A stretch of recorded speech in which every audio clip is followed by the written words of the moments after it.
Jonathan sat in the interview and began to have his own thoughts. While he was sitting and thinking about something, he was asked how he purifies drinking water. To this, the hero replied that he uses a special cleaner developed by the state. The next thing the boy was asked was why he chose this particular company. Jonathan started to get worried and was told that his resume had already been reviewed, and the hero had not indicated any talents or anything else. The guy was then asked to answer honestly whether he thought it was a waste of time. This made the hero feel even more uneasy, and he asked to repeat it. He was told that he came for an interview at a large company, and that he didn't know how to do anything. The boy said that he came because they were required to by the law against discrimination against the untalented. But in reality, things are different. After the world learned about the dungeon, people discovered unprecedented potential within themselves. They called it talent, and it, in turn, led to a sharp leap in civilization. Someone said that the discovery of talent was a blessing for humanity. Jonathan himself believed in this, until he realized that he himself had no talent. So the company works to make a profit. The untalented, as the main character, are useless to them. After this, John told them that they were engaging in real discrimination.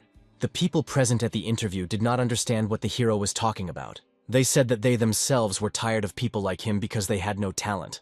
Jonathan explained that it was a crime to expect human treatment, so the main character asked them to apologize. Only one of them said that they supposedly don't have to apologize for wasting their time. They then said out loud that they would only apologize after Jonathan. Suddenly, after hearing this, John took out a dictaphone and said that he had recorded everything. This recorder shows obvious discrimination against the untalented and admission of posting non-existent vacancies. The employers began to worry and asked the hero to defuse the situation. They tried to stop the boy by saying that they didn't mean it, that they weren't going to apologize. However, Jonathan said that he would see what the Human Rights Commission had to say about everything they had said. After this, employers were speechless and began to be truly afraid. John, leaving the building, understood that he had no talent, but that did not mean that he had no pride either. At that moment, he received a notification that his request to the Human Rights Commission had been considered. Suddenly, the boy stepped on chewing gum, and of course it made him furious. Immediately after this, workers hit him with a stream of water from a hose. Walking home, the main character did not understand why he had such a bad day. The house also had its share of troubles. Some drunks again trashed the entire window. Jonathan then called his mother, and she started apologizing to him because she felt it was her fault that he was in trouble. If only his uncle had returned her money, everything would have been different. But John told her not to mention that freak to him. The boy thought that if he were one of those who repaid debts, he would have already repaid them. But then the main character remembered that his mother was in the hospital, so he told her that he was not angry and began to apologize. Jonathan also asked her not to worry about him, because he has a higher education and a good resume, and she shouldn't worry about hospital bills either. The only joy in the boy's life was cigarettes. But suddenly it started raining. Naturally, this infuriated the main character, since he was already having a bad day. At least this could not be taken away from him. He is already living with the last of his strength. Then the boy began to blame God for being constantly against him. He really didn't care whether God existed or not, but at that moment, he was taking his anger out on him. Was this the reason why he was struck by lightning? Jonathan already thought that his worthless life had come to an end, but then he began to think about what would happen to his mother. Luckily, he didn't die, but an incomprehensible notification window appeared in front of him. It was written there that the gods were waiting for him and a new vacancy had appeared for him. He was struck by lightning for insulting a god, although the boy was not even sure of his existence. Usually, after a lightning strike, people are either in serious condition or even die without a scratch. If anything had changed, it was the strange notification hovering in front of him. Usually people who have talent see this. After that, Jonathan thought that lightning awakened talent in him. The only thing the hero didn't understand was why it looked like a notice about finding a part-time worker. In real life, as well as there, his lot is only a part-time job. Jonathan decided to think positively. He had nothing to lose, so he might as well grab this opportunity. The main character chose a part-time job, but he didn't have enough divine power for this job. Divine power is a common name for the power used by gods, but the boy has no talent, so where would divine power come from? But John doesn't have a bad feeling. Who knows, maybe this is his chance to change his life. Jonathan began looking for a part-time job that did not require divine power, and he was able to find day labor, which included hired workers with low social status who did not have a specific profession. The job posting said that workers were needed to create dungeons, and the boy thought that these were the same dungeons that were teeming with monsters. Jonathan couldn't believe that the gods had created the dungeons. Then he looked at how much they paid for this work, and it turned out that they gave 12 tours. But the hero was not familiar with this currency. The boy figured that if this was the currency of the gods, it must be worth its weight in gold. so he decided not to waste any time and responded to the vacancy. After that, a portal suddenly opened. John looked around and did not understand where he was, or how he got there, since he had never seen anything like this in his life. It seemed to him that it was all a dream. Suddenly, some monster attacked him, but one thug grabbed him and asked where his manners were. Seeing this brute, Jonathan became even more scared. Then the brute introduced himself to him. It was Odin's son, the god of thunder and lightning, Thor. Since they had a lot to do, Thor said they would talk as they walked. Jonathan didn't believe that this big guy with a shaggy beard and Mjolnir was really Thor. Thor noticed from the appearance of the main character that he was one of the Eastern gods. The boy didn't expect that Thor would consider him a god. He also saw other gods on the sides. The guy no longer knew what kind of gods they were, but they were clearly not people. Jonathan realized that he was the only person in the place, so it was a good time to take advantage of the opportunity. Based on this, he said that he was the keeper of one small mountain. Thor thought he was Henry, since he usually helps people in trouble. John explained this by saying that he often descends into the human world to find out how he can help. At this point, Thor noted that the protagonist cared about them very much, and asked if he was okay with that. After all, now his job is to create places where people suffer. After this, the god of thunder spoke about the labyrinth of the Minotaur. It was taken as the basis for this dungeon, so Jonathan will build the maze with them. Then the boy was already reprimanded because he was yawning at the gate. When John arrived at the worksite, he was working hard, so he was told to be careful and not to fall through. In response, the hero asked that if he failed, let someone get him. And now it was time to rest. It seemed to Jonathan that this was just physical work. While the boy was driving to his place of work, his partner told him that he was already being praised to the fullest. After this, the main character began to understand that talent cannot be compared with communication with the gods, since it will bring much more benefits. The guys almost reached their destination, but they had to go on foot from there. Otherwise, if they trusted the thug, he would blow up all the mines along the way. Suddenly, God told the boy to watch where he was going. There are places with one symbol. This symbol showed where the mine was. God was surprised that the hero had never seen these mines before. Suddenly, the god said that recently the higher gods were requiring people to pass some kind of entrance tests before hiring them. But lower-level gods, like these guys, are not supposed to do that, so they do this kind of work, constantly building dungeons, so they have a lot of work to do. At that moment, the gods came out in front, who had started creating the room a couple of minutes ago, and seemed to have already finished. When Jonathan entered this room, he couldn't believe that they were able to build such a room in a couple of minutes. Then the main character began to open the boxes. There was an object that looked like a round stone, but in fact it was eggs from which spiders would emerge. Once they all hatch, this place will be a real headache. Then suddenly an unknown monster caught the boy's eye. This was a lizard man that was best left untouched. Then God showed John the room where the goblins were hiding. Those who get there will essentially find themselves at the finish line. Suddenly, one of the goblins attacked the main character, and of course he was very scared. The goblin began to laugh loudly at his fright. God also began to laugh and later said that he was just fooling around. But when the construction is finished, it will be a completely different matter. Goblins are very smart creatures, so it is difficult to deal with them. And finally, the guys reached the end of the labyrinth, which is where the main boss is. There they were unexpectedly met by Thor. He said that he allegedly heard the main character being praised by those around him. In that case, Thor decided that the working day was over. Jonathan looked at him and didn't understand why he needed this hammer. In fact, he only used the hammer to teleport the hero home. The protagonist was very scared because he believed that Thor was already going to punish him for lying that he was not human. The boy also realized that all this was not a dream or a hallucination, but a real awakening. John was very happy to finally wake up. Immediately, a notification arrived stating that the hero's salary had been credited to his account. Next, he decided to check out the God's store.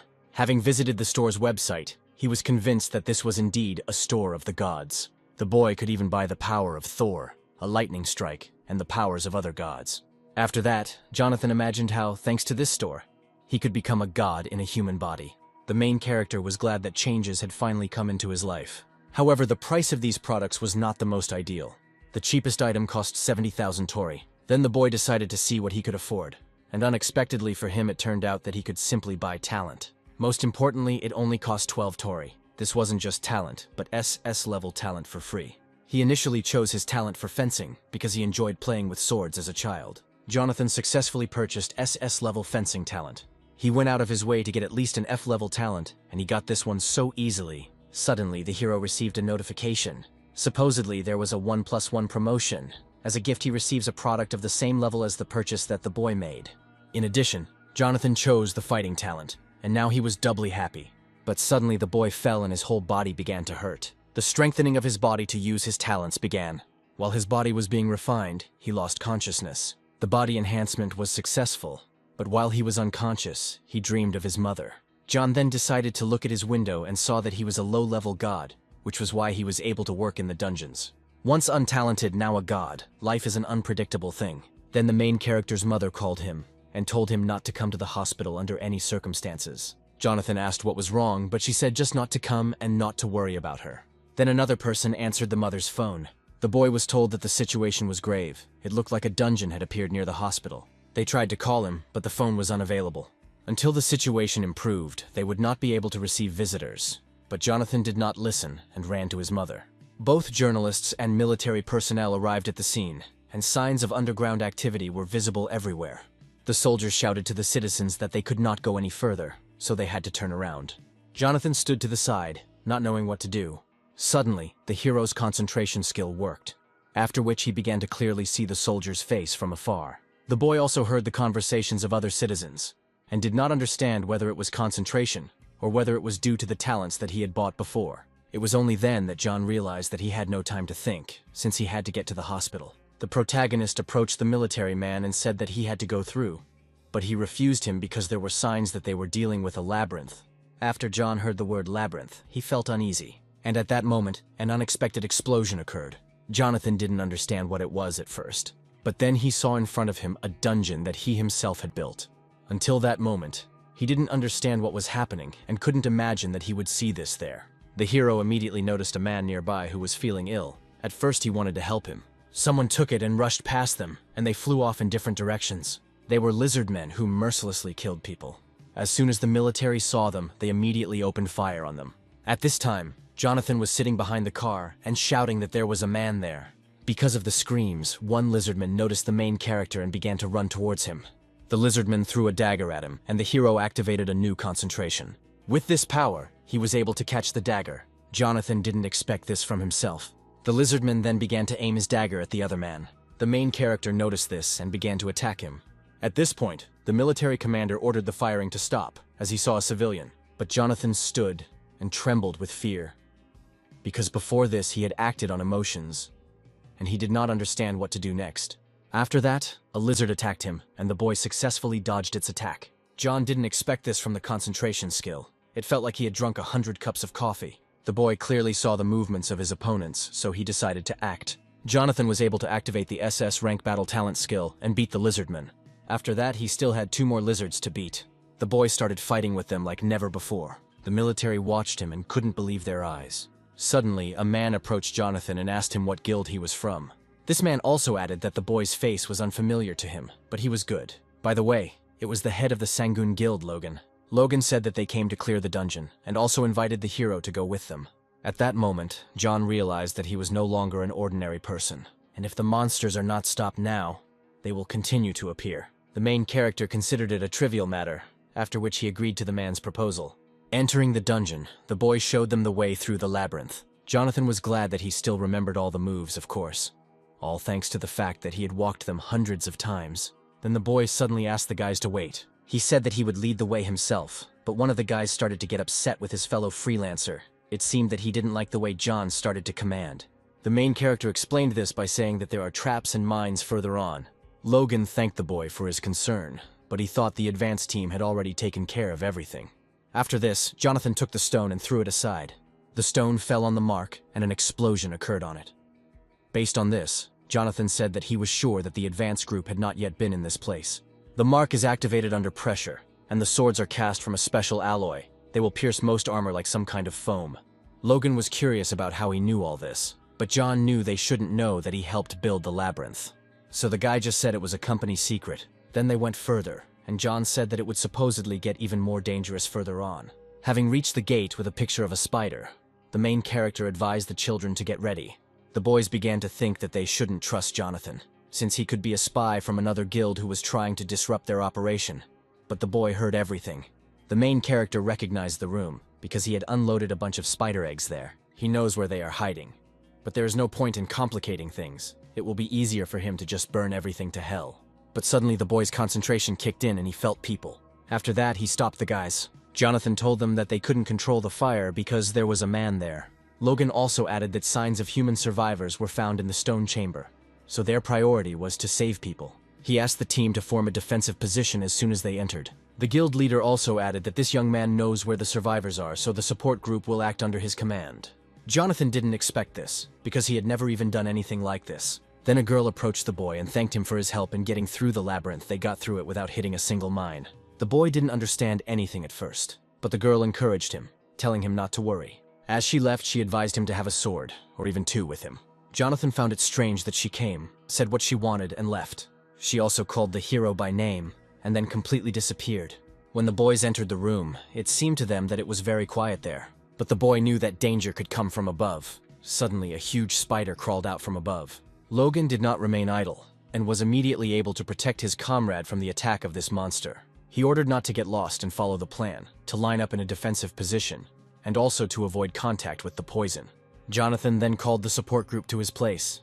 He found surviving people hanging from a web. As the group freed people from the web, the spiders became more and more numerous. But the boy said that he knew a safe place and called the group to follow him. At this time, Logan was thinking about the doubts he had initially had about Jonathan.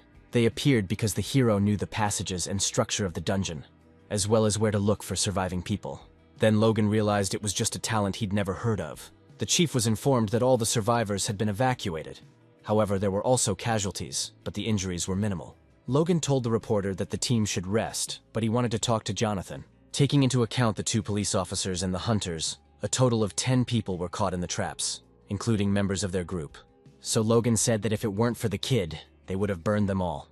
He also praised the hero for his talent. The commander also admitted that at that moment it seemed to him as if John had built this dungeon with his own hands. Jonathan got scared and said that this was impossible, because he was not some kind of god.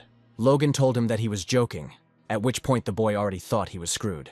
Further ahead of the group stood a gate, and everyone wondered what could be there. The main character said that there were supposedly goblins there. The guys on the team found this sad because they were waiting for the boss behind these gates. At this time, John didn't understand how he could deal with the goblins. He could only hope that the concentration skill could help. And suddenly the hero made an unexpected statement. He asked the guys to go there alone. One of the guys told Jonathan that he believed in himself too much after the chief's praise, and as for the goblins, they were masters. Logan also said that he wasn't too keen on sending him there alone. Then the protagonist said that they would have to listen to him, and Logan realized that he definitely had some kind of plan, so he agreed. Now this guy wanted to use this opportunity to impress the boss, but because of some idiot, he can't stand out. But he still felt he couldn't let him steal his moment of glory. This guy started asking stupid questions and Jonathan told him to be quiet. The guys laughed at the main character and told him to stay closer so that they would cover his butt. Suddenly, the lights went out and the boys wanted to turn them on, but Jonathan told them to stop. Only one thought that they needed to see at least something in order to fight. After that, he added that those who were afraid could simply stay behind and turned on the light. Because of this, Jonathan started shouting for everyone to get down immediately. At first nothing happened, and one guy said to get up, but suddenly the guy holding the flashlight was shot with arrows. After this, Logan ordered the team to stand still. Jonathan explained that the goblins were attacking in the direction of the light, but the leader thought it was strange, because they heard the guys come in. And then John also explained, they are playing with their victim.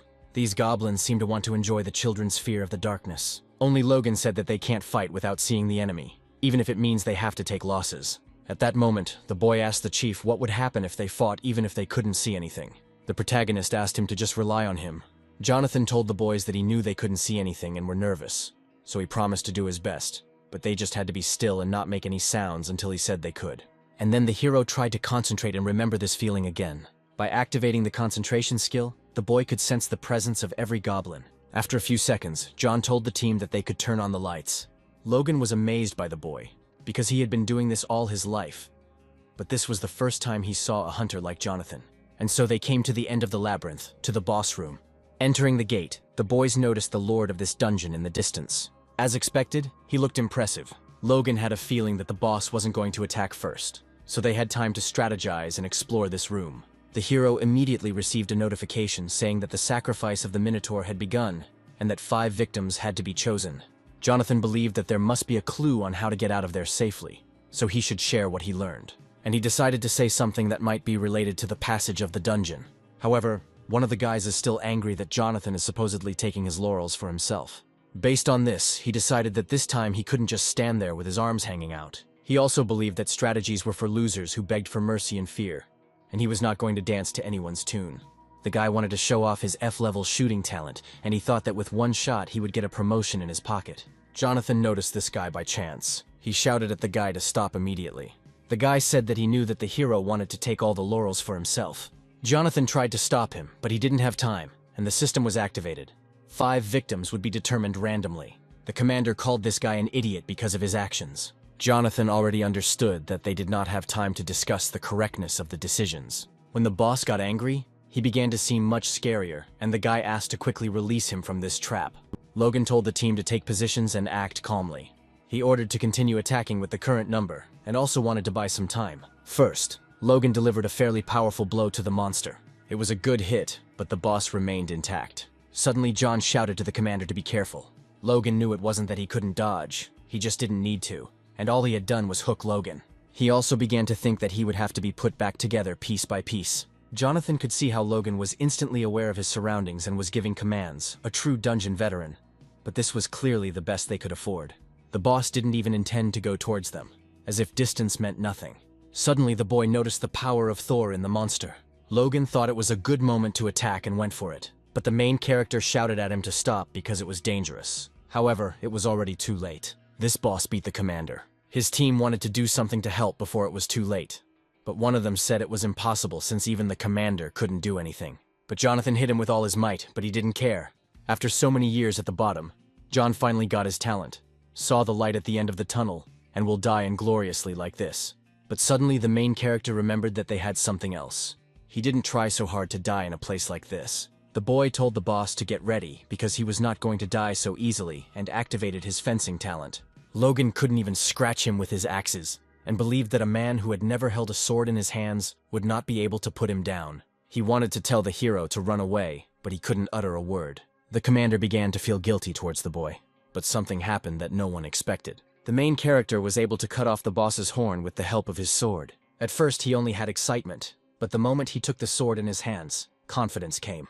The boy sees a real sword for the first time, let alone fights, but he already feels as if it is part of his body. However, he never eliminated the boss, and when the dungeon lord began to attack the hero, he dealt him significant damage. Logan couldn't even count the number of his attacks. He thought Jonathan was more of a martial artist, but he was just a swordsman all along. However, John underestimated the lord. One of the guys started to panic and shout that the main character had miscalculated and decided that they were all finished. But the commander considered this nonsense, because he saw that the boy's level of swordsmanship was comparable to the best swordsman of the East. But the only problem is that the hero's sword is about to break. Jonathan knew that at this rate he would soon be left empty-handed, and now all he had to do was hit the vital organ the first time. The boy went towards the monster, but it turned out to be faster. However, the hero was still able to land his blow, but he didn't even move. Then John kicked him again. Thanks to this, the monster got lost in space and the boy had an excellent chance to pull him in. After this blow, the hero noticed that, supposedly just a little more, and the sword would be finished, and there was no point in fighting with bare hands, so his next blow was his last chance. Jonathan seemed to have a second wind, as he was ready to go ahead. As soon as the commander saw this, he decided that he had to help him and called his comrade.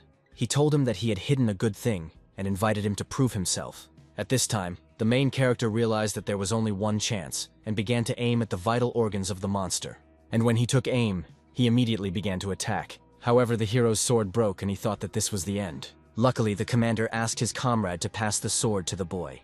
When he threw him the sword, he asked him to finish him off and save them. 5 hours had passed since the monster had appeared from the dungeon, and then shadows of people began to appear from the gates. These were the guys who survived, thanks to Jonathan. The main character said that if he hadn't caught the sword, he would have let everyone down. But the commander replied that it was the boy who became a hero. He also added that people are waiting, and since John made the greatest contribution to this purge, it is up to him to tell the people. The boy was surprised by the commander's words, because he did not believe that he had made a big contribution. After that, he remembered how he had been looked down upon all his life because of his lack of talent. But now everything had changed. In the evening, John went to the hospital to see his mother. Entering the room, he saw his report on TV. There he was asked many questions for which he was clearly not prepared. The main character thought it was shameful and didn't want to watch TV anymore. Suddenly, a notification appeared in front of the hero that he had gained popularity, and now his divine power had been increased to 1,000. Since he received 1,000 points of divine power, the boy can now post a new job search ad. Jonathan came across a job posting for a security manager, and it seemed like a no-brainer. Then the hero decided to go home to rest, and then return to this. But suddenly a red notification appeared in front of him saying that 3 gods had already sent him their resumes for the vacancy of security manager. Jonathan took hold of her without thinking and immediately teleported to an unknown location. In fact, he ended up in the forge of Hephaestus. John didn't really like the fact that it was too hot there. After this, Hephaestus appeared behind him and introduced himself to the hero as the owner of this forge. Jonathan immediately began to bow before him and tell him why he came. Hephaestus was surprised that all the rumors were true. Jonathan, who out of love for mere mortals, so fearlessly fought monsters in the dungeon of Thor with people, he then said that enough greetings and would tell us more about the work. But then Hephaestus added that it is better to see once than to hear 100 times. And suddenly he unexpectedly began to blow into the horn. As soon as he stopped, the gnomes came to them. Hephaestus introduced them and said that John would be their manager. Jonathan admitted that he had never worked in a forge, but he promised to try. The gentleman laughed and told him not to be modest, because newbies can be even better. Suddenly, Hephaestus whispered in the boy's ear that his comrades were hard-working, but their hands were playful and there were problems with them. If the gentleman is distracted, something will disappear, such as the pendant he wanted to give to Freya, the goddess of beauty and love. Jonathan couldn't believe it, because the gnomes looked quite decent. The gentleman had to go away to Olympus, but he thought that nothing terrible would happen without him, although he gave the guy a weapon just in case. It was the club of Hercules, made of olive wood. Then Hephaestus went to the gates and said that he was entrusting his forge to the boy. But Jonathan said that the gentleman never told him what to do, but it was too late to ask. As soon as Hephaestus left, a question was heard behind the hero. John told the dwarves that he was glad to meet them, but they probably weren't. Now the main character realized that Hephaestus knew about this, so he gave him the club. To begin with, the guy suggested that they just relax a little, threatening them with his baton. A second later, the dwarves took out their guns. One of them lit a cigar and said goodbye. After this forgiveness, John passed out, and when he woke up, he didn't understand whether he was alive or not. The gnomes also managed to tie up the boy. Soon everyone noticed that Jonathan had woken up, and he told them that they were fearless. The main character decided to scare them by saying that there would be consequences for them after this. This made the gnomes laugh very loudly, and they couldn't stop. The thing is that they were not afraid of Hephaestus. One of them said that if they were afraid of him, they would not have done anything. And at that moment the gnomes took everything valuable and decided to leave, but they had to pump the boy with sleeping pills. Jonathan did not give up and told them that they would regret it. Having said this, he took out his club. With the help of this club, the hero grabbed them and tied them up. By this time, the rest of the dwarves had already loaded all the ingots. Because of this, their boss Firefist wanted to say something. He called his brothers a people endowed with the spirit of the burning mountains, the best miners and brave warriors. The dwarf chief also claimed that Hephaestus had humiliated them, so they decided they had to pay back for the disrespect they had received. And John just watched and didn't understand what to do with this army of bald heads. Suddenly the hero was noticed, and everyone immediately took out their weapons. Jonathan then hid behind a column and was shocked that such gnomes were shooting left and right. The dwarf commander told the boy that they would simply clean out the place, and that they would have no concern for him, since they only hated Hephaestus. It would be a shame to die like that, so they offered him a choice. Either he helps them clean out the forge and becomes their accomplice, or he leaves and keeps his mouth shut. But Jonathan knew that if he simply ran away, his reputation would be ruined. At this rate, he definitely won't be able to earn extra money anymore. There are 2 chairs in front of the boy. Either he beats their faces up, or he will be killed by Hephaestus. John didn't waste time and went out to the dwarves. Then the main character asked what would happen if Hephaestus found out, because they were partners. The boy began to raise his voice at the gnomes, saying that they were idiots, and that even heavenly punishment did not scare them. But seconds after that, John shut up. One of the dwarves shot in his direction and said that now there would be no mercy for him. But the fiery fist couldn't leave it like that and stopped his comrade. The commander began to tell him that the lower-level god knew nothing, and decided to clarify something to him before he made mincemeat out of him. He said that Hephaestus was not great or a master, but just a piece of shit. Jonathan, in turn, did not understand what this commander was talking about. One day he came to the gnomes on the mountain where they lived and offered to work with him, and he would provide them with everything they needed. And after they followed this bastard, they became real slaves. He didn't pay them a penny, but he promised a 5-day week with a 6-hour workday and free time to boot. When the fiery fist finally got the hang of it, it was no longer possible to find a dwarf in that place in whom the spirit of the master remained. All they have left is desperate revenge. John said he understood them and agreed that he was indeed a real piece of trash. The boy called him an envious piece of trash who wanted to destroy those who were better than him. He then asked them to listen to him and suggested an option that would look better from the outside. If they run away like this, then for people they will become thieves. Will the dwarves, great craftsmen and proud warriors, be able to come to terms with the fact that their reputation is tarnished? Jonathan said that they have another option to take revenge on Hephaestus. It just so happens that John is a warrior himself, and in his hands he has a weapon made by Hephaestus. And since they called themselves warriors and craftsmen, they will have to leave these games and instead fight with him, the real weapon that they themselves created. The protagonist convinced them that defeating a warrior who fights with the weapons of Hephaestus would be the perfect revenge. One of the gnomes didn't like what the boy was saying, and he pointed a gun at him, but these words touched the Fire Fist. Based on this, the commander noted that the boy had the gift of gab. He agreed to fight the protagonist, but he warned him to take responsibility for calling himself a warrior. And if the boy couldn't hold out long enough for them to prove that their weapons were superior to his, for suggesting that the dwarves run, the fiery fist would beat him until his bones were ground to powder. Having attacked the boy, the commander was pleased with his own strength, and believed that the enemy could not compare with him. And then Jonathan told them to watch out, lest he surprise them. Then John launched an attack, but the Fire Fist was also able to defend itself.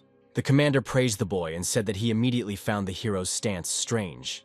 But it's even good that the boy immediately demonstrated his limit, counting his fist. He explained this by saying that he had never seen a man hold a blunt weapon the way John did. The commander also admitted that such precise strikes gave him goosebumps.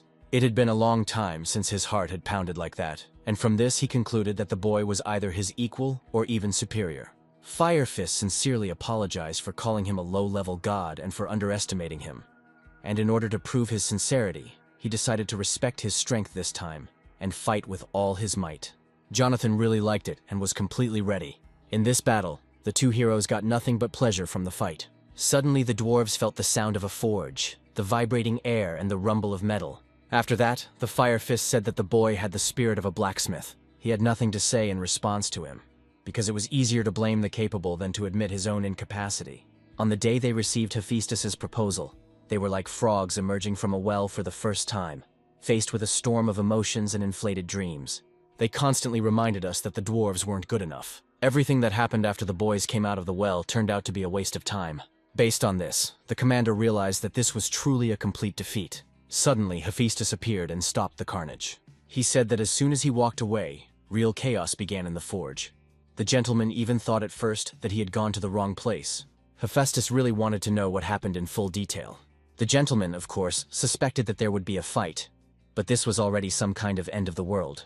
Then he asked the Fire Fist to tell him everything. He, in turn, fell to his knees and said that it was all his fault, and that his people had nothing to do with it. Now the Fist understands that he can be punished for the wrong decision, but his guys, their only mistake is that they trusted such a brainless commander. And so the commander began to tell his story, when suddenly Jonathan grabbed him by the shoulder and began to talk to the gentleman. The boy said it was like he made him do it. Hephaestus was surprised by this, because he had entrusted the hero with guarding the forge. And Jonathan explained to him, showing him that very pendant. Fire Fist recognized the necklace immediately because he had given it to his boys. And then I realized that if John told me where he found this pendant, the matter would not end with him, and something unprecedented happened. Jonathan said that it was not he who found him, but a fiery fist. All the gnomes were amazed by the boy's actions. Hephaestus was pleased because John had kept an excellent eye on the forge, and even found the necklace. After this, the gentleman once again understood why John was to Thor's liking, and he told the gnomes that he always looked forward to the work and asked them to continue in the same spirit. The gentleman also did not forget about Jonathan because not only did he cope with the main tasks, but he also found the necklace. For this he presented him with a small reward. The boy's eyes sparkled because at first he thought he would receive a club as a reward, but here was some kind of special prize. It would have been impolite to refuse, so the hero accepted the reward. As soon as he opened the box, there lay an unknown creature inside. Hephaestus told the boy to try to take a closer look. It was a fox cub, but he thought it was strange to take a monster as a pet. And then Hephaestus thought that the boy didn't need her. Then he said that he was sad and turned the fox into a sword. As it turned out, this fox could turn into a sword. The gentleman also said whether it is a sword or a scythe, it doesn't matter. This little one can become any weapon in the world if it is about her size. In other words, she is a real treasure. Then Hephaestus said that he felt sorry that John did not want to take the fox cub and decided to give her to the dwarves. And at that moment, Jonathan said that he couldn't refuse such a gift. The main character promised him to look after her well. Since this pet was white, John decided to name her Snow White. Snow White liked the name and began to lick her master. Then Hephaestus began to entrust him with the moon fox, the treasure of Selene, the goddess of the moon.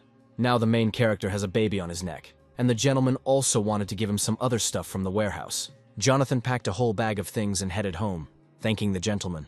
But suddenly the boy was stopped by a fiery fist. He asked him why he decided to help them, since they were going to kill the hero. John explained this by saying that they reminded him of himself from the past. The guy also said that it seemed to him that Mr. Hephaestus knew everything from the very beginning, but simply did not interfere.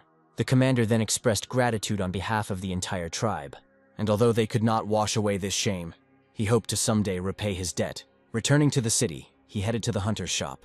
Gene, who started at the bottom, worked as a manager of hunters from his youth, and a week ago he became the director of the largest hunting store in the country. Now that he is at the top, he must renounce his past and associate only with noble people. They say that the place makes the man, so the place where he is should always be filled with dignity and culture. But this time, some ragamuffin appeared in his sacred brainchild. Jin didn't believe he was a hunter, since he had no armor or weapons. He also thought that this kid was an idiot who thought he was a hunter, but in fact he was picking up trash from already cleared dungeons. But Jonathan was their client, and Jin was obliged to take him to the appraiser. When he reached him, Jin said that he could give everything to the appraiser. As soon as the appraiser saw the main character's things, he asked where the boy got these things from. Jonathan replied that they had given it to him, calling it all sorts of stuff. Then Jin started yelling at the kid because he thought he brought cheap stuff into the store, but he wanted to confirm this with the appraiser, to which he replied that this was the first time in 40 years of work that he had seen a person who would call these things all sorts of things. Because all these things are of the highest quality, weapons of the 4th level and above. Jin didn't believe it, because you couldn't tell from the boy that he was able to get such high-quality things on his own. Then the director even thought that John was a big shot, because he had heard that many incredibly rich people were quite modest. After that, his smile brightened, and he invited Jonathan to the VIP room. There, the main character was told that if he sold all his things, he would receive about 3 billion won. At first the boy simply found this amount funny, and then it dawned on him how much money this whole pile of things that Hephaestus called marriage was. But then he was told that this was only a preliminary estimate, and depending on the number of buyers and sellers, he could even get twice as much. Now the weapons are of the highest quality, which can be sold for any price, because they are very rare right under Jin's nose. He believed that if he had to kiss someone's ass, he should get the rights to sell it. Luck was on his side as Jonathan decided to sell everything at once. Jin began to think that the boy was sent straight from heaven. At this rate he might get promoted faster. But not at his job. Jin became the first person to lose a high-ranking position in just a week. In the end, Jonathan sold all his things and received almost 4 billion won. Then the main character decided to treat himself to a gift for his hard work and go show his mother what a great son he is. When he came to his mother in the hospital, he showered her with gifts, which surprised her greatly. And then her neighbor told her to turn on the TV more often. This lady showed her that people are going crazy about him because John is now a real celebrity. Journalists say Jonathan cleared the dungeon with his talent. And then the mother asked her son about talent.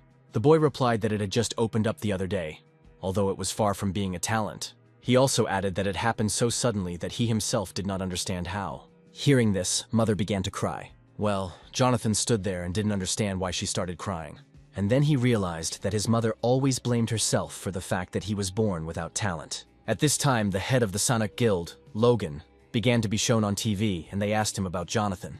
There he said that the main character is an excellent hunter, a strong swordsman, and at the same time very smart.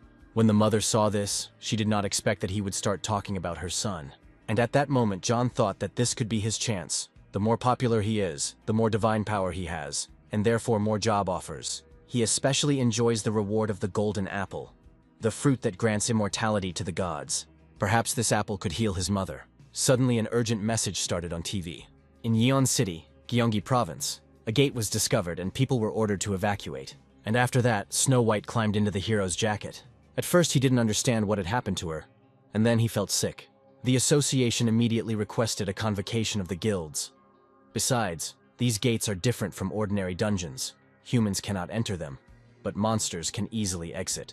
At this time, the soldiers were preparing for the 3rd wave of monsters. Jonathan, having come to the gate, first observed them. But one of the soldiers noticed the main character and did not understand what he was doing there. After seeing this, he immediately ran to the commander. The commander was not in a good mood and immediately started yelling at him because he allowed him to leave the formation. The guy simply asked his commander to look up so he could figure it out for himself. Looking there, he saw a civilian. Then the commander became even more angry because there was a civilian in the detached place. He ordered this soldier to remove him immediately, but civilians saw this. The commander noticed this and heard their conversation. They said that the commander was a real professional, but this time he couldn't even control civilian access to the cordoned-off area. The commander, of course, did not like this conversation. He was already burning with frustration because his comrades had gone underground, and he was the only one clearing everything out. And so he went to deal with this civilian himself. The guy started telling the main character that this was a cordoned-off area and he needed to leave. He also told him that he could continue his YouTube videos somewhere else.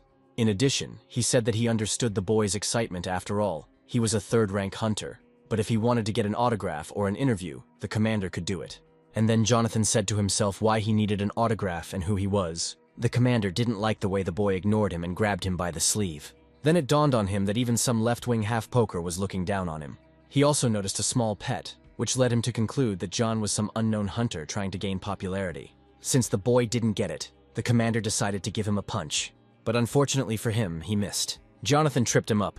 This caused the guy to fall, but the main character caught him. The boy told him that he didn't mean to, but asked if it was proper for a third-rank hunter to wave his fists at everyone he met. But the commander didn't stop there and said that he was just lucky. However, Jonathan stopped him and asked what he wanted. After all, now there are spectators watching them. And the guy accused the main character of doing it on purpose in front of the cameras. One of the journalists even recognized Jonathan as the one who cleared the dungeon together with the Sangoon Guild. The commander did not believe that this brat was the same John, a first-class hunter whom even Logan respects. At this point, Jonathan asked for a better angle because a special report was starting, and he told the commander to keep a close eye on what the left half-poker was capable of. Everyone looked at him and did not understand what he was planning. Jonathan, without telling anyone, simply jumped into that gate. The protagonist successfully entered the reverse world and was now being watched by the Eye of the Abyss. There he saw the same thing as in Snow White's memories. And then the boy came up with a theory that if this place was created by gods, and people cannot get through, then only gods can get there. John also didn't understand why people weren't allowed into the gates, like into a dungeon. But he remembered Thor saying that the dungeons were created to test people. Next, Jonathan decided to just look around, and suddenly a barrier appeared in front of him. He tried to go through it, but every time he was given a notification that he didn't have enough divine power. Then the boy saw only one target in front of him. The main character immediately saw the cave, but he did not want to go there. However, this was the only option he could go to. Inside, he killed many small monsters that he was tired of counting. Jonathan thought it was like the dungeons. He took out the boss, and that was it. But the boss still wouldn't show his face. Also, everything there didn't go as it did in the dungeon. The monsters there behaved as if they were programmed. Just entering the gate gives enough divine power, but if the boy also clears it, he will earn much more. Suddenly the hero was attacked. This was just the boss John had been waiting for. Only he was a bit of a slow boss. Jonathan was very disappointed in him. He concluded that he was too vulnerable for the boss. Then the boy called Snow White, who turned into a sword. John only managed to land one blow and the boss immediately fell, which made him feel uneasy. The protagonist didn't even receive a notification about the purge, and he thought that he was pretending to be dead. Our boy had no choice but to cut out the core as evidence. On YouTube, he saw that it was located next to the heart, which turned out to be true. It's just not clear why it was black. Jonathan heard that they usually look like a precious stone and sparkle. And later it began to move. The boy got scared and threw away the cannonball because of a bad feeling. To avoid getting dirty, he took the core with Snow White's help. Later, a notification came before him that this was the core of the gate, and the gate would be destroyed forever. At this time, a crowd of people gathered at the gate. Scientists were worried that chaos would ensue if the world learned how the man had entered the gate. The scientific community will face a barrage of criticism for spreading false information. This will start with dungeon explorers and end with high-ranking hunters. But suddenly Jonathan came out of the gate and, as expected, saw a crowd of people in front of him. As soon as he left, they immediately started asking him questions. People were surprised because he just jumped out of there, as if from some kind of hoop. As John walked out of the gate, he felt the air there was different. Everyone wanted to talk to him and learn as much as possible. But he turned to everyone and said that people could now destroy the gates themselves. Everyone was interested in how this could be done. And then John began to take out his sword. He also took out the core he extracted from the gate boss. Then he asked everyone to watch carefully and threw the cannonball into the air. Using a sword, the boy cut the core in half. This caused the gate to collapse. It was a huge sensation for people. At this time, Jonathan was thinking to himself how awesome he was. And at that time, scientists thought that they had seen everything in their entire lives while they were conducting experiments on the gates. After this, the main character was asked what kind of person he was. Well, he was just waiting for this question. Jonathan struck a cool pose and introduced himself to everyone. Due to the broadcast, which was watched by a huge number of people, the name Jonathan spread throughout the country. Immediately, the boy received an important notification about a lower-level god, but he was unable to read it because a journalist interrupted him. Several more journalists joined in after him. Not far from this crowd, a mysterious car stopped. Serious people got out of this car and they walked unhindered through the crowd. At this time, the main character was asked many questions, and he asked to ask them one by one. Suddenly, one girl told the boy that the guild leader wanted to see him. Jonathan looked at her and didn't understand anything. It was the future head of the Sangun Guild, a level 7 hunter named Jessica. After going with them, he was taken to the headquarters, which was very impressive. The leader called John, but he himself headed into the dungeon. The main character thought that he saw the news on the way there and urgently sent people for him. He also did not expect such a person to appear in person. Jessica will be the youngest guild leader, and she has worked her way up to this position on her own. There are only 3 7th rank hunters in the country, including her. At a time when hunters were like uncut dogs, she gained recognition throughout the world, and now everyone in Korea knows her. On the other hand, Jonathan was glad, because he wanted to check something in peace and quiet. He checked his notifications. It was written there that since he had reached the top as a lower-tier god, new abilities had been unlocked for him. The boy was very happy about this and was thinking about what to choose, but the titles he got were so-so. For example, the god of fly swatters, which made him laugh, but he had no plans to stop and continued to look for some decent title. An hour later, he finally succeeded. John found the title of God of Swords to be a fitting match for his talent. He was now given the title of God of Swords. At that moment, strange things began to happen to him. But then a notification came before him that he had become the God of Swords. After this, the hero remembered that when he passed out, he received a talent. Since the boy had chosen a title, the power system was unlocked, and he was now asked to choose the power of the Sword God. Jonathan didn't believe that now he would finally be able to use the power of the gods. To begin with, he certainly didn't choose the most spectacular of his starting abilities. The boy chose intuition as his first strength. Now his profile has been updated to reflect his new skills. Suddenly there was a knock at his door. At first he thought it was Logan returning, but he couldn't return from the underwater dungeon so quickly.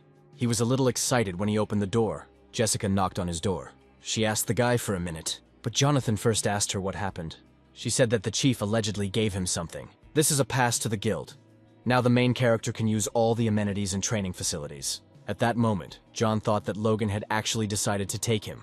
Then the guy thanked the girl, but she just remained silent and looked at him with a cold gaze. This silence lasted for several seconds. The awkward pause made John wonder if she was always this talkative, or if it was just this once. But John felt like there was something strange coming from Jessica. The main character was about to say goodbye to her. But then Snow White woke up. She jumped right onto Jessica's chest. Jonathan felt doubly embarrassed and asked the girl for forgiveness, saying that Snow White usually didn't behave like that. Jessica said that everything was fine and called her a cute little animal. Then she wanted to feed her and asked the guy about it. He allowed her to do so, and Snow White happily accepted the food. But John understood that she didn't even bat an eye at the hospital food. And then the hero got excited because he didn't know what Jessica gave Snow White.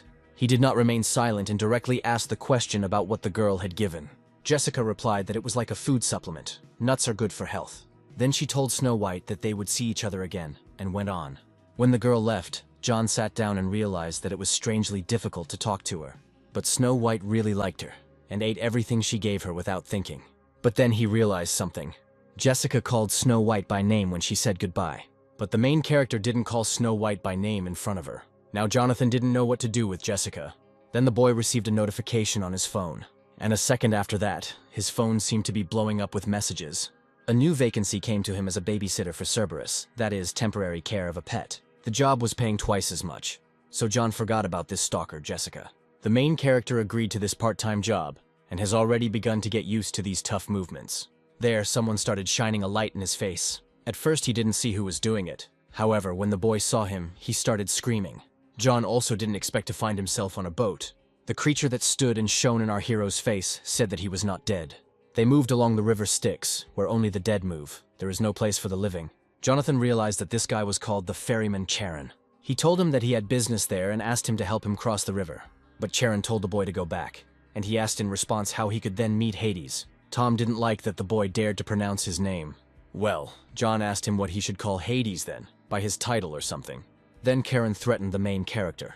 but he replied that he himself had started to provoke him. Charon told him that he had warned the boy to leave, and he also added that supposedly many people like him, low-level gods with hot blood, died. Charon gave John another chance to leave peacefully. However, Jonathan simply went and showed him the middle finger. Tom didn't like this, and said that he would kill him with his scythe. He wanted to give the main character a beautiful death. And then, well, the guy could ride on this boat, since he wanted to so much. At this time, Jonathan used Snow White, who turned into a club and blocked Charon's blow. After that, he asked the guy where he got it from. The main character asked him if he recognized whose club it was, to which he replied, "Of course he knows, Hercules, the human offspring who raised his hand against him and crossed the river alive." Then Charon started to say something, but John didn't let him finish, hitting him on the head. It's all because of unnecessary chatter. Then Charon asked him to pay, which was a very stupid request. John was driven to his destination, for which he was grateful. But then Charon started something bad. He believed that if he just relaxed, you were dead. At this moment, the hero's power of the god of swords, intuition, was activated. With her help, he dodged the attack. Some anger could be seen in the hero's eyes, but in Charon's eyes there is fear and misunderstanding. John felt as if his body had become faster than his thoughts. The guy told him that this wouldn't do, and that he should be given a thrashing. Charon asked to wait for him, but it was too late, not even God. But John took away time. Here the hero was asked whether he had come to look after Cerberus. She was called the goddess of fertility in the kingdom of the dead, Persephone. Persephone's husband was so angry that no one responded, and if it weren't for John, she would have had to deal with it herself. Jonathan at first mistook her for Aphrodite, but as soon as she started talking about her husband, he realized that it was Persephone. Then the girl asked the guy to follow her. Cerberus was very far away, but they used to call him, but now my husband says not to do that anymore. All because half of the candidates immediately ran away at the sight of him. So Hades decided that those who could handle Charon would be able to overcome Cerberus. After this, Jonathan began to get a little nervous. However, the hero pulled himself together. Because he is the god of swords after all, Cerberus is just a dog. And now the girl has already said that they have arrived. Cerberus lay chained. The dog began to look at the boy with a bloodthirsty gaze as soon as he arrived. After that, Jonathan realized he was screwed. He also recalled how the job posting stated that the dog didn't bite. Then Persephone said that her husband had written a list of precautions. She asked him to read them before starting work. The boy was already glad that Hades had thought of everything. After reading the measures, he threw them away, because they clearly stated that he must die. The girl also added that the daily routine is written on the other side. After watching it, John was torn apart, because walking Cerberus was already too much. And then Persephone said that if he wanted to refuse, then it was okay. But the girl also added that the previous candidate escaped, and Hades caught him, now unhappy in hell. In the end, Hades tore off his limbs, and it was so terrible that Persephone could not even continue to tell the story. After hearing this, Jonathan realized that there was no way back, and put the torn piece of paper back together. In response to these actions, the protagonist told Persephone that he was just trying to cheer himself up and asked where he should start. The girl told the boy that first he needed to feed the pet, and to do this, he needed to go to the meat. John collected the meat and returned to the girl, awaiting further instructions. Now Persephone asked the hero to give the meat to Cerberus one piece at a time. Cerberus looked at the food and immediately began to salivate. Jonathan noticed that before this, the dog growled. But when he saw food, he became a normal dog. After this, the main character was flooded with memories of when he worked in a pest cafe. If you look closely, Cerberus was even a little cute. Then the boy ordered the dog to sit. But this suddenly made Persephone laugh. The thing is, it is useless to give him commands, since Cerberus only obeys Hades. Now Jonathan understood why no one responded, and since that was the case, the boy threw meat at him. Having miscalculated his strength, he hit one of the 3 heads of Cerberus, after which the rest began to laugh. But at that moment, John told them that it was not nice to laugh at their comrades and threw a piece of meat at them. Of course, he did it in vain. Cerberus became angry, but Jonathan didn't care. The boy knew that Cerberus was on a leash and believed that this would restrain him. However, Cerberus unexpectedly broke the chains. Jonathan did not expect this outcome of events and asked the dog to calm down. Cerberus was able to wound the hero and he began to run away. At this time, Persephone stood and was surprised that the chains could be broken. The main character said that they had no time for delight and grabbed her hand. Then the girl noticed a wound on the boy's arm, but he said it was just a scratch. Then John began to complain about how weak their chains were and how they were held together by a thread. Cerberus was very fast, so the boy asked Persephone to speed up, but she told him to hold on to her. She believed that if her husband was the god of the kingdom of the dead, then as long as she was next to the boy, Cerberus would not touch him. Only John thought it was a stupid idea. But they stopped, so the hero called Snow White for help. With her help, he began to attack the dog. Unfortunately, Cerberus was faster and struck first. Jonathan lay down from his blow and could not get up. Cerberus was serious, and his gaze seemed very terrifying. Seeing his gaze, Persephone shouted at the boy to stay away from this creature. She also said that if he fell into the river, they would catch him and eat him. But the hero heard nothing. The girl realized that he couldn't hear her, and then she began to worry because she didn't know what to do. She tried to stop Cerberus, but the dog didn't listen to her and didn't see any obstacles in front of him. At this time, John was thinking that he had simply come to feed the dog, but in the end, he himself had become its food. But the guy didn't intend to die like that and jumped into the river. Seeing this, Persephone felt uneasy. In the water, John didn't understand why he was so cold that he couldn't even move a finger. He even had time to think that he had died. He felt as if he was falling asleep. Everything that happened to him in the part-time jobs he worked at flew by again. But there was still so much he wanted to buy in the shop of the gods. Jonathan felt all his memories drain away, and it seemed to him that his whole life was flashing before his eyes. Suddenly, Snow White swam after him, but he asked her to stay, so that at least she survives. But suddenly, she bit the hero on the cheek. The main character woke up and saw thousands of hands underneath him. They grabbed him by the throat and he began to lose breath. John did not stop and fought for his life with the help of Snow White. Snow White turned into the dwarf's hammer. Then the boy swung the cloth and flew away from those hands. Jonathan had been underwater for a long time and was starting to lose his breath. After that, he and Snow White began waving their arms. Thanks to Snow White and his perseverance, John was able to crawl out of the next world. Raising his head, he immediately saw the mouth of a Cerberus in front of him. This creature brutally bit half of the hero's body. At first, the boy started screaming because he was in the monster's mouth. But then a notification appeared in front of him that he had unlocked the River Styx effect. He who plunges into the River Styx will become an invincible warrior. The goddess Thetis lowered her son into it, and only the child's heels by which she held him did not get wet. This is how the tale of Achilles' heel begins. And then John realized that he was wet from head to toe, and this meant that he was now invincible. Only the boy was still in the jaws of the Cerberus. Persephone tried to free the hero, but Cerberus wouldn't let him go. Because he couldn't bite the boy, the dog simply spat him out. Persephone, seeing John, said that he was covered in drool and called it disgusting. The protagonist asked her how she could speak like that about a man who had just escaped death. The girl thought he was unconscious, and then apologized to him. But she didn't understand one thing: how the boy survived after falling into the River Styx. John explained to her, saying that he just up and crawled out of there after swinging the hammer. While the guys were chatting, they completely forgot about Cerberus. The dog grabbed the boy by the arm and tried to hurt him as much as possible. The main character screamed and didn't understand how he wasn't tired of it yet. The problem for Cerberus was that he simply couldn't pierce John. Persephone, however, did not believe that a lower-level god could survive the bite of a Cerberus. Then Jonathan looked at the dog and said that he gave him food, but he himself did not eat. He also told the dog that growling was useless, but he still continued to growl. And then the boy added that if Cerberus continued to growl, then he would not get a walk. Cerberus calmed down and simply turned away from the hero. Blackmail worked for John at the Pescaf, but this dog is still different from ordinary dogs. However, then Cerberus took his chain and wanted to give it to Jonathan. Therefore, he all concluded that it was the same dog. As soon as the boy caught the dog, the girl called him.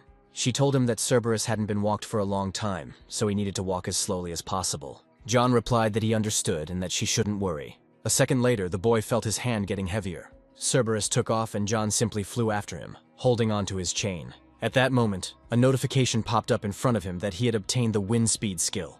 Persephone looked at the boy and did not understand what he was doing. She told him to use divine power to strengthen his body. At this time, John was only thinking about how she was keeping up with them. But the girl still continued to shout to the hero to strengthen his body with divine power, since Cerberus was too strong. Then Persephone asked the hero why he did not use his divine power. The girl didn't want to hear from the guy that he didn't know how to use divine power. Unfortunately, he didn't really know how to activate it. Jonathan swore to the girl that he didn't know how to use this power. Persephone told the hero to remember how he feels when he uses power. Only Jonathan didn't understand her. And after that, he began to remember what it felt like to use power. The boy only remembered that in the battle with Karen it activated on its own. Persephone still continued to give advice to the hero, and told him to remember the image, to imagine that she was spreading like water throughout the body, and to control it. After this, Jonathan closed his eyes and began to imagine the image. Opening his eyes, he was able to concentrate and stop the Cerberus. The girl then told him to focus the divine power on the part of the body he wanted to strengthen. Cerberus did not give up and continued to pull the chain.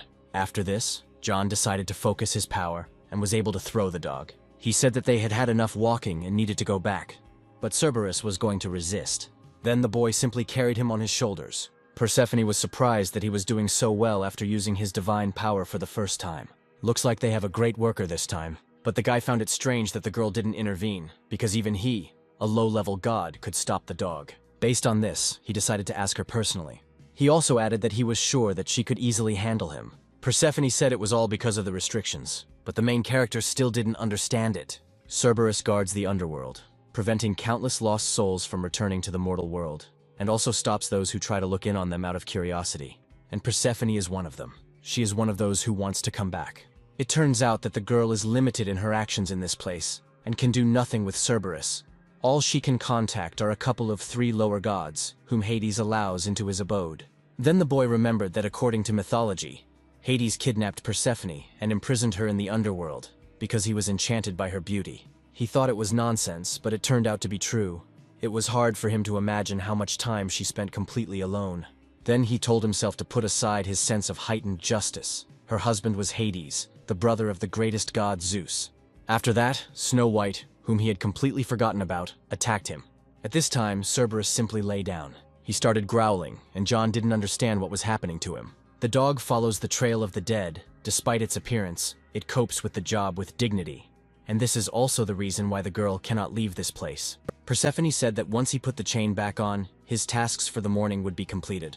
Jonathan didn't understand why Hades would keep a dog that would only listen to him.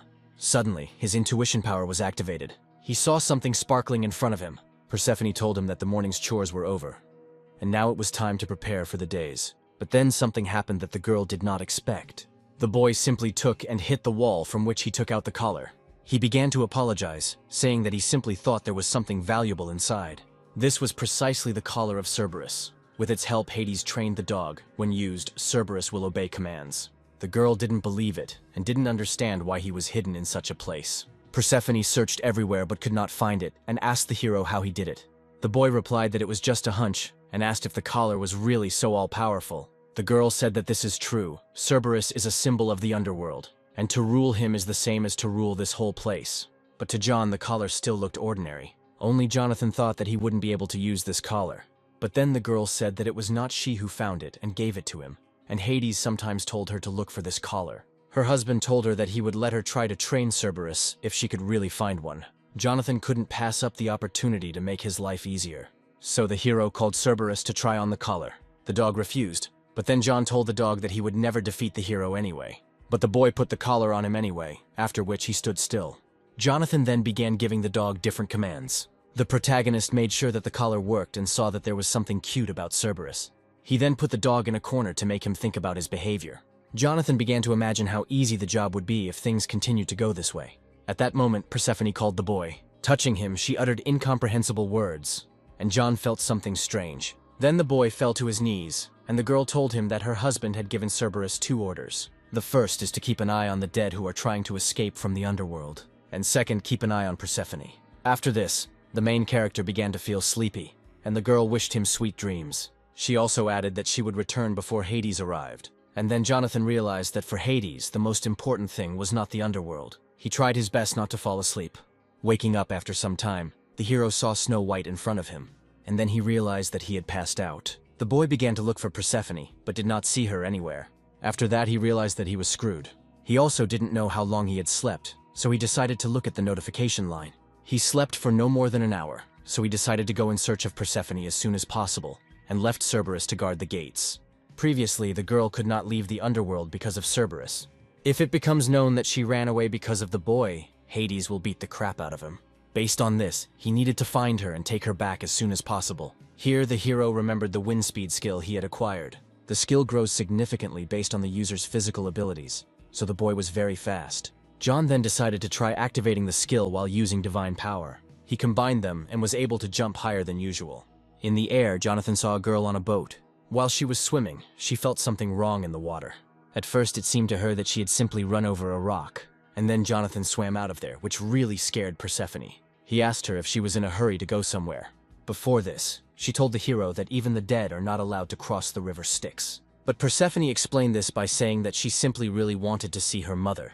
The girl told the hero not to worry, since her husband would only return in 2 days. She also added that John was the first one to catch her, after which the boy was shocked that this was not the first time she had done this. While they were swimming, they didn't notice how they hit a rock. Because of this, their boat cracked. A hole appeared in the boat from which water splashed. Jonathan knew the boat wouldn't hold up, and he knew they had no choice. He dived into the river and began to push the boat towards the shore. Having reached the shore, they passed through a cave and came out into the sunlight. Then on the way, John asked Persephone to promise something. He asked her to come back immediately after she saw her mother. She replied that he was too worried, because she had never been caught before. Jonathan thought he was doomed if she was ever caught. Persephone said that everything would be fine and led him into the cave. Her mother, the goddess of fertility Demeter, was there. Her mother didn't even understand what was happening at first. When she saw Persephone, she couldn't believe her eyes, but she was very happy about this moment. At this time, Jonathan felt like he was there like a fifth leg to a dog. Then the main character noticed something.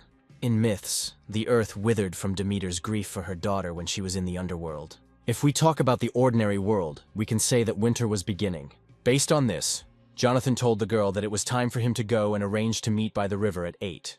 For this, Persephone was very grateful to the boy. And so some time passed, and John came to the river. He looked at the time. The girl should have been there for 3 minutes already, but there was only Jonathan there. However, John heard a sound behind him, as if someone was picking a flower. At first, the boy was glad that the girl didn't keep him waiting long, only it wasn't Persephone there at all. Hades was there and said that a cheeky fellow had come to him for a part-time job. At these moments, the hero began to receive notifications about danger. Supposedly, he was in danger of death. Suddenly, Hades asked John where his wife was. The main character trembled from the words alone and did not believe that it was Hades, because Persephone said that he would not return soon. Because of the long silence, Hades noted that it was not nice. He also didn't understand how someone like Jonathan could find Cerberus's collar and help Persephone escape. Then he said that, however, it didn't matter. After that, Hades told him to die. Jonathan almost shit his pants when he heard a voice. It was Persephone who was outraged that Hades wanted to kill an innocent man.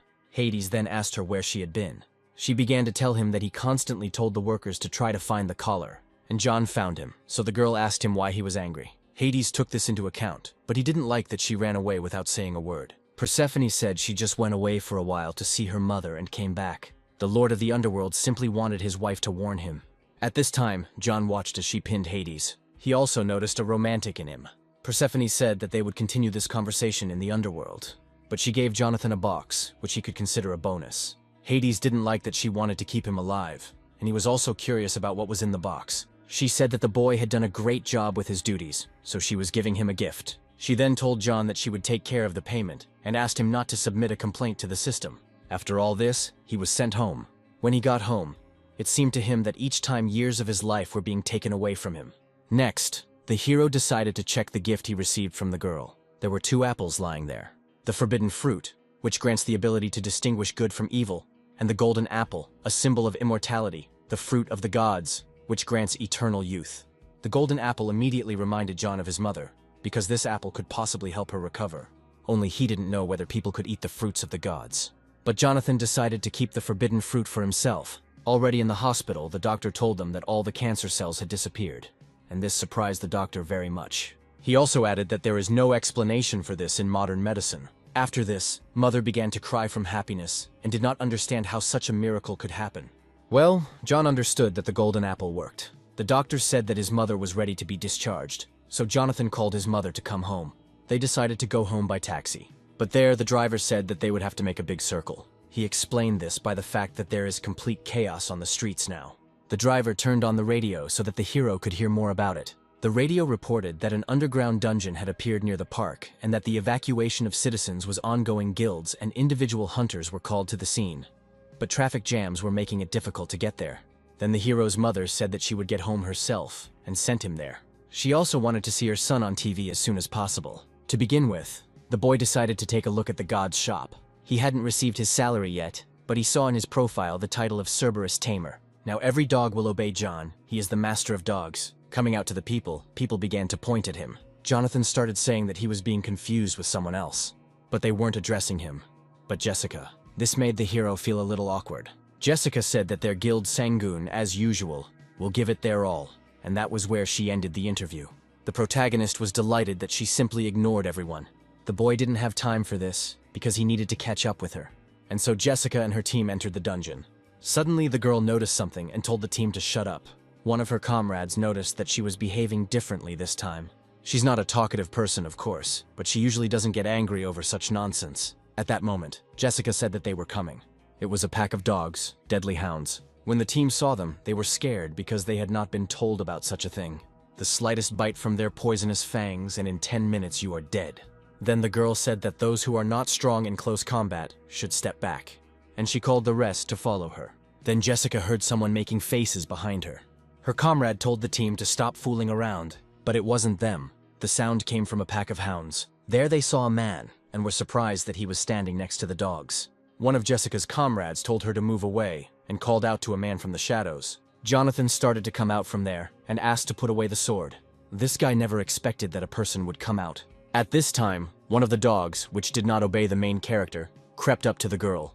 He noticed this, and, using the speed of the wind, began to fly towards Jessica. Her comrade even thought that the boy had started attacking their commander. But John flew at the dog and hit him, calling him a bad dog. The team was surprised that John had no intention of attacking Jessica. The girl didn't react to his actions in any way. Suddenly, the boy noticed a bracelet on the heroine's hand. He had no doubt that Persephone had the same bracelet on her hand. Jonathan then asked her where she got this bracelet. But suddenly, Jessica said that he was causing a lot of problems, and there were also too many spectators there. At first, the boy didn't understand at all what she was talking about. And then, the girl added that everything was too straightforward on his part. John knelt down in front of her and held her hand. Once he realized what was happening, he said it wasn't what everyone thought and asked everyone to stop filming. Then he ordered his dogs to sit. The first 10 dogs were supposed to dig through the area, and the rest would help. Jonathan now had his own personal army of dogs. After some time, they found crystals for the hero. Seeing this, Jessica's comrades couldn't believe their eyes. The girl noted that Jonathan had an amazing ability and asked where he got it from. The boy looked at her and did not understand how she guessed that he did not receive it at birth. But he still told her that he was born with her. The main character didn't wait long, and immediately asked her where she got her bracelet from. Jessica looked at him and said nothing. The boy didn't like her silence, so he asked her about it again. This unique antique design is the same as the friendship bracelet Persephone spoke of. Now John was only concerned with one question: why was he with Jessica? But at first the boy thought she was just a creepy stalker. Jessica replied that she bought it online. After this, a notification popped up in front of the hero. It said that the forbidden fruit would allow the hero to distinguish truth from lies. Then he received a notification that the target's intentions were close to good. Jonathan felt awkward, so he said he wanted one too. At this time, Jessica's friends looked at the guy and did not understand why the guy needed a woman's bracelet. John thought that he had completely lost his mind with these trips. Now everyone would think that he was a pervert. Now his image is definitely ruined. While we were at it, he went on to ask the girl how she knew Snow White's name. To this, she responded that she had simply heard it from others. Near the gates, someone then called out to Snow White. The target's intentions were close to good the second time. The protagonist was shocked when she told the truth for the second time. And only after that did it dawn on him that all this time he had been behaving like a madman, because he himself had understood everything incorrectly. After a while, the boss of the hounds came out. He told the boys that they had brought themselves to certain death. But then Jonathan just went and hit him. The guy knocked him out with one hit, which was quite unexpected. John then turned to his comrades. He asked them to keep the fact that he had been in this dungeon a secret. The hero also asked to keep everything he said a secret. Coming out of the dungeon, they were met by a crowd of people. They were asked to share their impressions, while John tried to hide from attention as quickly as possible. The boy's abilities developed unexpectedly, and he suddenly became a hunter. Previously, he didn't care. But to be a hunter in their country, you need to officially pass a test and get a hunter's license. Armed formations of hunters and guilds need management.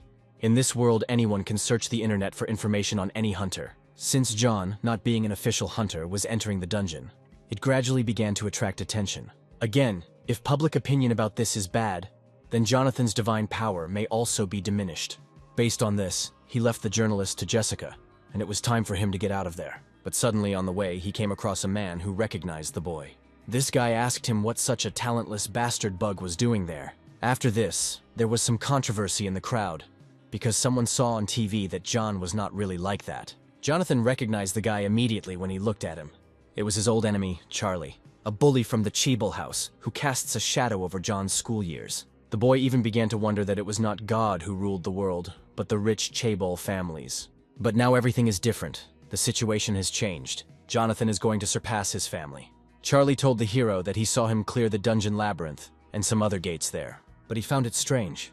This guy remembered Jonathan as untalented, so he thought that he just made up a legend for himself. Because of his words, people began to gossip and believe Charlie's words. After this, the boy's situation became even more complicated. Then Charlie just took and brazenly threw the cap off John's head. Suddenly, Jessica stood in front of the boys and they fell silent. She handed Jonathan his cap. Charlie didn't understand why Jessica was defending this trash with no talent. Well, she responded as if people without talent were not trash, and asked him if he could answer for his words. Charlie still insisted that John was just a dumb idiot with no talent. Jessica didn't respond to the guy's provocation in any way. She just looked at the main character and remained silent again. Jonathan looked at her and did not understand what she wanted him to do. After a while, it dawned on him that she wanted to see the boy demonstrate his abilities in practice. Based on this, he jumped high into the air, which greatly surprised Charlie. John looked at him as if he were a pathetic creature, while Charlie was indignant that he was definitely untalented. The boy simply felt sorry for the time spent on him. He didn't stay long and went about his business. After this, the main character realized that after the incident with his old friend, he needed to get the qualification of a hunter as quickly as possible.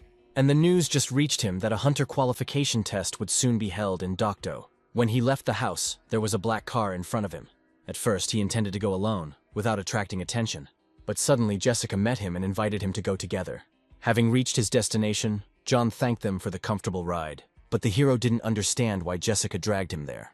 To which the girl replied that she simply had nothing to do that day. Jonathan also asked her why she suddenly switched to informal forms of address. Jessica noted that John was the same age as Charlie, which meant he was the same age as her, so she suggested that they be friends. After some time, Jonathan's number was called to undergo a physical strength measurement. He couldn't leave Snow White alone, so he asked the girl to look after her. The boy concluded that this was why she came. Also in the window always shows good intentions, so there should be no problems with her if he leaves her. During the test, only equipment provided at the test site is allowed, so John had nothing, and he relied only on his own strength. Its difficulty was adjusted by the system. It was given a high difficulty level. And suddenly Charlie approached the hero, from whom a window appeared with a note that the target was apparently emanating obvious hostility. Approaching the boy, he immediately began to provoke him. Initially, John wanted to quietly get his license and get out of there, but this enemy changed everything.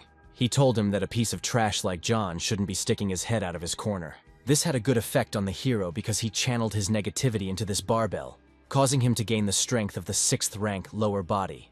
Then he gained upper body strength of the same rank, and the main strength was equal to the 5th rank. After that, he started the reaction, and it was also of the 6th rank. Charlie called it nonsense after seeing it. He then walked up to the judge and grabbed him by the shirt, demanding that he stop. But he replied that the test could not be stopped until there was an error. At this time, Jonathan completed the basic physical fitness test. He was then asked to move on to the next test site. There he approached a crowd that, like him, had passed the first test. John's next test was a test of teamwork. The use of personal equipment other than that provided is prohibited. Also, defeating monsters from other groups will not count towards this team. Having gone to the monsters, one of the creatures attacked John's comrade. Luckily, he was lucky because the boy managed to protect him. He then told him to leave the monster to him. A second later, he simply pierced him with his sword. However, there were other people on his team who needed help. The main character did not wait and went to help them. He dealt with all the monsters so quickly that his team didn't even realize what had happened. His comrades also believed that with his help, they would be able to go further. At this time, Charlie was watching them. He clearly didn't like Jonathan's progress. Next, he took out some spelt with a strange liquid. The guy was up to something bad by giving this liquid to one of the monsters to drink. Because of this, the monster was ready to attack John. Jonathan, unsuspectingly, saw a notification marked as clearly hostile to the object. Before he could even understand what was happening, he took a blow from the monster. But the blow wasn't too powerful for him, so he landed calmly. His comrades looked at the boy and were shocked that he was able to survive. However, this creature was too bloodthirsty, so it killed all of Jonathan's comrades. The main character did not expect that his comrades would die so easily from some monster. Then he saw Charlie and realized it had something to do with him. Charlie started making fun of John, saying that he was alone now and the boy didn't like it very much. He also added that it was useless if you didn't attack with your comrades. And then a strange aura began to emanate from Jonathan. He sat down and said that a capable person will always find a way. After these words, the hero took and chopped up all possible monsters in that place. John believed that if he didn't get points for teamwork, then he should get individual points as well. If the maximum is 100 points, then he should have scored somewhere around 200 points and asked the judge if he was telling the truth. Only the judge and Charlie looked at him and were surprised by his abilities. The judge felt awkward and didn't even know what to answer. But suddenly the loudspeaker announced that an emergency had occurred. All people undergoing testing were asked to evacuate immediately as a major tsunami had occurred and the water was heading towards them. The main character decided that he needed to check what was happening. Then he stood on Charlie's platform and jumped over him. The guy got angry and started yelling at him, but John didn't give a damn. When he went outside, he saw the aftermath of the tsunami. Based on this, he understood that at this rate all the people there would die. At that moment, he received a notification that Persephone had sent him payment. He did not hesitate and began to look for something useful in the god's store. Luckily, John was able to find the wave-cutting skill, a sharp sword that could cut through even the waves. Suddenly, Snow White appeared out of nowhere with John's jacket. The boy didn't understand how she found him and where Jessica was, but he didn't have time for that. John also asked Snow White to help him. Activating the wave-cutting skill, he struck one at a time. He was successful in stopping this tsunami. However, a loudspeaker announced that all examinees were to be moved to a shelter. All this is because there was a high probability of a second tsunami. Jonathan wasn't sure he could stop her a second time. At that moment, he received a notification about an urgent order from Poseidon. According to the announcement, the tsunami will continue until repairs are completed at the Dragon King's palace. Jonathan concluded that all the gods were becoming more and more troublesome. The boy had no choice but to take this part-time job. Having teleported there, someone met him. It was Hephaestus, whom John had not expected to meet. Hephaestus noted as if he knew that they would meet again. He also noticed how much Snow White had grown. Just after touching her, Snow White turned away from him. Hephaestus felt uncomfortable, so John said she was just shy. Jonathan then asked Hephaestus what business he had come to the palace for, to which he replied that he was supposedly a blacksmith and he could not be absent from repair work. To begin with, Hephaestus offered the guy to explain something. Approaching the place of work, he told him to look around. In one place, the barrier was broken and water is leaking into the human world. Even if it looks like a wave in a pool to them, for people it is a huge cost. Then Hephaestus showed him the huge gates. It is because of them that all the headaches occur. The guys get rid of them and get rid of them, and they appear again. Before this, the main character thought that they were like dungeons created by gods, but in fact this is not the case. Suddenly Snow White started acting differently, and after that, something strange began to happen near the gate. Jonathan was tired of nothing happening normally in this damn world. Hephaestus then said that he would deal with them, and ordered John to hold on tighter. If he was sucked into the gate, it would be the end for him. At that moment, Snow White managed to hold on and flew towards the gate. At this time, Hephaestus was dealing with the gates. He showed the true power of a high-ranking god. As Jonathan expected, the higher-ranking gods are on a completely different level. Suddenly, monsters began to emerge from the gates. The main character was surprised that even in the world of gods there are gates with crowds of monsters. Then Hephaestus snapped his finger and called Jonathan.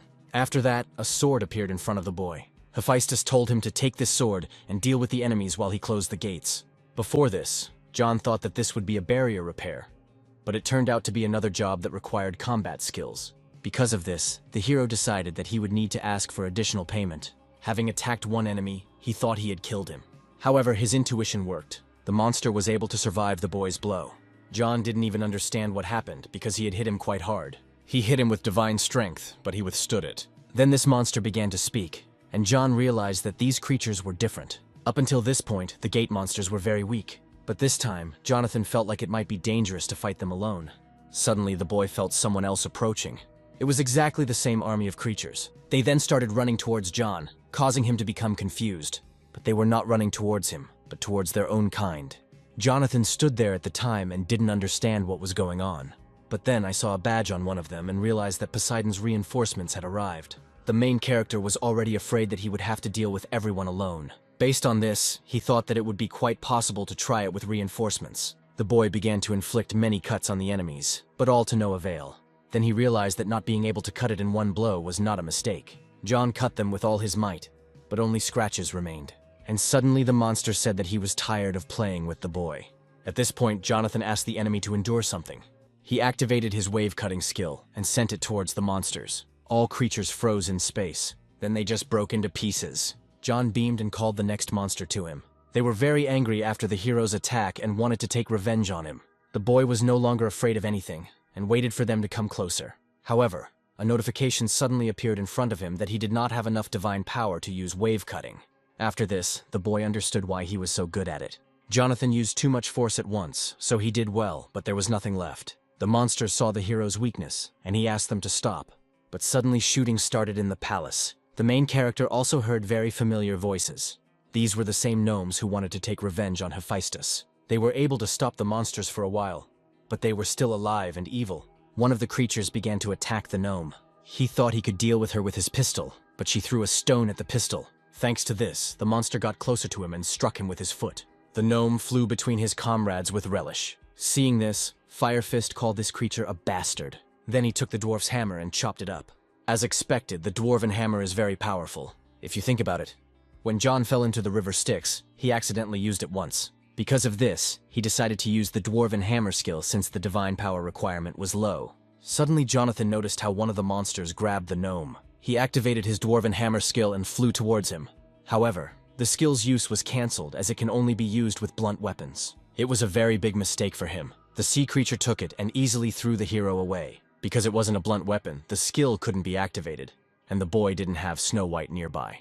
Then he looked at his fist and realized something. At first glance, it seemed to him that he might be a blunt weapon. If there is a talent for fighting, then the boy will most likely be able to use the dwarven hammer skill with his bare hands. There and then, he saw the dwarf being brutally beaten. He had no time to hesitate, so he decided to trust his fighting talent. Then he ran towards this fish. At first, the monster caught the boy's hand and considered him a weakling, but John didn't finish his attack. He successfully used the dwarven hammer skill to break through the monster. The main character was glad that he managed to do it. At that moment, Snow White came running to him. The boy picked her up and a smile appeared on her face. Then Jonathan told her that he was counting on her help. With its help, he dealt with monsters without difficulty. With a little effort, John scattered them all. But then a bigger problem appeared. Hephaestus told everyone to prepare for the blow. He also added that he could no longer hold back the gate because of her power. Complete chaos ensued in the palace. And at that moment, Hephaestus began to be sucked into the gate. And Jonathan didn't understand what to do if he got sucked in. Then the hero saw a window, as if something big and dangerous was approaching. And then an unknown creature emerged from the gate, emitting a very dark aura. The main character felt it on himself and became a little worried. But suddenly, some of the creatures began to scream and rejoice, because it was Lord Poseidon who stopped the whirlwind. Jonathan didn't believe that it was Poseidon. He asked one of the creatures if it was really Poseidon. He still didn't like the fact that he had such a creepy aura coming from him. From what the boy heard, he sounded strange, and he looked different too. The pressure on the back of the hero's head became stronger and stronger. He also noticed an ugly mark on his forehead, the same pattern engraved on the fish from the gate. His intuition was screaming at him that he was dangerous. Then the creature said that the boys had done a good job trampling his cute subordinates. John sensed something bad was coming and warned everyone to hide. After that, the fake Poseidon started doing terrible things. With just one blow, he killed all the fish. Jonathan took Snow White and miraculously survived. After killing everyone, the fake Poseidon suddenly began to laugh. At this point, John's intuition began to tell him that he would not be able to defeat him. Then this enemy noticed that the boy was able to survive. He didn't bother to chat with him and immediately shot him. The main character managed to react to his attack using his intuition. He then decided that he had no choice but to flee using the wind gust skill. Unfortunately, this monster turned out to be faster. He placed his trident against his head and was about to kill him. Jonathan looked at him and didn't believe that he was about to die. After being shot from the trident, the hero surprisingly remained alive. An unknown person stood in front of him and called that monster a fake. John was lucky because the real Poseidon stood before him. The fake told him not to make him laugh and called himself the absolute god of the sea in front of him. Poseidon hit him and told him to shut up. He also noted that his name Neptune originally belonged to him. Then they started grabbing each other's hair and arguing. The main character sat at this time and could not believe that he was seeing with his own eyes a battle between two gods of the highest level. He also noticed that they fought like little children. After this, Poseidon told the fake that this time he would kill him, to which the other replied that he had not yet been able to do so, since his plans had already failed 78 times. Poseidon said that this time he had called a very great god. By the way, he was just approaching. Jonathan was surprised that Poseidon personally hired a god, and had no idea how great this god was. A certain god had already begun to emerge from the gates, and he was muttering something to himself. Surprisingly, Hephaestus came out from there. Coming out of there, he sat down and finally exhaled. Hephaestus then told his comrades to take care of the rest. At that moment, gnomes and one girl began to crawl out of the gate. At first, the main character did not see her, but then I was shocked when I found out it was Jessica. She was able to destroy this gate with just a wave of her hand. When the false Poseidon saw this, he was speechless. He was very angry because he was deprived not only of his servants, but also of his home. Jonathan remembered the enemy's attack and told Jessica that she was dangerous. He shouted at her to leave immediately, but the girl, as always, remained silent. She was absolutely calm and did not run away. On the contrary, Jessica went for this monster. Then the fake began to attack from behind. However, Jonathan protected her with his sword. His intuition wavered, so his body acted on its own. The monster was fed up with Jonathan, whom he called a bug. Because of this, he began to attack him, but Jessica suddenly grabbed the hero. She pushed the boy away and thus protected him. Then the giant joined the work. At that moment, the girl asked the guy why he was interfering unnecessarily, to which he replied as if he just wanted to help. She said that it was unlikely that something like that would affect her. Jonathan was irritated that it was true, but he couldn't admit it. Jessica then noted that Jonathan seemed to be faster than before. Neptune at this time was already in an unstable state. She could see from the boy's face that he had a lot of questions. She promised to tell him everything as soon as it was over. After that, she threw him a flask with an unknown liquid. He received a notification that the description was limited due to lack of information.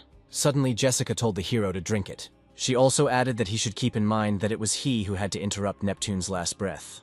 The girl had hopes for him, but he didn't understand anything. Because of all this, he started to go crazy. Jessica then headed off to battle Neptune. They laid him down together with the giant. But suddenly, some micro-magician appeared. He approached Neptune and wanted to finish him off, but something gave him strength. After that, he hit the ground, and a strong shockwave was heard. This blow was so powerful that it scattered the gods in an instant, and Jonathan was shocked that Jessica wanted the boy to deal with this monster. Just a few days ago, the boy was a nobody. Even though he was a low-level god now, John didn't see how he could deal with this creature. And suddenly, Neptune said that the hero had dared to interfere with him earlier, so now he was ready to tear him to pieces. Jonathan didn't know what to do and just stood there, watching as Neptune was about to kill him. But then Jessica came up to him. She looked at him and then asked why he froze. The girl was able to protect the boy with her body, but she herself was injured. Neptune took advantage of this and stood on the girl. He called her stupid because she could have easily run away and stayed alive. Jonathan looked at her at this time and did not understand why she did this. To this, Jessica said that everything was obvious. The girl noted that John was supposedly much more likely, and Neptune will eventually die at the hands of a low-ranking god who underestimates and despises him so much. Jonathan looked at her and didn't understand what she was talking about. After that, she said that she knew that the boy could do anything because she believed in him. At that moment, a notification appeared in front of the guy, saying that the target's intentions were good. People who live with worthy talent live in the same place as others, but their world is completely different. But there was one person, John's mother. She believed that talent was not so important, and believed that her son would succeed. Jonathan used to struggle to keep up with those who had talent. And then the day they were in debt because of his uncle, his mother told him that it was because of her that he had no talent. He realized that this man's trust was only a consolation to remove the guilt from himself and his child. What the boy felt then was not anger or sadness. Then the first thing he thought was thank God, because now he could give up and he felt disgusted with himself. But now everything is different. Now there are people who believe in him. In an instant, John received a huge boost in divine power, but the boy felt that Jessica was strange. This time he decided that he would never run away again. The main character took her and told her to rest, and he himself would quickly finish and return back. He then called Snow White to turn into a sword. The hero's body was filled with energy, and he believed that he could succeed. But Neptune told him that he had simply become a little stronger, and asked him not to become arrogant. John was sure he had become stronger, but there was still a huge difference between them. But even if that was the case, he could no longer retreat. The boy hit him faster and faster. He beat him non-stop, not giving him a chance to breathe. But suddenly Neptune grabbed the guy. This battle was very tough, and there could be only one winner.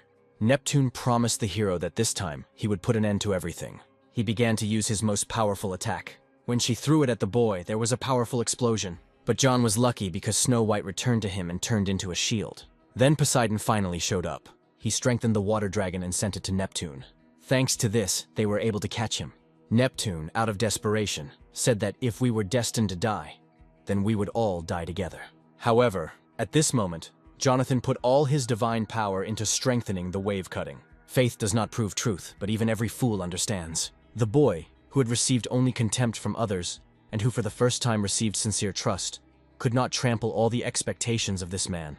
After that, he defeated the forgotten god, and the unknown goddess was also pleased with him. With the final blow, he absorbed the power of the forgotten god Neptune. He succeeded, but by the end of the fight he lost consciousness. At that moment, a smile appeared on Jessica's face.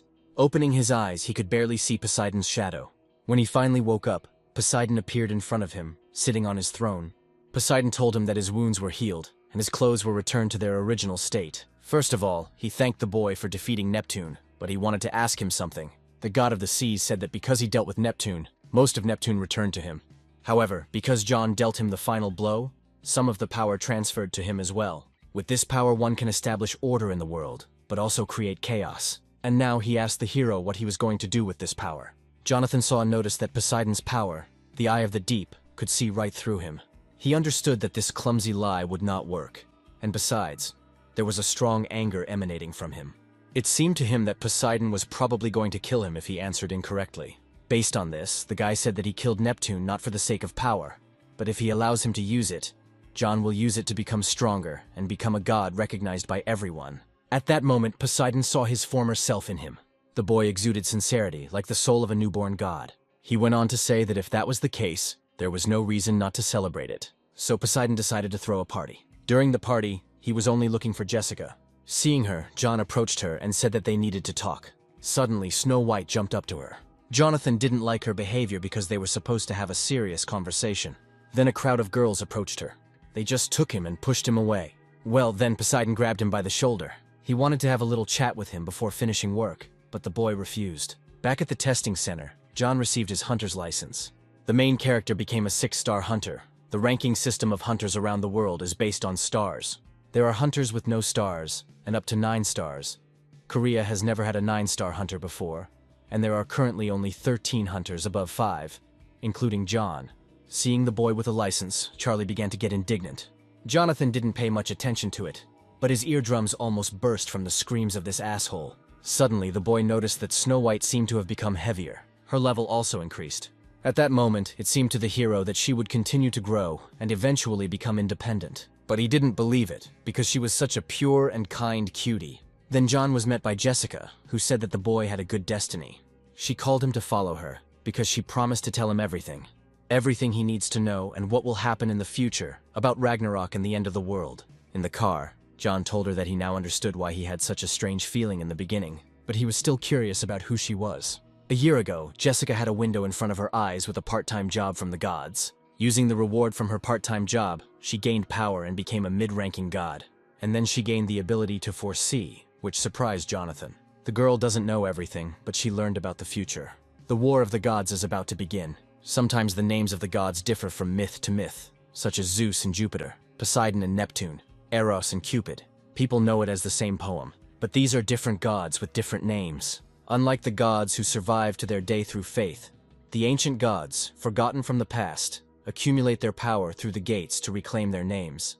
The gate is a refuge that contains the concentrated power of the ancient gods. Once the ancient gods have gathered all their power within the gates, they will come face to face with the existing gods to restore their forgotten names. And eventually the 6th Ragnarok will happen. To ensure that even humans could withstand the gates, the gods created dungeons, making them look like gates. It's a kind of training ground for people. Neptune appeared before his strength was restored, but he was already at a high level. Even the gods are concerned about the existence of the gate. The more the forgotten gods gain power, the harder it will be to block the gates, and the gods are already struggling to protect their own world. When Ragnarok comes, there will be no god who can protect the human world. People who are unaware of this fact consider the danger of the gate to be analogous to a car accident. If someone like Neptune ever showed up in the city, everything around would be destroyed in an instant. Now the pieces started to fall into place for John. Talents and skills similar to the power of the gods, created along with the dungeons, everything like in the game, magic stones and items dropped by monsters. This is the last gift that the gods give to people. Ultimately, this means that people must survive on their own. And then Jessica said that she would supposedly help the hero block the gates that even the gods could not handle. All because she saw how he protected the world from countless armies of gates. She promised him to do everything possible to help him with this. After that, the girl said that they had arrived and it was time for them to go out. Jonathan didn't even notice how they got there. Then the boy got out of the car and thanked Jessica for giving him a ride. But after that, he saw a crowd of people in front of him and a banner that said there was an urgent presentation of the 6-star hunter. The journalists began to bombard the boy with questions, and he understood what kind of help she meant. Jonathan didn't like it very much, but his fame and divine power began to increase. A month later, John became popular in every corner of the country. He was said to be the person who cleared the most dungeons this month, earning hundreds of billions in profits just from magic stones, items, and dungeon byproducts. Great popularity, as it turns out, does not bring anything good. This is necessary to increase divine power, but these reporters are too intrusive. But Snow White also formed a fan club. Jonathan even felt jealous of how Snow White was becoming popular without doing anything. At that moment, Jessica walked in. She said that then he just had to try harder because this fame would soon become his strength. The upcoming battle will be much more difficult, and then she asked him if he was ready to face the harsh fate. The protagonist thought that it would be better if he didn't know the end. There must be some limit. But now that he knows this, he's not going to just sit back and wait. Jessica had no doubts about the hero. Jonathan then went to work for the gods. This time he will work for Apollo. The boy could not even imagine that he would see the sun right in front of him with his own eyes. Apollo said supposedly, of course it is dazzling, because after all it is his embodiment. God began to boast that even his solar carriage was beautiful only because it resembled him. At that moment, John and Jessica did not understand how they could praise themselves for so long. The protagonist began to think that he had some kind of ability for self-praise. But Jessica was already thinking about hitting him. Later the boy said that it was actually fun. The girl didn't understand the hero at all, because there was nothing funny about it at all. But John said it would be great to do something worthy of God while he still had the opportunity to carry the sun. After this, Jessica asked the hero if he knew that this was not a real sun. It's just a fake created with Apollo's powers, and they just fly across the sky, coinciding with the sunrise. John was surprised, and did not understand why he was doing this then. Jessica said that if they do this, people will believe in the sun god and be faithful to him. In this way, he increases his divine power, which is how Apollo became the god of the sun. This is a scam. He is just a scammer who feeds on people's faith. However, Jonathan has nothing to worry about. He just needed to focus on his work, because the reward for it would be considerable. So the girl said that they needed to finish this nasty job quickly and sped up. Jessica was quite good at driving the cart, and John asked her if she had driven it before. She replied that she had struggled with this task countless times, so much so that she could do it even with her eyes closed. As it turns out, this is not the first time Jessica has worked at this part-time job. But John realized that Apollo did not recognize her. Jessica thought at that moment that he was slow-witted most of the time. But at times like these, he became quick-witted. She realized that he would be able to understand her lie. So she said that Apollo did not remember, because he only cares about himself. So no matter how many times you come, he still won't remember. Suddenly, Jonathan's intuition kicked in. This was no coincidence, as solar wolves appeared near them. Jessica found this odd, as sun wolves were not usually found in these areas. John realized that these creatures were very similar to hellhounds. Jessica wanted to take them on, but the boy said he would take them on himself. The heroine was against it, because if you touch their fur, you can burn to the bones. However, John said that in order to become as strong as in the prophecy, he must deal with it himself. Besides, he had everything thought out. He then told Jessica to watch him win. He managed to put the flames off the wolves, but he was still hot. After this, the hero's power of Neptune was activated, due to which he no longer felt the heat. John then activated the special ability of the Dog Master, and was able to attach 33 dogs to himself. Jessica was surprised at how John started petting these dogs, and then I even thought it was funny. When she first met him, he was just a simple fool who couldn't do anything. But no matter how hard it was, he still moved on. Even if it seemed like a small step in the eyes of others, Jonathan was always improving. To achieve such a result after 1,869 reincarnations is not so little. There is no one else. John is the only one who can kill it. Jessica was reborn for this very purpose. At this moment, the main character prepared the dogs to drive away the rest. With their help, he was able to tame 7 more dogs. However, these were not all the dogs, so he told them to continue in the same spirit. At this moment, the hero received a notification that he had developed an additional skill. Now he has the ability to call tamed dogs, and they will obey all his commands. Of course, among the tamed, the death hounds will be of little use. But what happens if the boy calls Cerberus? This will definitely be a spectacular fight. At this point, Jessica told John to hurry up and tame the others. Sun wolves are not so dangerous alone, but when they feel threatened, they merge together. After this, the solar wolves attacked the boy's cart. Jessica managed to catch John and told him that he was always somewhere in the clouds at the most dangerous moments. She asked him to get ready and get in quickly, since they didn't have time. Jonathan asked the girl where the cart and the sun had gone. They fell to the ground below the village. At this point, the girl added that she allegedly had something else that she had not told about.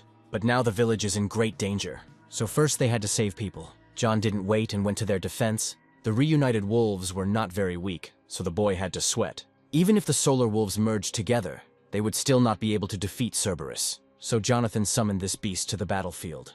Cerberus easily grabbed the wolf cub. John then asked Cerberus to hold him tighter, after which he eventually finished him off. One of the residents asked who this guy was, who had appeared so suddenly and figured it out in no time. Then Jessica came out and said his name, She introduced him not as a man, but as a god. Jonathan has a natural talent for attracting attention. Then the old man came up to John and called him the God of Swords. He knelt before him and wanted to convey to him greetings and great gratitude from the whole village. The main character began to say that all this happened because of him and asked the old man to get up. But the old man stood his ground and believed that they were alive only because of the gods who looked after them. Based on this, he added that they would perform a sacrifice every month for his favor. After these words, Jonathan disappeared. He hid behind a column and thought that all the villagers were crazy. He also realized that they had done a great job. Their cart is broken into pieces. The sun wolves have eaten the sun, and there is only a week left before the end of the part-time work. Suddenly, Jessica suggested that the hero create it again, but the boy asked her who could do it, and she gave an example of his old friend. Yes, the girl suggested asking Hephaestus for help. Then the boy asked her how much she earned. To this she responded that she didn't have a penny. John believed that no matter how close they were to him, he would hardly make the sun for them for their kind eyes. Jessica asked him to stop talking and just follow her. Then the main character offered her a bet that he would not agree, and the loser would fulfill the wish. Arriving, Hephaestus agreed, and said that he owed Jessica for the rest of his life, so for him it was a trifle. He only needed 3 days, and he could make even 2 suns for them. John couldn't understand what she could do to make Hephaestus help her for free. Then he remembered how Jessica wanted to talk to him about something. At that moment, the girl said that now John owed her a wish. But before that, she needed to tell him something. To prevent a war of the gods, John must acquire priests. When the divine power of a lower-level god exceeds 50,000, the ability of God's call will be unlocked. Thanks to her, he will be able to enlist the support of the priests and call on them for help during the battle. The boy thought it was a joke. And then he said that you can't just grab a priest and ask for help. But Jessica said he would have to do it anyway, because he couldn't prevent the war alone. He needs to gather 12 priests from the prophecy, who are in different dimensions. And only together with them will he be able to save the world. The sheer amount of information left John completely confused. However, then he asked her what it meant in different dimensions. Now the boy can only earn extra money on the continents. But gradually increasing his divine power, he will have access to part-time work in every dimension. Jessica added as if there was nothing to worry about. Because in their world lives the first priest, who in the future will become a combat-ready assistant. Then Jessica said that she had come up with some kind of wish for the boy. After some time, dawn began to break in the village. All the people in it began to bow to this dawn. One of the residents saw Jonathan's inscription and did not understand who he was. The man behind him told him that this was the god who protected the neighboring village from fire monsters. They thought Apollo valued John so much that he even put up a banner. Jonathan certainly wanted to increase his divine power, but this was a disgrace on a universal scale for him. To which the girl said that the boy allegedly agreed to do whatever she wanted. Therefore, his goal is to unlock the power of the call of God, and he must do everything possible to ensure that as many people as possible learn about him. Or at least he needed to make himself useful. Then the boy bought an SS-level shooting talent from the god's shop. He believed that this would improve long-range combat to some extent. He had a hard time dealing with Neptune because the only way to defeat him from a distance was to cut through the waves. One misfire and John would have certainly died. Then he decided to see how much his divine power had increased. Carrying around a banner every day was simply disgraceful, and because of it, the boy couldn't sleep properly.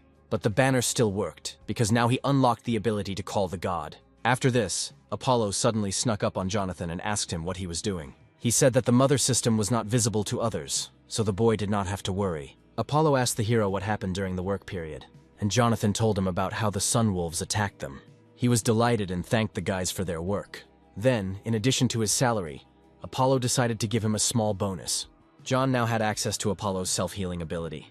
Apollo noted that this ability could only be obtained from his part-time job, and suddenly began to laugh. He also added that people are lining up to get this ability. At that moment, Snow White woke up. Since she was awake, the boy asked her to help him with something. The main character wanted to check in advance what kind of ability this was. The self-healing ability activated slowly, but the wound was healing. Apollo then noticed how Snow White transformed into a weapon and called it a great rarity. He asked the boy if he knew how to tame. At that moment, John remembered who he had tamed. But the hero did not understand why God needed to know about this. The thing is that recently, Apollo was bothered by someone, and because of this, his soul was not in the right place. He was also pretty tired of his son being constantly eaten away. Apollo heard that none of the gods had yet tamed them. Suddenly, John summoned the sun wolves right in front of him. The lower-level god did what none of the gods could do. Apollo then asked the boy how he tamed the sun wolves. Jonathan was ready to tell him, but he had one condition. The boy asked to be taught how to shoot a bow. To most people, Apollo is the god of the sun, but he is also the god of medicine, the arts, the muses, and the god of archery to boot. During the lesson, Apollo began to tell us that in order to create an arrow, we need to concentrate our spiritual power on our fingertips. Then you need to hold your breath and pull the bowstring. This is basically the basics of archery. But John found his actions rather primitive, but his god-level shooting ability looked really cool. Surprisingly, Apollo was quite a strict teacher, and a month has passed since the boy began practicing the basics of shooting in the world of gods. Now John knew exactly what archery was. Until now, he has been honing his skills with the help of video tutorials on the internet. Either he copied the movements of the dwarves, or the monsters from the palace of the Dragon King. But as expected, studying the techniques of the gods themselves is a completely different matter. If John combines his talents with the teachings of the gods, he will reach a new level. At that moment, Jessica came and said that it was time to return to the human world. There is not much time left before the meeting with the first priest, but the boy decided to say goodbye to Apollo before leaving. At this time, Apollo was playing with the solar wolf like crazy. John told the girl that he learned a few things while working part-time at the dog cafe. Jessica was glad it worked. Otherwise, things could have turned out badly. She told him to think before he acted, because someday it would end badly. To this, the boy replied that he had improved his divine powers, gained abilities, and learned techniques. At this time, people in Hell began to suspect that someone had summoned Cerberus. Aida's assistant reported to him that the dog had indeed been summoned a month ago. The god of the underworld considered this a brave act, but he clearly didn't like the fact that someone dared to touch the symbol of his kingdom. Whoever it was, he was ready to get it out from under the ground. Having committed such an act, a person must understand what the price is for the courage to insult the god of the kingdom of the dead. After working part-time, the main character went to the Sangun Guild. There he honed his fencing skills. Then the boy asked Jessica if the priest would definitely come to them. To this she responded that they just needed to wait. It's been a week since he swung a sword alone, so his skills are improving more slowly than when he was working part-time. Jessica didn't answer and just looked at her phone. While the boy was telling her something, she found a part-time job. Jonathan wanted to go with her, but the girl said that this time he would have to wait. Naturally, the main character didn't like this. He had been waiting for a week for the priest to deign to come, so he wanted to take on a part-time job instead of wasting time waiting. Suddenly, Charlie came out and called the hero poor, so he needs to earn money. Jonathan, hearing this voice, hoped to see anyone but Charlie. The unexpected guest said that John had made the right decision to take on a part-time job. He believed that untalented people should take up mediocre part-time jobs. The boy didn't understand why he came to the Sangun Guild. John also didn't want to believe that he could be that priest, but that's not why he came. On that day, a training tournament was taking place there. Charlie pointed out that a washcloth like his Snow White wouldn't get him very far. He then showed off his dog, which allegedly had the blood of a deadly hound from the dungeons of Germany. It was a big day for Charlie, so he told Jonathan to go and do his part-time job. At that moment, the boy began to think about the training tournament. Charlie competed under number 9, and he was able to score 39 points. This was the highest result ever achieved. Charlie admired himself and thought that this would earn them a few more points. This time he wanted to show his father what a wonderful son he had. His father was the president of the #1 guild in South Korea, which was called Iris, and his father's name was Ermak. Suddenly the judges announced the last contestant. He was number 10 and was also the most popular person in Korea. It was Jonathan who came with his beast. The jury was shocked because they had never seen such an animal in 10 years. Charlie, seeing this, did not understand what was happening, but suddenly the boy grabbed him by the shoulder. At that moment, he asked him to agree that the solar wolf was really awesome. John told him that no matter how much he asserted himself, he would never succeed. Charlie then grabbed the hero by the shirt and asked why he was always one step ahead and constantly putting spokes in his wheels. At that moment, Ermak came out, not liking his son's behavior. He told him to shut up and participate calmly without any problems. Otherwise, he would have to send his son abroad. Ermak also apologized to John for his son, saying that his son does not know manners. The main character said that everything was actually fine. Ermak noted that they had not seen each other for a long time and noticed how the boy had matured. He also asked not to waste his nerves on Charlie, since his son is a brainless idiot. At that moment, Charlie broke the vase. He was infuriated by the fact that his father only compared him to a brat who didn't have a drop of his blood in him. This really pissed the guy off. He felt like his life had gone downhill ever since that bastard showed up.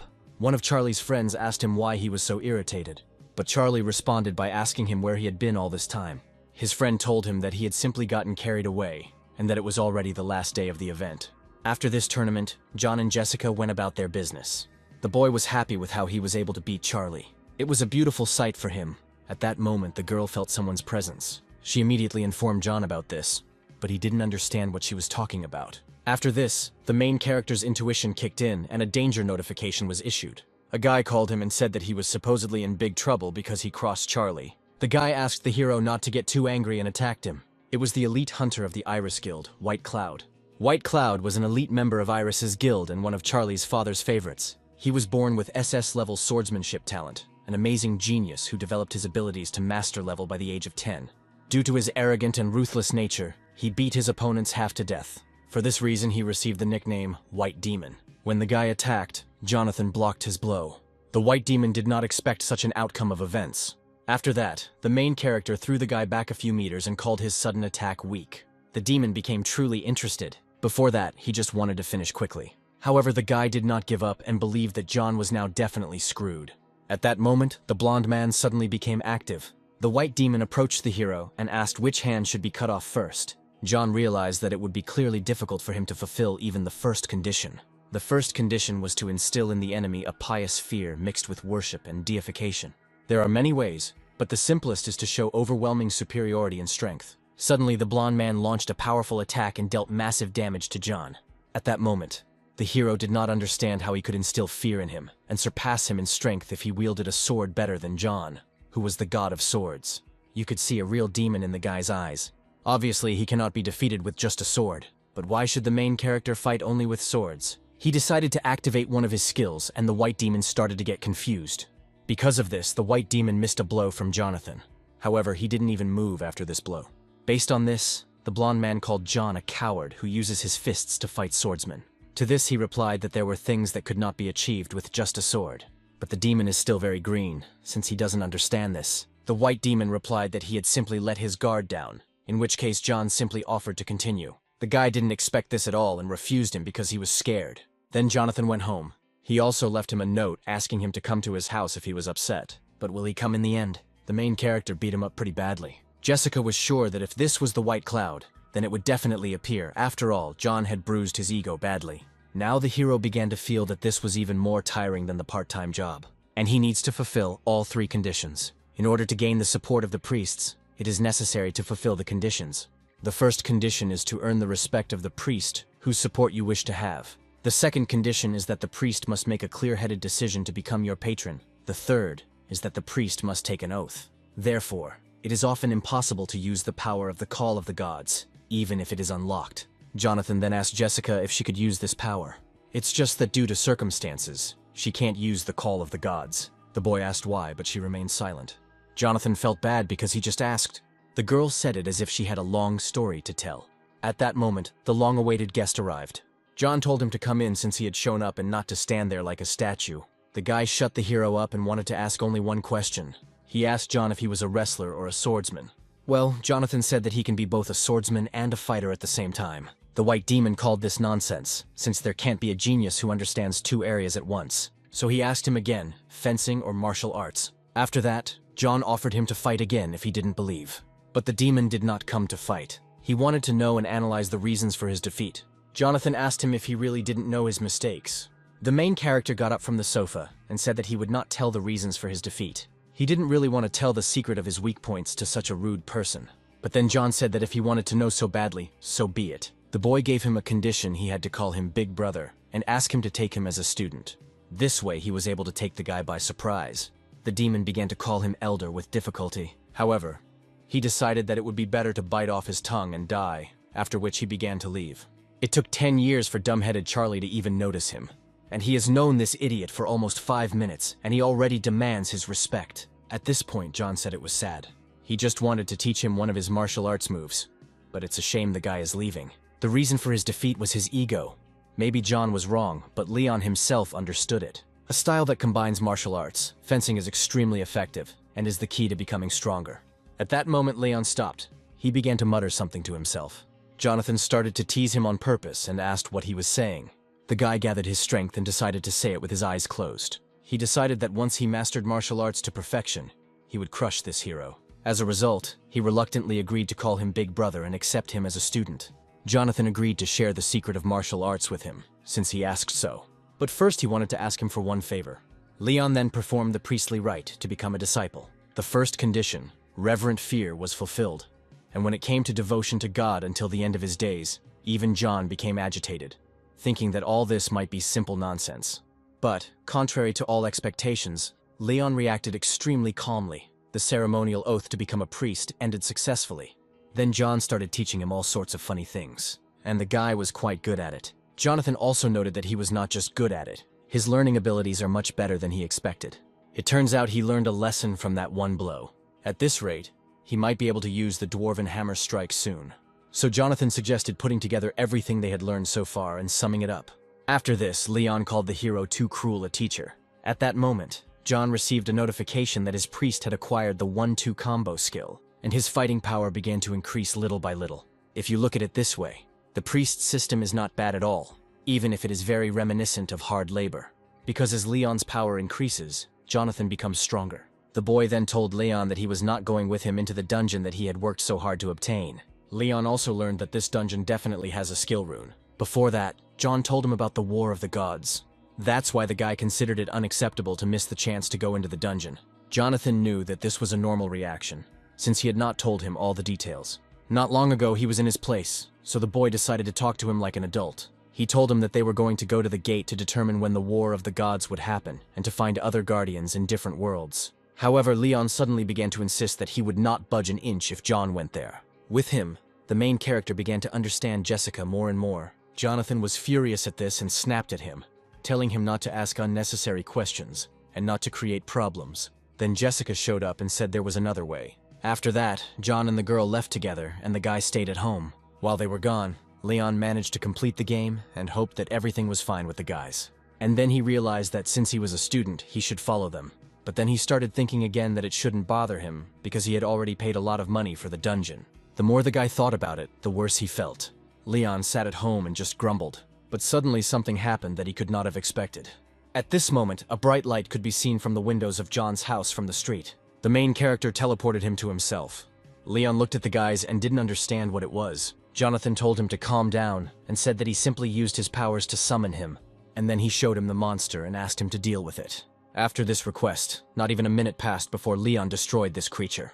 Jonathan was amazed by his abilities. Based on this, he called him to deal with the others, but Leon said that he would not budge. The main character did not object and simply moved on. However, John began to summon Leon, after which the boy agreed to follow him, asking him to stop summoning him. In the end, everything went better than John expected. Leon just learned martial arts skills. He already feels more confident. Did the blow from the dwarf's hammer really sink into his soul? Leon thought it was the end, but John said they were just getting started. The gate was just a stop, but they had a real destination. After that, they all went into the portal. At that moment, Leon realized that he had signed up for the wrong place. Fortunately, the teleportation was successful. Leon was shocked because he found himself in a magical world, but Jonathan imagined this world completely differently. He didn't understand how it was possible to find the next priest in such a large area, especially without knowing what he looked like.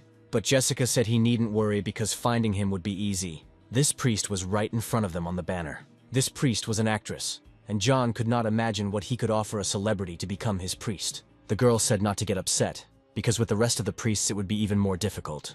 It won't be as easy as with this simpleton. But she shouldn't have said this in front of Leon. He didn't like it at all. He started yelling at her, after which the girl knocked him out, and Jonathan warned the guy that Jessica was much stronger. At that moment, the girl told the boy not to worry about meeting her. According to the prophecy, Adela goes to magic school every Friday. Then the girl told the boys to follow her. They needed to go somewhere. After that, they headed to the Magic Academy. When he arrived there, John introduced himself as an exchange student. He didn't believe that at that age he would become a schoolboy again. Suddenly the boy heard someone discussing him. This place is no different. Still the same terrible place. There was an atmosphere of dividing people according to their talents. At that moment, the teacher came and told the students to be quiet. She said that there were plenty of seats in the auditorium, and he could sit wherever he felt comfortable. He already had a place in mind. If you are physically close, you also become mentally closer to each other. So he decided to sit next to Adele as naturally as possible. The boy came up to her and asked if he could sit next to her, to which she replied that he could sit down if he wanted. John sat down next to him and started asking where the magic lab was, since he still didn't know much about the academy. The hero decided to start with small talk. He never thought that his part-time job as a consultant would come in handy in such a situation. Then he suddenly started talking about how they had a very spacious and beautiful auditorium, after which he suddenly called the girl also beautiful. Because of this, Adela stood up from her seat. She asked him not to pretend to be friendly. The girl believed that he came because he thought that being in the same class with a celebrity would help him become friends with her. After this, Jonathan realized that he had screwed up completely. Then he needed to find Building A, but he was doing a poor job of it. Suddenly he heard Adele talking. She promised that if she didn't finish school, she would drop out and focus on acting. The girl herself understood this, but continued to be stubborn. The lack of mana could not be cured. John also learned that if you imagine a fiery clot while feeling the flow of mana, you can use a fireball. The boy was very surprised by this. He liked it and decided to try it too. He tried to do it in different ways, but nothing worked. John wanted to see if he could use divine power instead of magical power, but apparently magic requires mana. Then the other students started laughing at John trying to use magic. They called the hero a clown and did not understand where he came from. Suddenly Adela noticed this. After that, she suddenly called the boy. The girl said she had something to talk about, so she suggested meeting after class. The school day ended, and the guys actually met. Adela said that even without mana, it was improper to act like an idiot, so she suggested that he just give up magic. John didn't like the girl's mood, but he answered her that it was a bit of a shame to take out one's situation on another person. Adela didn't understand what he was talking about. She called it nonsense, but John said she was running low on mana, a rare disease that prevents the use of mana, regardless of its amount. Mana deficiency disease is a rare, untreatable disease that once destroyed Adele's dreams. Perhaps that was why, when a boy appeared in front of her who found himself in the same situation as her, instead of feelings of kinship due to the similarity, she was overcome with a feeling of disgust. This convinces her that she will never be able to fulfill her dream of becoming an archmage. So she pulled herself together and kept challenging herself. Based on this, the girl said that she looked pathetic, taking out her anger on an innocent person. Suddenly, John said, he would supposedly make it so that she could use magic, but in return she had to help him with something. Only Adela asked him what he could do, since he himself had no mana. The main character said that in a week he would show her how to use magic correctly. Adela thought it was complete nonsense because he didn't even know basic magic. Because of this, Jonathan offered to make a bet with her. Then the boy told Jessica what happened. She considered the hero a fool because he decided to use his self-confidence. John knew it was reckless, but there was nothing he could do about it if he hadn't done it. She wouldn't have listened to him. However, it wasn't the worst way to get her attention. After all, she was only interested in magic. But just think, the boy told her that he would teach her magic in a week. You can't buy talent for magic even in the god's shop. It takes a lot of time to get mana and learn how to use it. Of course, everything will be different if the guys take a hidden part-time job. In 2 months, Kairos, the forgotten god of magic, will appear to the world and try to destroy this magical city. Vermouth, the god of magic, will post a request for help. One of the rewards is a talent for magic. If Jessica told him everything at once, it might hinder his development. So she decided to tell him everything gradually. She told John that in 2 months he had to apply for the vacancy of the god of magic Vermouth, so he had to ask Adele to wait 2 months. At that time, this was considered the most optimal option, but suddenly Jonathan said that they could do it now. Jessica asked him how he came to that conclusion. In any case, the main thing is that Vermouth felt threatened and published a post. So they just need to disguise themselves as gate monsters and start an invasion so that he will obviously ask for help. The magical world is confusing and complex. Throughout all of his revivals, Jonathan solved problems in the same way. But will he really act differently in this life? Only Jessica thought this plan could be dangerous. If anything goes wrong, John could die. The boy told her not to worry, because she would be the one playing the role of the monster, since she was the strongest among them. A couple of hours passed and the guys were at the Temple of Vermouth. It turned out to be much bigger than John thought. Then the boy said that he would hide and the others could start the show. At that moment, Leon didn't like the idea of him being some kind of bait because it was like saying go and die. Jonathan pointed out that the guy was being rude again and said that if he didn't go there, he would die at his hands. Leon did not argue further and went on his way. The guards noticed the guy and started asking him who he was. But Leon did not listen to them. He was only tormented by who he had become, a priest or a slave. Then the guards ordered the guy to stop. Otherwise, he would be in trouble. At this moment, Leon's anger towards John built up. So he didn't listen to the guards, and they had to use the firestorm. The guy told Jessica and John to just wait and watch. Leon gathered his strength and went to the guard. One day he would master all forms of martial arts, and they would bow before him, Leon believed. Then the guy acquired the skill of fire cutting and mastered it well. John was surprised because Leon created the new skill himself. But the main character decided it was time to wrap things up. After that, he directed his dogs. The guards, seeing the monsters, began to use barriers. They also started shouting that they needed to call for help immediately. At that moment, Jessica appeared. She ran through them and knocked out each one. It turned out to be easier than Jessica thought. Since the god living there is extremely powerful, the boys overexert themselves a bit. Leon thought that this guard was completely useless. Of course, they raised quite a fuss. Based on this, it was time for Vermouth to appear. After that, someone behind John's back asked them what they were doing there. The main character found it strange that he came from the other side and asked him who he was. To this, the guy replied that he asked the question first. Jonathan wanted to calm down, because if he wanted to kill him, the boy would already be dead. So there is a high probability that he did not properly understand the situation. He then replied that he wanted to see what kind of crazy people attacked the temple in broad daylight. When something like this happens, they, as gods, naturally cannot help but be interested. Afterwards, the guy said that he saw the temple being attacked in broad daylight, but he didn't think that he and John were on the same level. The boy became agitated and began to say that he had meant something completely different. At that moment, Vermouth's eye began to glow. A second after that, the guy pointed out that John was dirty and should get up. Vermouth then apologized to the hero for his rudeness. He tested the boy for sincerity and did not feel any hostility. And then Vermouth noticed those very dangerous monsters that came out of the gate. Leon found this god very dangerous. Jessica grabbed him by the shirt and told him to get ready to run. Before Leon could understand anything, she was already running. Vermouth was surprised by their escape and said that they were very fast. Judging by his expression and tone of voice, it didn't look like he was going to follow them. But John couldn't know for sure, so he decided that he shouldn't relax in any case. There were several reasons why Jessica agreed to this plan. One of them was his character, as he was said to be a god who by nature hates battles and simply loves to study magic and spirits. Then Vermouth asked the boy where he was from. John said he was from Korea, but for some reason Vermouth thought he was in America. The main character thought that in America there are also people who have the same system window.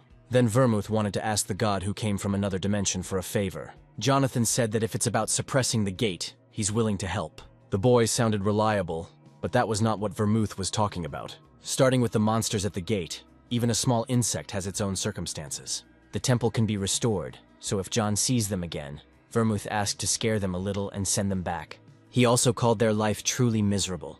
Now John understood why he was losing even with such powerful divine power. Based on Jessica's prophecy, it seems that Kairos knew Vermouth's identity well. He will ambush him and seriously injure him.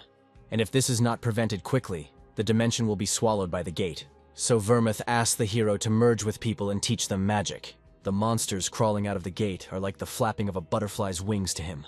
But for people, these flaps are like a destructive storm. If the monsters from the gate are as strong as the previous ones, people will never be able to cope with them.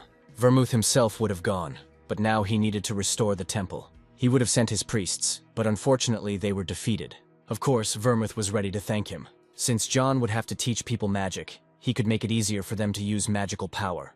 Jonathan happily accepted Vermouth's offer. Vermouth was also pleased about this, and said that he would inform everyone so that he could work comfortably. At this time, the students were discussing Jonathan, and noticed that he had not been seen lately. They found it funny to see his sad face when he couldn't use magic. Suddenly, the teacher told the students to be silent. He told them to focus on the lesson.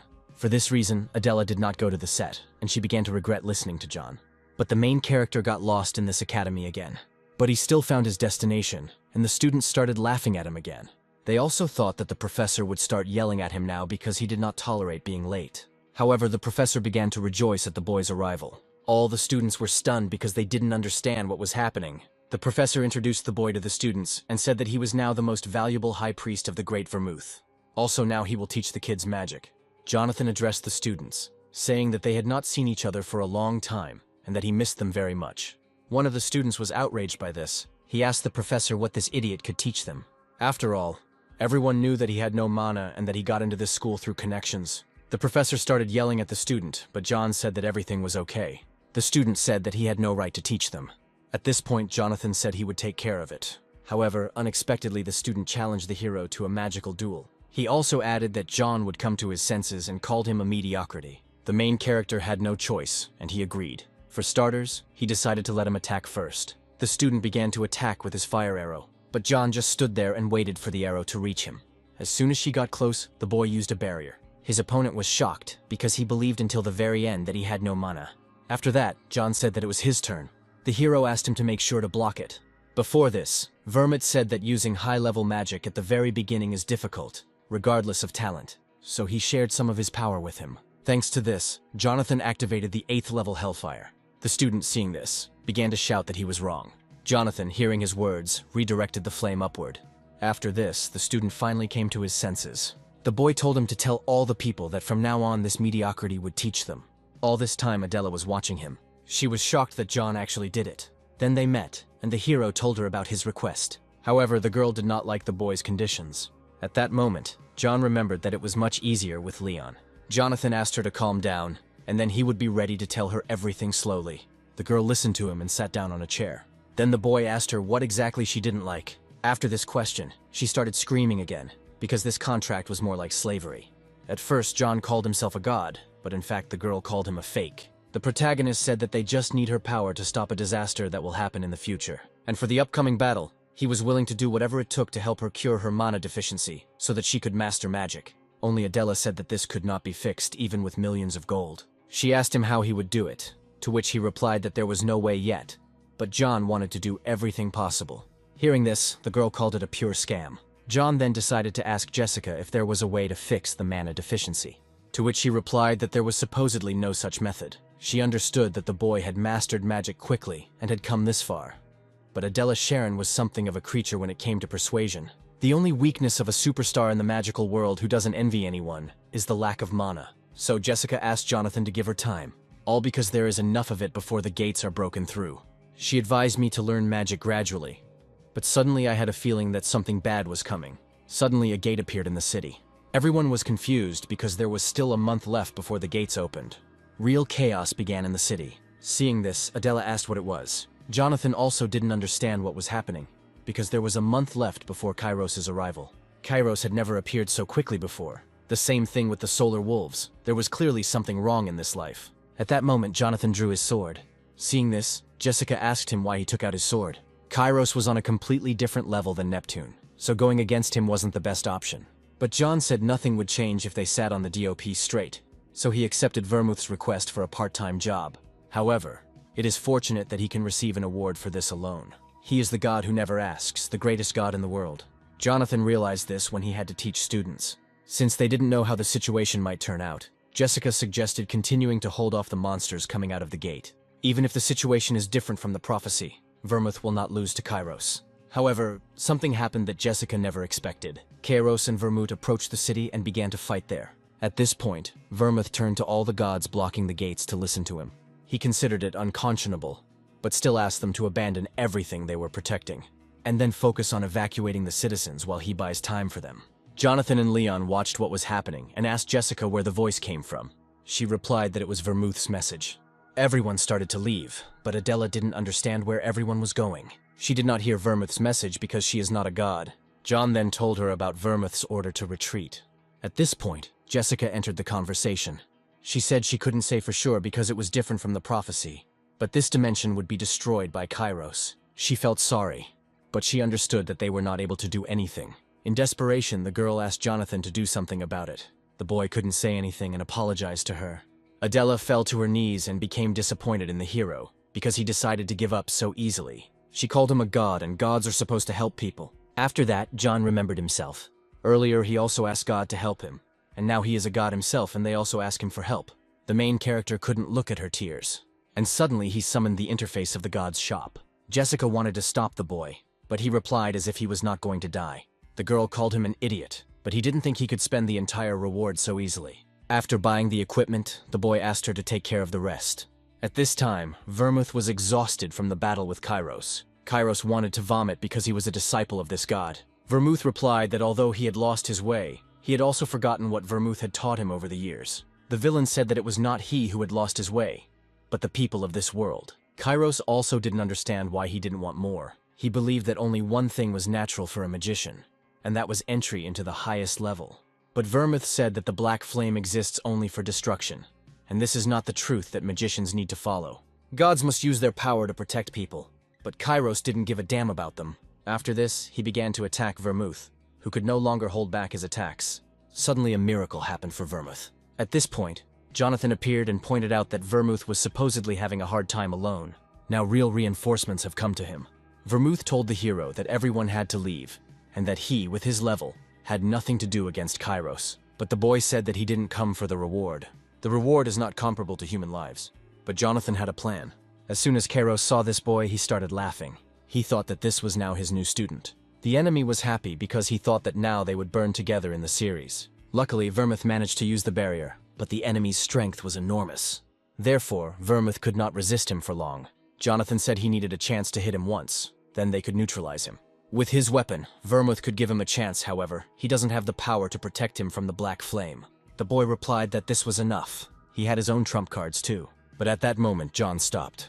Kairos was so strong that the hero could not even touch him with his finger. After that, he was engulfed in black flames. Kairos started laughing and asked what they should do now. Suddenly, Vermouth began to utter strange words. Because of this, Kairos was chained.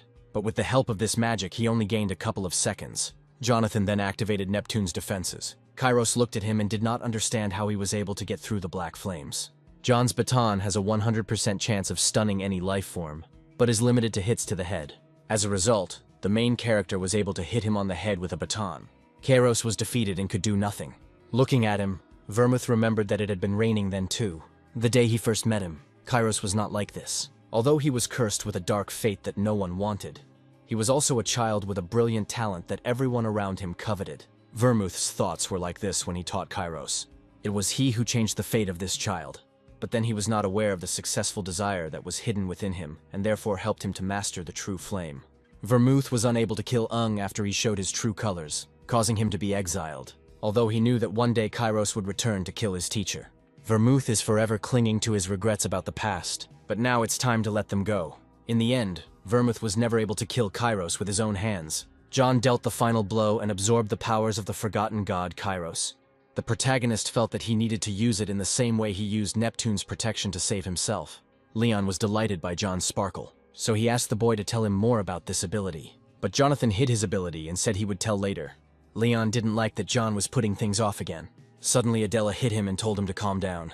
She didn't like the way he whined, because Jonathan is the god he serves. Jonathan noticed that she now realized how cool and brave a god he was. Adela said that she was now sure that he was not a fraud, since he had provided her with evidence. At that moment, the boy wanted to hear from her what he had been trying to achieve for so long. She was ready to become his priest. However, she planned to stay at her place for a while. Now the girl knew for sure that since she was unable to use magic, she could not help in any way. So she decided to find something to be useful. Suddenly, Vermouth offered to help her. He said that he supposedly had to repay the kindness of the god she believed in, so he would be glad to help him in this way. Jonathan, remembering his actions, hid Jessica and Leon. Jessica thought that he had already forgotten, but the boy decided to play it safe.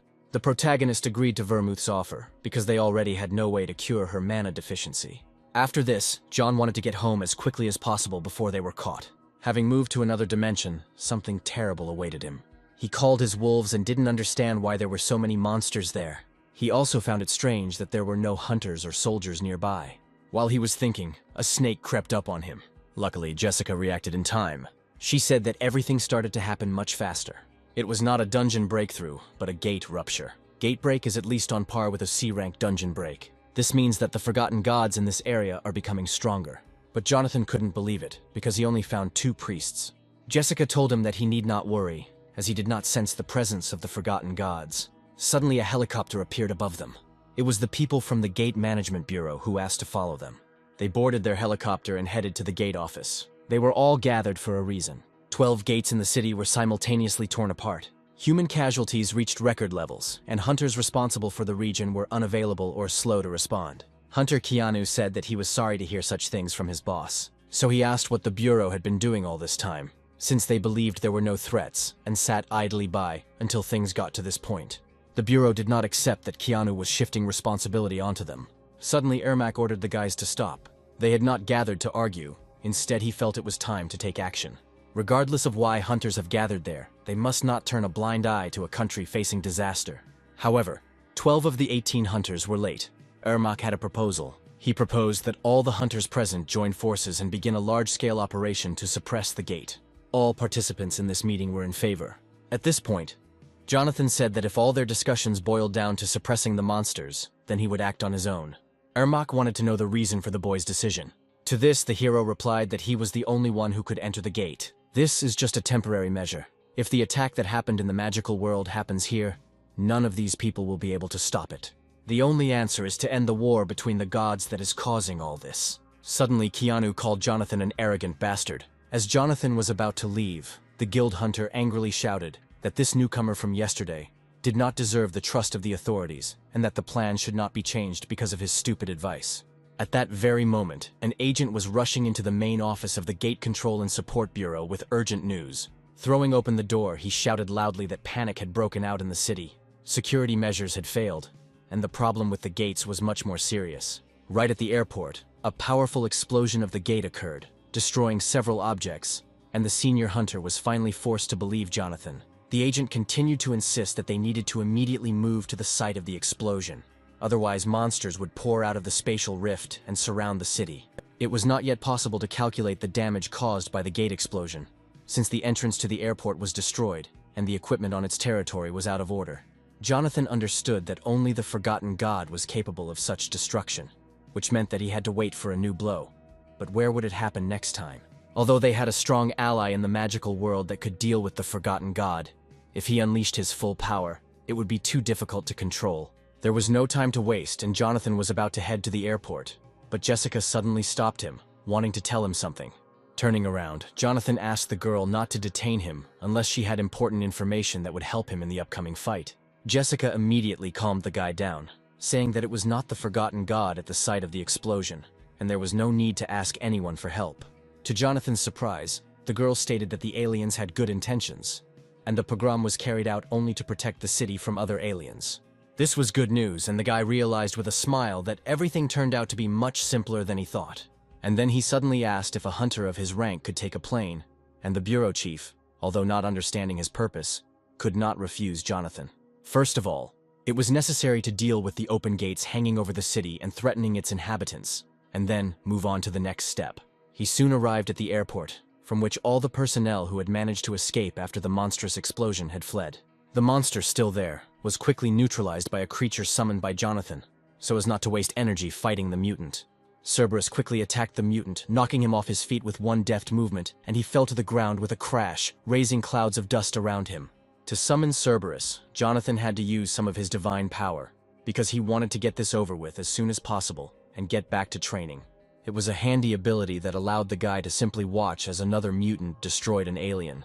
Before leaving, Jonathan wanted to regain his strength, but at that moment someone else appeared nearby, who had been watching him from afar for a long time.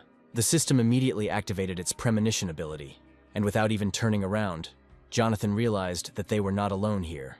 But besides Cerberus, Jonathan had other allies who were ready to join the fight if he was in danger. It turned out that Jessica had noticed the stranger even earlier, and had rushed to attack him before he could attack Jonathan. Jonathan wanted to stop her, confident that he could handle it himself. But it was too late, and the girl came face to face with this uninvited guest.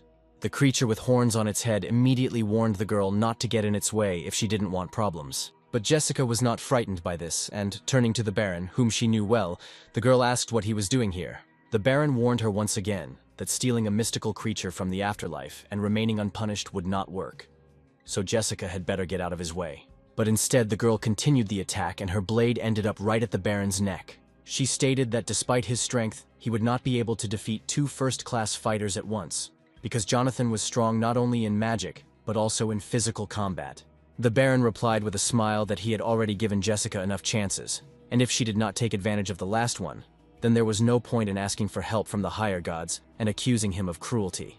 He then added that Jonathan would soon be judged by Hades and would not be free for long, although he himself did not yet realize this.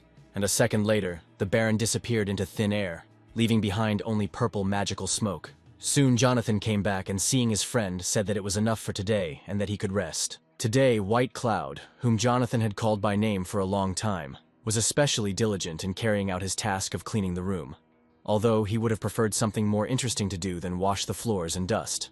Jonathan had to listen to Patrick complain about how he had been on his feet for 17 hours without a break, doing stupid tasks. Patrick didn't understand how Jonathan could calmly go about his business, leaving all this mess to him alone and without any help. But Jonathan needed to destroy the gate urgently, so he asked Patrick not to be capricious, and especially not to follow him. In the end, Patrick had to stay and watch as the front door closed in his face. He didn't know about the incident at the airport, but from the look on Jonathan's face, he knew something terrible had happened. Jonathan never once called Patrick his priest, and yet that was his main goal and the reason his father sent him here. Suddenly Patrick came to his senses, because if he sat idle, Jonathan might unexpectedly return and see that he had quit his job. Realizing this, he picked up the broom again and continued cleaning, which had already become quite boring for him after 17 hours. He did the cleaning not out of fear, but because he saw it as part of his training that would one day lead to the abilities he desired. At that moment, his brother Charlie came up from behind and gave Patrick a great fright by entering without knocking and quietly sneaking up on him from afar. He had been looking for his younger brother for a long time and was clearly unhappy with how he was spending his time. After all, Patrick had not appeared in the guild for the last few days, but had only washed the floors in the training hall, humiliating the honor of their influential family. But Patrick didn't think he was humiliating anyone with his work, because it was part of his plan, and by helping Jonathan, he was fulfilling his father's task. And then he demanded that Charlie not teach him how to live, saying that he would stay here until he settled all his affairs. Charlie ordered him to destroy Jonathan and not to be his henchman, forgetting why he was there and what family he was a member of. Charlie hadn't heard a kind word from him for 10 years, while he constantly calls the newcomer Jonathan his brother, as if he had replaced his entire family. Filled with emotion, he grabbed Patrick's hand, ready to do what he had been looking for all morning. After all, his father ordered Patrick to participate in the operation to destroy the gate, replacing cleaning and other little things with serious work. Usually, Ermac severely punished for failure to follow orders, but Patrick stopped abruptly and tried to pull his hand away. This audacity amazed Charlie, because his younger brother had changed too much lately. But looking seriously at Charlie, Patrick warned that if he didn't let him go immediately, he would regret it. Charlie was sure that Patrick's courage came from his friendship with the new hunter, and with each passing day, his hatred for Jonathan grew greater and greater. Meanwhile, a live broadcast began on a huge monitor, in the center of which was Jonathan with an artifact that a newbie was not supposed to have. It turned out that in a short time, Jonathan had mastered swordsmanship, martial arts, and even ranged magical attacks. But from where? This infuriated Charlie even more, because Patrick dreamed of learning these abilities from Jonathan, and now he would definitely not listen to his older brother. Suddenly, Patrick announced that Charlie no longer needed to look for him because he had more important things to do than help his father with the gate. This guy was always in Charlie's way, and after everything that happened, he only wanted him dead. Right now, Jonathan's ear was itching, and the guy didn't even need his ability of intuition to understand that someone was remembering him. Looking at him, Jessica realized that even in the face of a difficult mission, Jonathan remained the same carefree child. In fact, Jonathan was only thinking about how to quickly become famous and increase his divine powers in order to protect as many people as possible from aliens. Jessica believed that it was easier to increase her divine powers with the help of a part-time job, so as not to attract unnecessary attention from Hades. After all, what Jonathan was doing now would only anger Hades even more, so Jessica suggested moving to another dimension and continuing the training there. Jonathan, however, hated running away from problems, because it was a clear sign of weakness, and then problems would catch up with him even faster. He suddenly announced that he would come to Hades himself, which almost made Jessica choke on her lemonade. She understood that only a madman was capable of such a thing, because if Jonathan seriously went to Hades, he would not survive. Jonathan continued to act as if it was all a joke, and Jessica demanded that he finally get serious and stop playing with fate. The main part of his plan was to find a place to meet where Hades couldn't use his powers, and then his life wouldn't be in as much danger as Jessica thought. Yes, it is easy to come up with such an idea and anyone can do it. But where can he find such a special place? It turned out that the day before there was supposed to be a banquet of the gods, where, as always, staff was needed, and Jonathan decided to go there for a part-time job so as not to attract unnecessary attention. Soon they were already at the Temple of Olympus, where all the new workers who responded to the advertisement were supposed to gather. The centaur in charge of staff reminded them that there were less than 3 hours left before the banquet began, and they needed to hurry. Vegetables and fruits had to be prepared first, and the rest of the dishes a little later. The centaur told them to move on to the next task immediately after they finished with the fruit in the baskets, reminding them that there was little time left. It seemed that Patrick and Adele had a lot of work again, which they clearly didn't like. Only Jonathan was in a great mood, because all this work would be done by his assistants, and he himself had more important things to do. At first, however, he had to listen to the angry protests of his assistants, who had planned to spend the day differently, since they already had a lot of work to do. Suddenly, the centaur's voice was heard, announcing that the banquet was about to begin, which meant that Jonathan had the opportunity to do what he had come here for. Raising his hand high, Jonathan declared that he was ready to work, as the centaur was just calling the waiters to serve the guests. It was clear from the faces of Patrick and Adele that they already regretted becoming Jonathan's priests and getting involved in this adventure. All the guests had already gathered in the main hall and were chatting loudly, enjoying the meeting after a long break between the banquets of the gods. Jonathan understood perfectly well what kind of meeting awaited him at this banquet. but it was precisely for her sake that he took this step, not wanting to run away from problems. Many guests immediately noticed a lower-level god in the distance, who, without wanting to, attracted everyone's attention with his appearance. In the lion skin he had chosen for the banquet, Jonathan looked very much like Hercules, and all the guests immediately noticed it. Jonathan looked around, trying to figure out if Hades had shown up yet, and hoping that today's meeting would go well. Of course, he couldn't remain unnoticed, and the next second someone grabbed his neck from behind in a friendly manner. It was Apollo, who immediately declared that his student looked great in a lion-skin suit and that he found it funny to see Jonathan dressed as a waiter. Poseidon also seemed to find it funny to watch the new guy sign up as a waiter, but he had long suspected that Jonathan was not quite right in the head.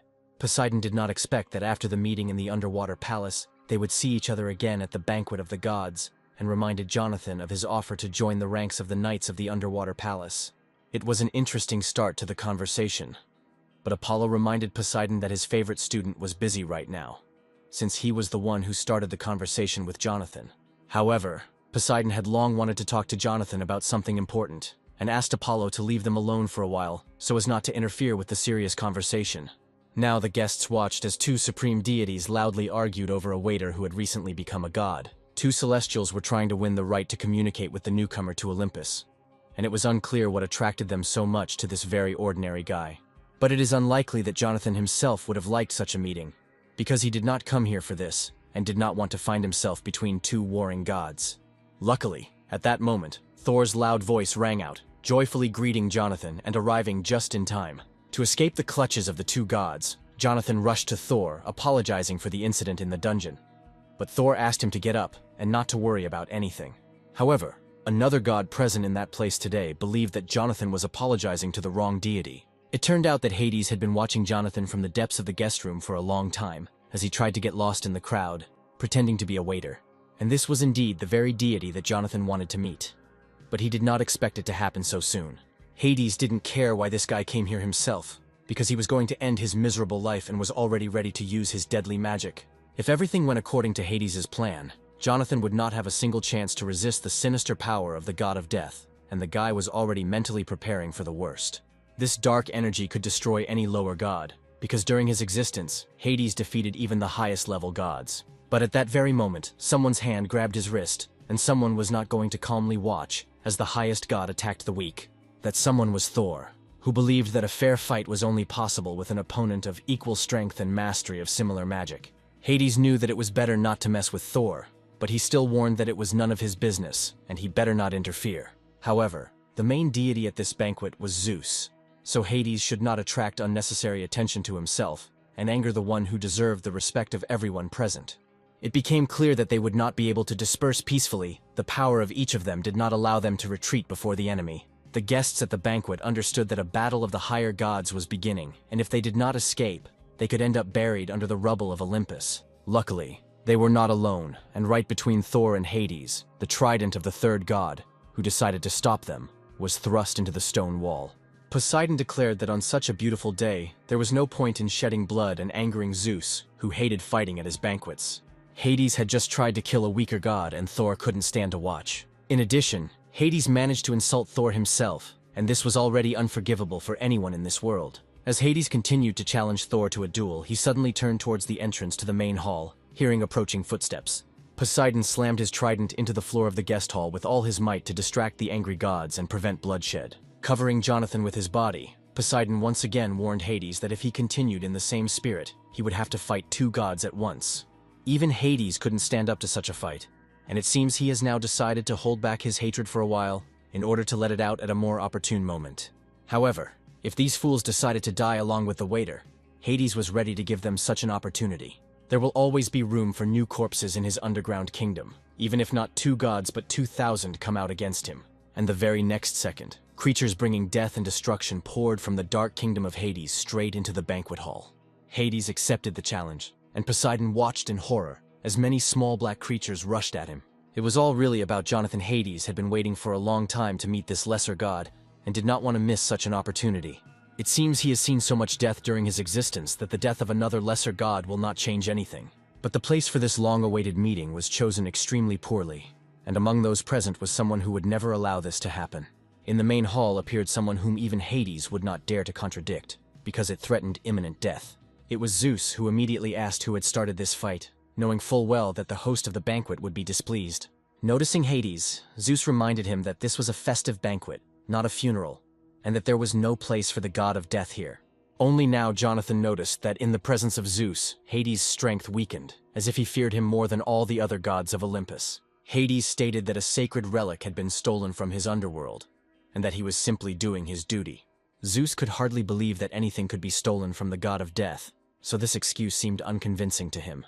However, judging by the commotion caused by Hades, the loss was indeed valuable, and Zeus became curious about what exactly was stolen. After a short pause, Hades admitted that Cerberus had been stolen from his dungeon, which came as a complete surprise to everyone present. Many have already heard rumors that the main guardian of the kingdom of the dead has recently disappeared. Imagine everyone's surprise when it turned out that Cerberus had been stolen by Jonathan, who had recently become a minor god.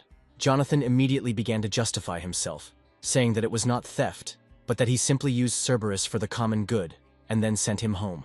But Zeus was no longer interested in sorting out the details of their argument in front of him. Stood the same guy about whom so many rumors had been circulating lately. Looking closely at Jonathan, Zeus asked what kind of deity he was and what creatures served him. The question was unexpected, because it was the first time Zeus had asked something like this of a lower god, which meant that he showed a special interest in the young man. Jonathan unexpectedly admitted to everyone that he was the god of the sword, and for the first few seconds, Zeus could not understand since when gods, even the lower ones, command swords. In addition, it was unclear what element this young god controlled, since he couldn't control all the swords in the world at once. Zeus understood that he was dealing with a lesser god, which meant that many abilities were not yet available to Jonathan. It is even more strange that this young man managed to steal a dog that was capable of striking fear into even Zeus himself. This question only made Jonathan smile, because remembering the details of that day, he realized that it was better not to talk about it yet. When Jonathan first met Cerberus, who had guarded the underworld for 1,000 years, he almost immediately tamed him like a mongrel. To do this, he used a collar found in one of the columns at the entrance to the kingdom of the dead. Zeus had never heard of a story about how a lesser god could infiltrate the abode of a high-level deity and pull off such a trick. Zeus's reaction was unexpected, and Jonathan realized that with his help, he could resolve the conflict with Hades. Suddenly, he declared that the best way to resolve their conflict was a duel, which Zeus would arrange in the near future. This was the most unexpected answer, because the guy clearly had no desire to fight the powerful god of death. Fortunately, Apollo intervened, warning that Jonathan was a lower-level god, and the duel could end in his death. Turning sharply towards the exit, Zeus added that the duel would be limited to magic, that is, without the use of divine powers.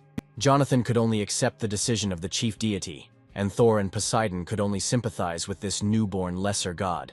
Only Hades was eager for this fight, and was disappointed that he couldn't finish Jonathan right now. The execution was postponed, and Hades mockingly advised Jonathan to enjoy life while he still could. Jonathan could only hope that there would be a way to avoid going to the next world prematurely. Jessica knew the situation was out of control, as she had warned her friend about the dangers of this idea. Now he had to fight the god of death himself, and only a miracle could save him from this new threat.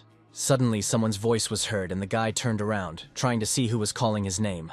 Right in front of him stood Hercules, who suddenly decided to help him in the upcoming fight, and offered to go to the stadium for training. Soon they came to the huge Colosseum, where training sessions were constantly taking place, often visited by the higher gods. Along the way, Hercules explained that it was on this training ground that he had mastered the most complex techniques since childhood, which had helped him in many battles. Jonathan did not expect that Hercules would agree to help him, and was glad to find such a strong mentor. In response, Hercules smiled and said that the guy's best gratitude would be victory in the upcoming fight. Who would have thought that the greatest hero of Greek mythology would pay so much attention to a newcomer who had not even become a full-fledged god? As Jonathan walked deeper into the Colosseum, he saw two celestials sparring and realized that the most powerful gods were training here. The gods wore magnificent armor, as if it had been forged, especially for them to enhance their abilities. They fought so fiercely and skillfully that Jonathan would have had a hard time against any of them.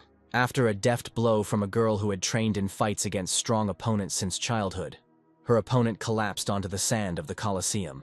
He only weakened his defense for a moment, but he did not want to admit defeat, and wanted to continue the fight. The girl noted that in a real fight he would have died 10 times over, and his clumsy technique was only his personal problem. Judging by their skills, they were no ordinary gods, and Jonathan was eager to find out who they were, and what powers they possessed.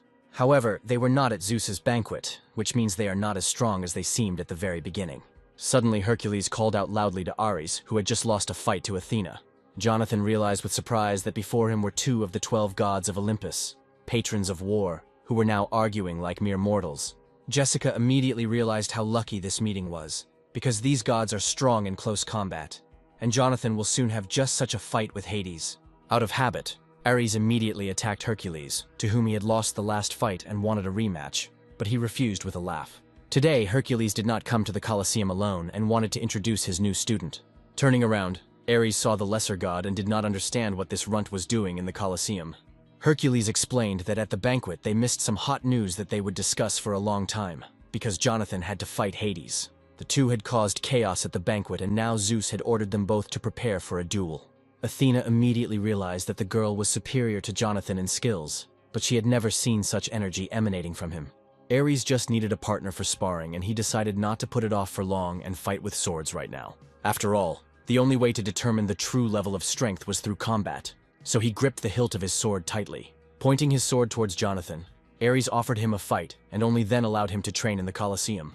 Jonathan only wanted to watch the training and never expected to have to fight one of the gods. As luck would have it, Jessica informed him that she needed to return home to help open the gate, meaning Jonathan would have to fight alone. There was no choice left, and Jonathan could only hope that this training fight would not end in his death. As Ares approached Jonathan, he acknowledged that he could feel a powerful energy coming from him. But he was not about to back down from a lesser god.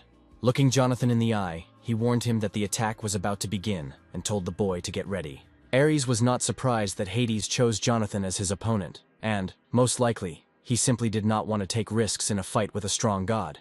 Besides, he had long known Hades' quarrelsome nature and his eternal tendency to conflict. To survive the fight, Jonathan needed to show all his strength, and today's training could help with that.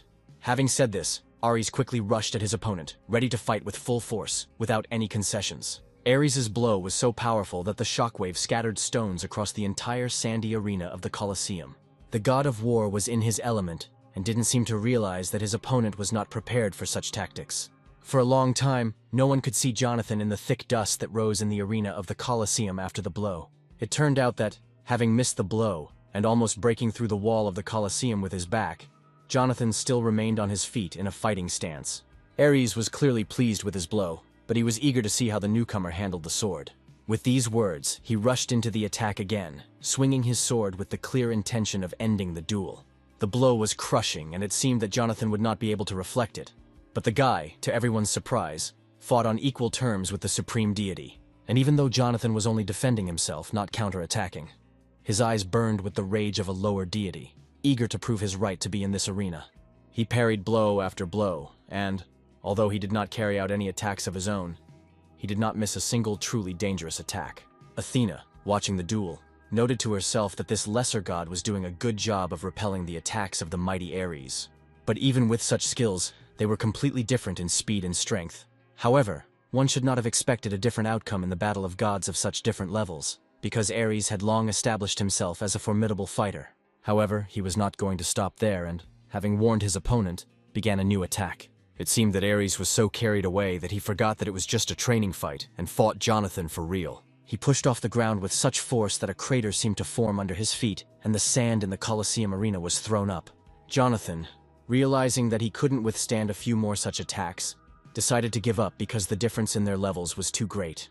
But Ares did not accept his surrender, and wanted to continue the fight, because only now did he begin to truly desire victory over this boy. An hour passed, and Athena noted with surprise that the guy lasted longer than she expected. Hercules understood that it was time to stop the fight. Ares was so carried away that he lost all sense of proportion and seemed to have ceased to be aware of what was happening. But Athena, for some reason, did not interrupt the fight and suggested that Hercules watch a little longer. Jonathan had been dodging Ares' continuous attacks for the second hour now, and it was clear that the situation was unlikely to change. Everyone understood that no lesser god could stop Ares' sword, although, of course, miracles sometimes happen. Suddenly, after his next blow, Ares felt that something had changed. The longer the fight went on, the better Jonathan blocked his blows, and Ares began to doubt his victory.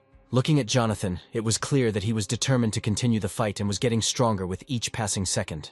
Only now did Ares realize that his opponent had been hiding his true strength all this time, and this was seriously driving him crazy. And so, after almost 2 hours, Jonathan finally struck his first blow. But it was this blow that proved decisive. It was hard to believe, but the attack that the guy had been preparing for so long, waiting for the right moment, could put an end to this fight. Never before in history has a supreme god lost to a newcomer, but it seems that Ares was destined to be the first. It's hard to imagine how tired Jonathan was during this time, but he achieved his goal and stood up to Ares' hail of blows. Ares was not mistaken, and this lesser deity, posing as a newcomer, actually possessed incredible power. Thanks to his talent as a swordsman, Jonathan quickly learned his opponent's fighting style and struck at the most vulnerable moment. Now he was easily blocking Ares' attacks only thanks to his persistent training, and not by purchasing another legendary artifact, as his opponent had done today.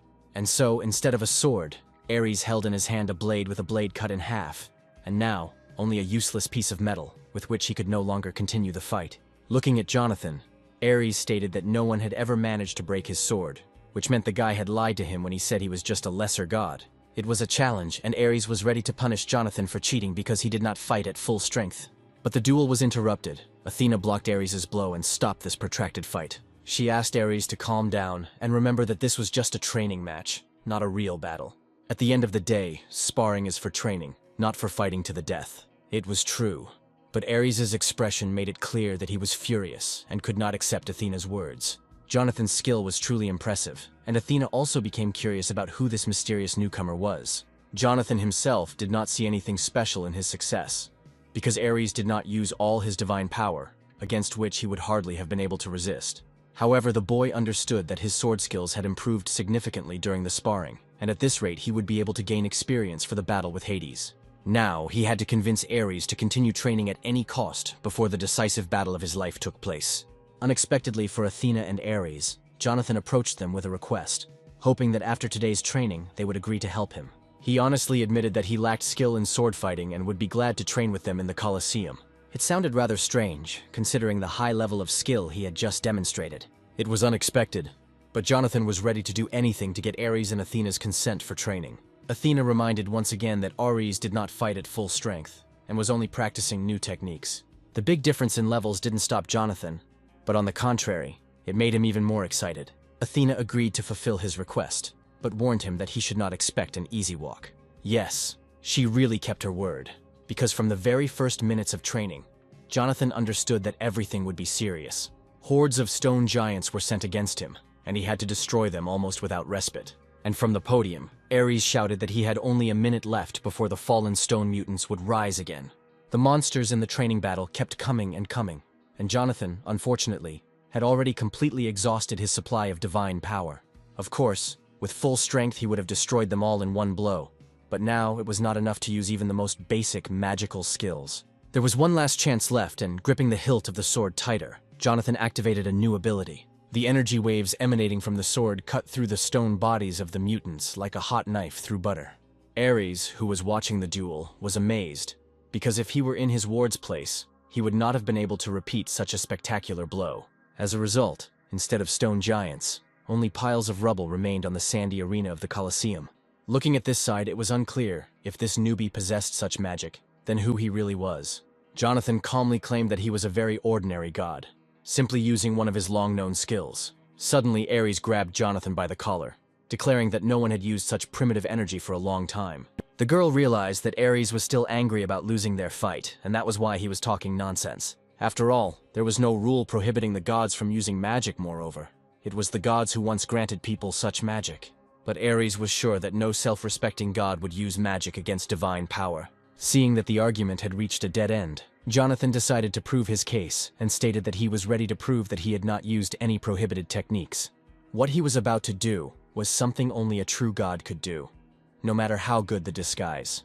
The next moment, two priests summoned by Jonathan appeared on the training ground. Jonathan hoped that Ares would now believe him, because who but a god could call the priests at any moment? Realizing that Jonathan was telling the truth, Athena asked Ares to apologize to the guy. However, Adele was clearly not happy, because instead of helping her, Jonathan constantly throws her around the world without her consent. Hercules was amazed by the closeness of the god and his priests, as if they were old friends. Athena noted that Jonathan could have told about his priests earlier, because their power directly depends on the power of the god. She even volunteered to personally train the priests to make the classes more interesting and useful for Jonathan. Now that Jonathan's team consisted of 3 members, the number of monsters in training could be tripled. Realizing he had no choice, Jonathan merely apologized to his priests for what would happen next. Athena wasted no time in snapping her fingers, increasing the difficulty of today's training. A huge horde of stone mutants suddenly appeared next to Adele and Patrick, ready to tear them apart. Thus, Jonathan underwent intense training under the guidance of Ares, Athena, and Hercules, which was supposed to prepare him for a duel with his old rival. Finally, the day came when Jonathan had to show everything he had learned, and his faithful companion Jessica knew it very well. Today was the day Jonathan's fight with Hades was supposed to take place, and that's why Jessica came to the Colosseum to support him. Looking at the pile of rocks that were once stone monsters, Jessica remembered how her friend turned them into rubble. Jonathan said with a smile that this time he would definitely win, and was ready for any tricks from his opponent. A couple of hours later, the Colosseum arena was filled with spectators who wanted to see the battle of 2 gods. Hades looked gloomily at his opponent, not expecting him to dare to enter the duel. He was already about to begin pursuing Jonathan across all the worlds, and was now ready to reward his bravery with a quick and painless death. When all the stands were filled with guests, the goddess Nike, the referee of the fight, flapped her wing. Nika was ready to give the start to the duel of the gods, about which there were so many rumors and for which the stands were full of spectators. At the beginning of the duel, Zeus reminded the participants of the ban on using divine power. The magical wreaths that Nika placed on the participants' heads were meant to block their divine power and prevent any attempts to use it. The fight was supposed to end when one of the participants touched the sand of the arena, thereby admitting defeat. Wishing both opponents good luck, Nika disappeared, leaving 2 irreconcilable enemies in the arena. Unexpectedly, Jonathan was the first to attack, not wanting to just defend himself, as he had done during training with Ares. Activating a gust of wind, he approached Hades at a tremendous speed, not giving him time to launch his attack. From the outside, it might seem that this quick attack and the first swing of the sword were decisive in this battle. Training with Ares and Athena was not in vain, because Jonathan's sword skills reached the level of a supreme god. But suddenly a quiet laugh was heard from Hades, for whom all these attacks seemed like just child's play. The next moment, Hades stabbed Jonathan in the neck and blood gushed out, horrifying the spectators. Looking at Jonathan, Hades thought mockingly how someone with such childish skills could call himself a sword god, as he bragged to his new friends. He wanted to destroy this false myth and send his opponent straight to hell with one blow. Now it was Hades' turn to show off his skills, accumulated over countless years. It became obvious that Jonathan was losing, once again taking a defensive position, as in the fight with Ares. Yes, Jonathan seemed like a good fighter at first, but everyone understood that he remained just a low-level god. Ares, having experienced the power of his new student, was sure that this guy would still make a name for himself. Ares' presence at this duel may have seemed strange, but how could he miss the most important fight in the life of his first student? Today's fight was Jonathan's first serious test, and his exam before the upcoming fights. Ares remembered well the rapid growth of Jonathan's strength right during their sparring, when for the first 2 hours Jonathan only defended himself, and then almost defeated his own teacher. Watching Hades, Jonathan studied all his movements, but still felt something was wrong. He was haunted by a strange feeling that prevented him from fully realizing his potential. Hades continued to rain down monstrous blows on Jonathan, deciding that his opponent had gone mad before his death. Without a shadow of regret, Hades rushed towards Jonathan to finish the fight with his own quick victory over the Olympian newcomer. Hades' movements in this fight were different from those Jonathan had seen during training within the walls of the Colosseum. What Hades was demonstrating now seemed incomprehensible to Jonathan, as if he had been fighting with the wrong weapon all this time. Although at first glance it seemed that his mentors used different fighting styles, the true reason was different. Already after Ares' first blow in a training duel, Jonathan realized that he needed to use a different skill against him. By activating the formless sword skill, Jonathan turned the tide of the fight and snatched victory from Ares. Now he was going to repeat this trick with Hades, because only a shapeless sword could catch him off guard. The confidence in Hades' gaze, unshakable just a minute ago, was replaced by despair after Jonathan's first attack. The audience watched in horror as Jonathan, having attacked Hades with a shapeless sword, instantly appeared behind him, and their idol fell to his knees. Hades fans expected anything but such a quick and shameful surrender of this fight by their idol. Jonathan himself did not expect that the activation of the skill would decide the outcome of the battle so quickly, bringing him a well-deserved ovation. Zeus, who was the first to congratulate the winner, could not hold back his laughter, admiring the dexterity of his new acquaintance. Zeus, of course, invited Jonathan to the next banquet, and he hoped that it would be as fun as the previous one. Jonathan happily accepted the invitation, because last time he tried to sneak into the banquet unnoticed, and now the host himself invited him. However, Hades immediately declared that Zeus had no right to invite this runt to the banquet of the gods, since he did not even have an average level. The oath they made to each other forbade Zeus from communicating with the lower gods, unless, of course, he wanted to break it. Hades' words had an effect on Zeus, and the defeated Hades was given the opportunity to take revenge on the upstart. Suddenly, the system alerted Jonathan that defeating Hades would change his life more than he could ever imagine. Jonathan's name became known to all the gods of Olympus, and this was the best news in the last 2 months of training. Soon, a banquet took place, to which, contrary to Hades' words, a lower-level god was nevertheless invited. Jonathan, delighted with his presence at the banquet, slightly overestimated his strength and knocked over a cup of wine right onto the festive table. Clutching his head, he realized that he shouldn't have gotten so carried away with wine, because now he wouldn't be able to communicate normally with the local gods. At that moment, a young goddess appeared from behind a column of the banquet hall, who had long been looking for a meeting with the new star of Olympus. It was Persephone, delighted to see Jonathan again, and a little embarrassed during her conversation with him. She said that she was at their duel with Hades and noticed how much stronger Jonathan had become. Jonathan modestly replied that he was simply lucky and apologized to Persephone for the past inconveniences. Persephone added that she had already told Hades many times about his bad character, and that one day he would have to humble his anger and accept defeat. Suddenly, Persephone remembered that she had not come empty-handed, but had brought a box specially prepared for the meeting with Jonathan. The box contained a gift from her mother, which she asked to be given to the winner of the duel. Inside the box was a golden apple, and Jonathan could not understand why Persephone's mother decided to give him such a valuable gift. Persephone needed to hurry, so she asked Jonathan to simply accept the gift as a token of gratitude and respect for his abilities. Soon, a girl appeared in the same place who was more worried about Jonathan than anyone else in the audience. Seeing Jessica, Jonathan said that she had come just in time, because he had noticed an interesting ad for a part-time job that morning. He offered to work together with Jessica, although he doubted that she would be happy with this news. Jonathan decided that the banquet was the perfect time to ask one of the higher gods to help him with his problems. Jessica noticed the golden apple that Persephone had given him in Jonathan's hands, and couldn't understand how he had such a valuable relic. With the help of this apple, Jonathan wanted to fulfill his promise and help Adele, whom he immediately called loudly from the other end of the room. An unsuspecting Adele was surprised to hear her name called from somewhere far away, and the very next second she shuddered in fear when Jonathan instantly approached her. Jonathan, of course, scared Adele, because she was already nearby and there was no need to fly here at such speed. Instead of answering, Jonathan shoved the golden apple Persephone had given her into her mouth, and one could only guess what he had in mind.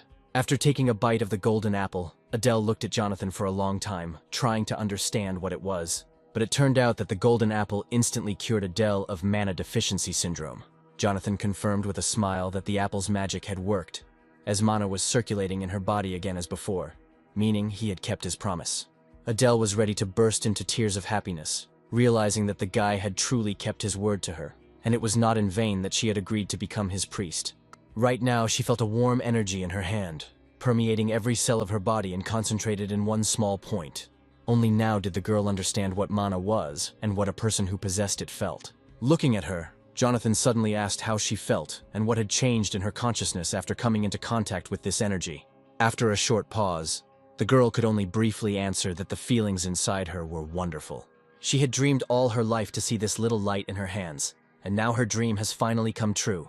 Her dream had come true, but with tears in her eyes, she realized that she had nothing to repay Jonathan with. At that moment, Jessica appeared next to them, saying that it was not yet time to say such words. After all, the golden apple only unblocked the mana flows, and the girl is still far from becoming a real magician. And although these words sounded cruel and could demotivate anyone, Adele understood that Jessica was right. But there was still something Jessica had to say, because the result was worth celebrating.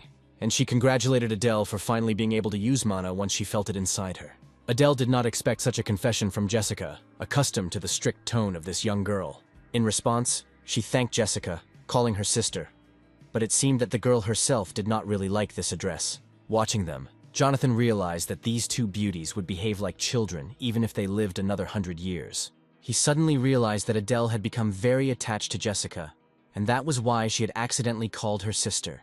Deciding that if they had finished all their business here, then it was worth moving on and not wasting time, so Jonathan suggested that they set off. Adele had to return to her world and start seriously studying magic, and the guy himself wanted to go to work part-time.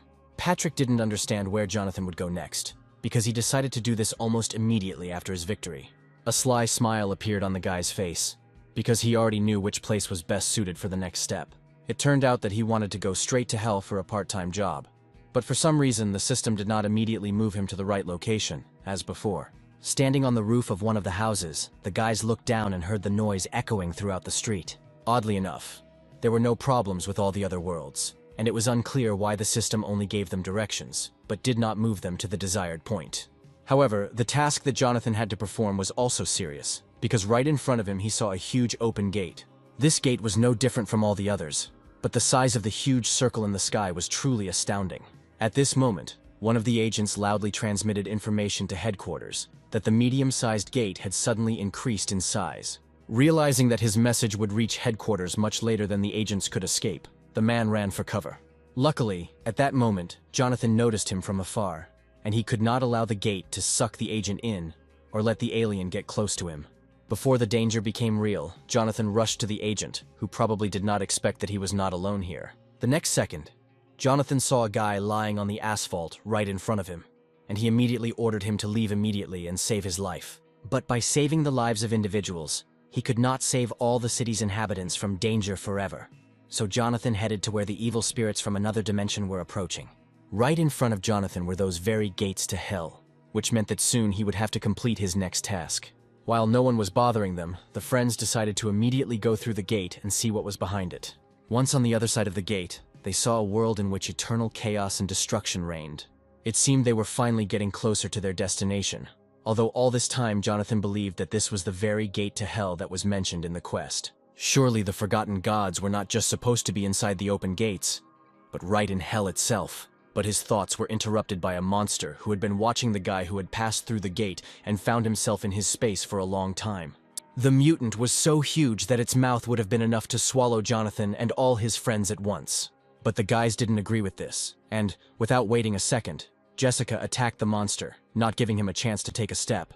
Now they had to clear this entire space of monsters, so the girl asked her friends not to get distracted. Instead of one mutant, 3 open, toothy mouths appeared right in front of Jonathan, which needed to be closed forever as quickly as possible. It was the right decision, and Jonathan decided to follow Jessica's advice with a smile, because besides the monsters, they had more serious problems waiting for them. After a few minutes, all the monsters were finished, and instead of the frightening open mouths, only carcasses of rotting meat remained. The fight with the monsters was very brutal. All of Jonathan's shoes were stained with dark blood, but they chose this path themselves. If the mutants had just let them pass, they would still be alive. Seeing the main obstacle right in front of him, Jonathan realized that there was only one obstacle left in their path. Right in front of him was a protective barrier, similar to an energy shell, and now Jonathan had to find out what was on the other side. Every gate Jonathan had been through over the years had the same barrier, so he put his hand on it out of habit and activated his magic. Until recently, he had not had the strength to overcome such barriers, but now it was clear that this obstacle no longer presented a serious problem for him.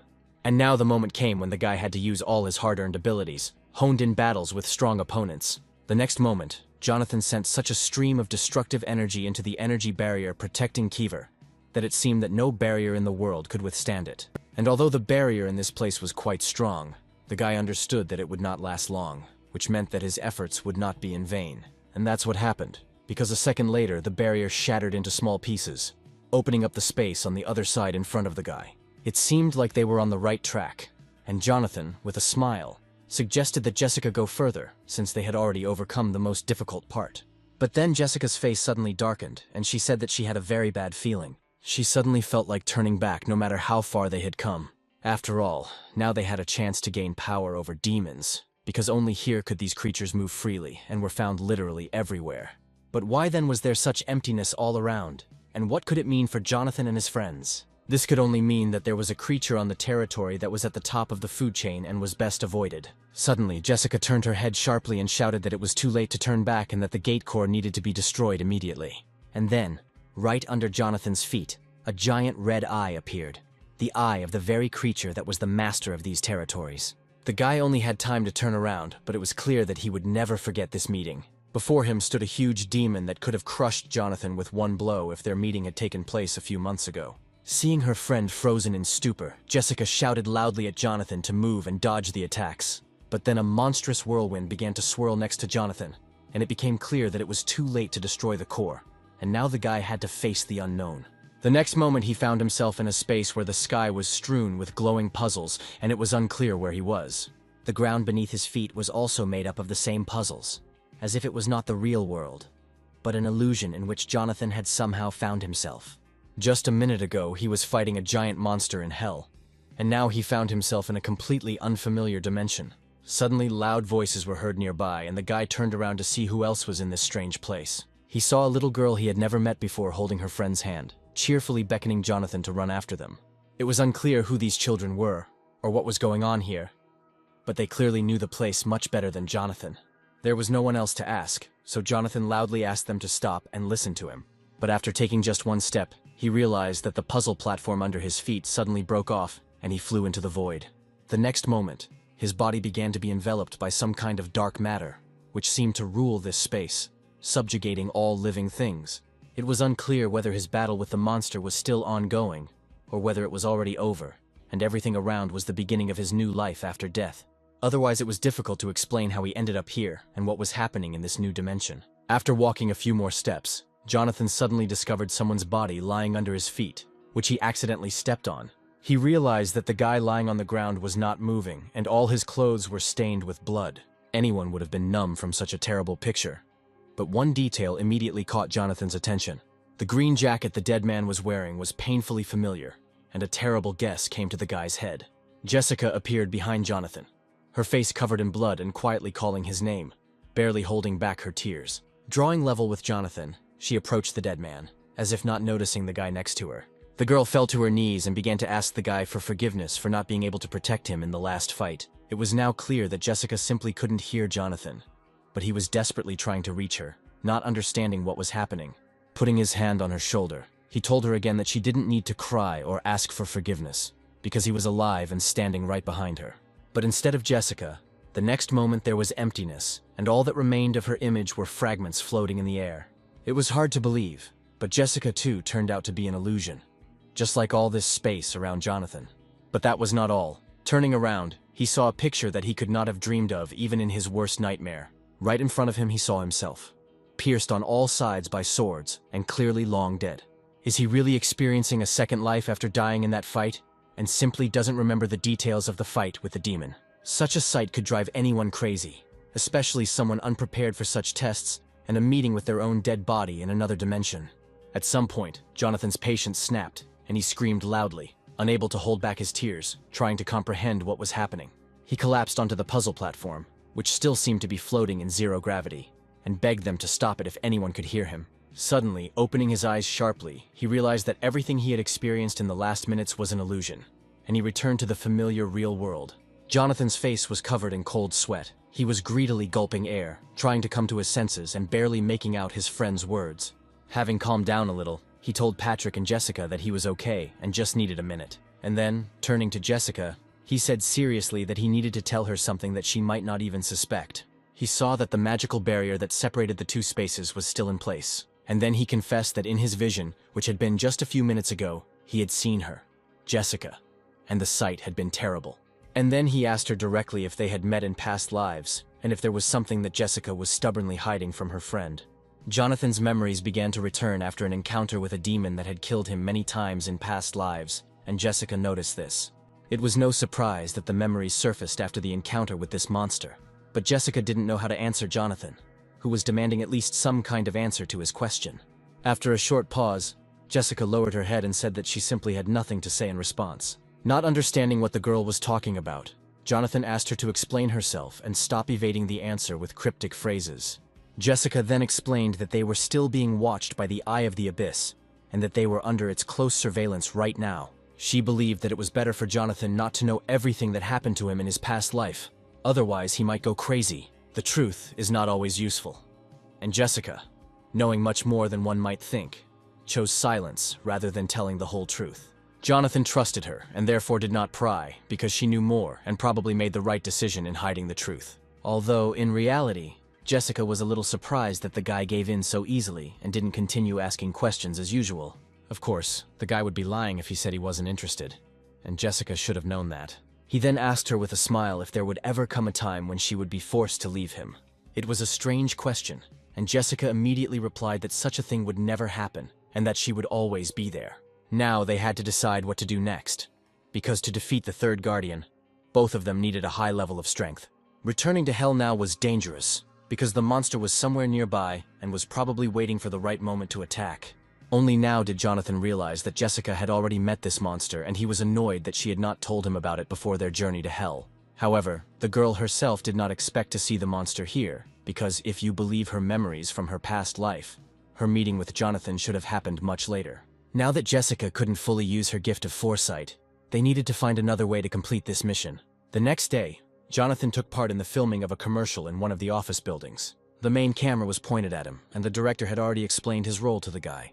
At one point, the director stopped filming and yelled at Jonathan to stop talking nonsense and just recite the script. Coming up close to him, the director once again read the text, according to which they advertised a bulletproof vest from a major manufacturer, and Jonathan was ruining everything, making up the text on the fly. Also, instead of just lightly attacking the dummy, Jonathan actually hit it and made a huge hole in the plastic. The guy thought it was unfair to play according to the script, and he told the director with a smile that this doesn't happen in life. The director, who had seen many such upstarts in his time, warned Jonathan that he might regret it if he continued to behave like an idiot. There was little time left, and they needed to finally finish filming the action scene of the commercial, for which they invited real hunters. These 5-star hunters from a famous company were supposed to add realism to the scene, because they were going to shoot Jonathan without warning. The director ordered the cameraman to start recording, and the hunters, as a group, rushed to attack the main character. From the outside, it might have seemed that there were so many hunters that no one in Jonathan's place would have been able to repel the attack. However, it was clear from Jonathan's face that all their movements were too predictable, and none of them would be able to even touch him. He has always disliked the deceptive advertising that big companies often use to sell poor-quality products. And today, he finally got the chance to show in this filming what a real fight is and how it differs from staged cheap stunts. The director has seen a lot during his work, but he could not even imagine what it is like now. After that, he immediately ordered the cameraman to stop recording, and Jessica, who had been on the set the whole time, once again saw her friend in all his glory. Jonathan seemed to have become a real star, because reporters immediately ran to the set and began asking him questions about the profession of a hunter, in which he was the best. While the boys were bandaging their hands after a real fight with Jonathan, he told the reporter that individual skill is much more important than teamwork. If you call yourself a hunter and decide to protect peaceful people, then first of all you need to develop individual skills, and teamwork is just a nice bonus. Jonathan considered all this teamwork to be nonsense, invented only for advertising by large companies producing ammunition for hunters. While the journalists bombarded Jonathan with questions, one man who had been following him for a long time called his boss with a report. And then, when Jonathan went outside, the man met him at the revolving doors of the office building, pretending that they were there by accident. At first, the stranger casually mentioned that he had heard Jonathan's interview today and agreed with him in many ways. But then, turning to Jonathan, he said that he had been sent by the president of a large company who wanted to meet him personally. A couple of hours later, they were already at the office building where the office of the director of a company producing ammunition for novice hunters was located. Jonathan was met in the office by a man named Bruce, who greeted him at his desk with a wide smile. Jonathan smiled back, but immediately warned him that he had no time for long conversations unless they were business-related.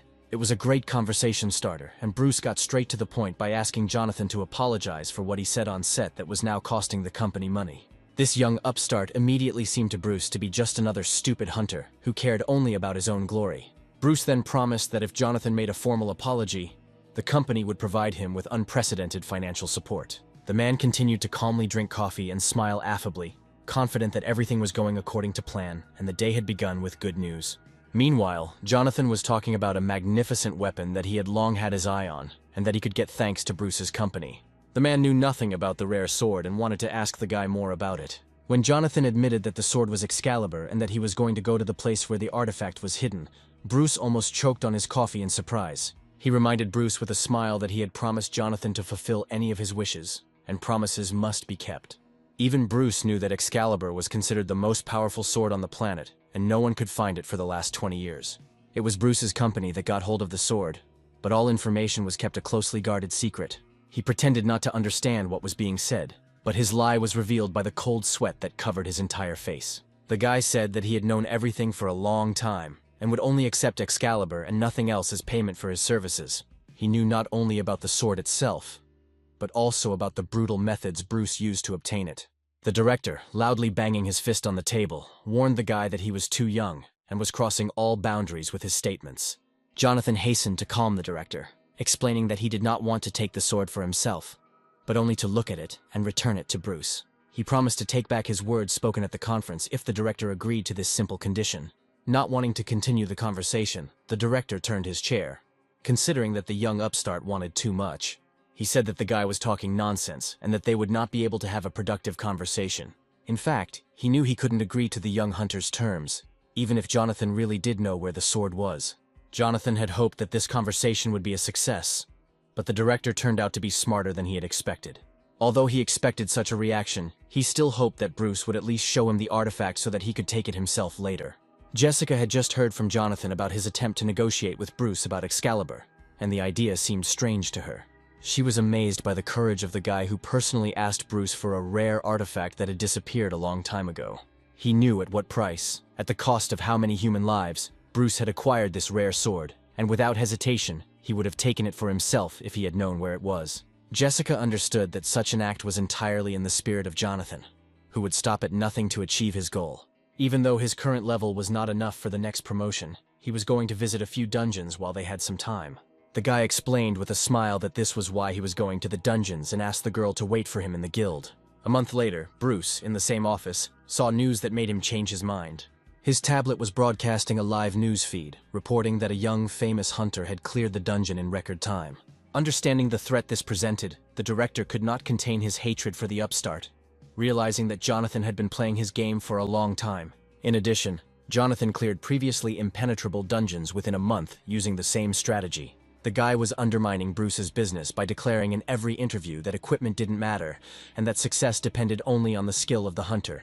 Fearing a drop in sales, Bruce ordered his assistant to find Jonathan and agree to his terms. When the assistant left the office, Bruce was already anticipating the surprise he had prepared for the hunter and was looking forward to the meeting. The meeting took place very soon in the deserted mountains, near an unknown dungeon where they planned to go down for the sword. Excalibur was located deep underground, and they had to walk a long way down the stairs leading to the secret room. As agreed, Jonathan had only 5 minutes to look at the artifact, after which they had to leave the place. Jonathan remembered the condition very well, but was ready to do anything to see Excalibur with his own eyes. Entering the secret room, the guy realized that his goal was already very close. And then, he saw Excalibur standing on a golden dais, and he couldn't wait to take it in his hands.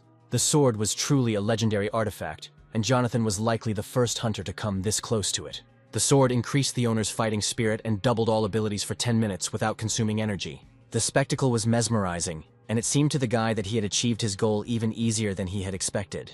However, the moon fox sitting on Jonathan's shoulder seemed to sense something was wrong and tried to warn its owner. But it was too late, because Bruce was ready to put into action his plan, for which he lured Jonathan to this secret place. All this time he was looking for a lever on the wall, hidden behind the brickwork, which was supposed to activate something that would rid him of his headache forever. As he pressed the brick into the wall, a loud noise echoed throughout the dungeon, as if the walls in the next room had begun to move. Jonathan, of course, heard the sound, and realized that Bruce was planning to perform his next trick. He realized that the heavy gates that had been open a second ago were now walled up and he was trapped. Bruce's scream was suddenly heard from the next room, and he said that the room was securely isolated, which meant that Jonathan and Jessica would never get out of there. This bastard wanted the young people to die a slow and painful death in this room, for which he lured them here, agreeing to the hunter's conditions. However, Jonathan knew perfectly well who he was dealing with, and expected such stupidity from this idiot. Now that they were here, Jonathan had a great opportunity to test his new prey. Anticipating an easy victory, Bruce was already thinking about the fact that in a few months, he would need to send people here to remove the corpses. But the next second, a bright white glow broke through the cracks in the gate, and it became clear that this guy was not as simple as the director thought. The guy achieved such energy only with the help of Excalibur, and it became clear that he was able to activate its power immediately after the first encounter with this artifact. A moment later, an explosion of such force thundered in the depths of the dungeon that a bright flash pierced the darkness and was visible even tens of kilometers away. The next day, Jonathan, already at home, watched a breaking news broadcast where Bruce was accused of a series of crimes and taken into custody pending trial. The identity of the informant who revealed the director's location to the police remained a secret, but it was the same man who now wielded Excalibur. Of course, it was Jonathan, who was so enjoying the possession of a rare relic that it was simply impossible to describe his emotions. At that moment, the door handle suddenly dropped, and his friend's loud voice came from behind the door. Having burst into the office, Patrick immediately pounced on Jonathan with reproaches, because during all this time he had never visited him. Jonathan's face was constantly flashing on television, which meant he had time for reporters, but no time left for his loyal friends. But suddenly Patrick stopped, noticing in Jonathan's hands a relic that he knew only from stories. At first he couldn't believe his eyes. Was this really the real Excalibur? Or had Jonathan gotten a skillful copy of the legendary sword? Instead of answering, Jonathan gave Patrick a sharp shove with his shoulder, stating that he should not touch the sacred relic. However, imagining himself in Patrick's place, Jonathan decided not to hide his new weapon from his friend. Instead, Jonathan's faithful pet jumped into his arms, happy to see Patrick and missing him. Jonathan explained that his pet and the sword are one, so if Patrick wants to touch the sword, he needs to pet Snowball first. But Jessica remained serious and said it was time to stop having fun and get down to business. After all, they had to find the third priest, and the search led the friends to places covered in snow and ice. Of course, they dressed as warmly as possible, but this did not save them from the piercing cold. All the way, Jonathan was angry at Jessica for not finding a more comfortable place to look for the third priest. However, she countered that the cold was not the biggest problem, because if they did not reach their destination before sunset, their situation would worsen significantly. Adele could not understand how a priest could be in such a place, and who even came up with this crazy idea to go to the icy desert. Jessica replied dryly that they would have to be patient for a while if they didn't want to go back and fail the mission before it even started. Moreover, if they stopped halfway, the world would end. And upon hearing this, all three became quiet and decided not to argue anymore. After a few hours, the first fruits of their long journey appeared, and it became clear that the goal was near. After all, behind the mountain rising right in front of them lived the very priest they were looking for. This thought made Patrick excited. Once they got there, all their adventures would finally end. But Jonathan suddenly felt that everything was not so simple, and the real adventures were just beginning. Patrick seemed to have heard the strange noise too, but still enjoying himself, he did not pay any attention to it. And then everyone saw how the mountain shook with such force, as if an avalanche was about to fall on them. Not wanting to experience this for himself, Jonathan loudly commanded his friends to run immediately. All four of them ran as fast as they could, and as they ran, Charlie tried to make sure that no one was left behind. Seeing an icy gorge, Jonathan decided to take shelter there, although the passage seemed too narrow to him. But in his hands was Excalibur, and with its help Charlie intended to widen the passage.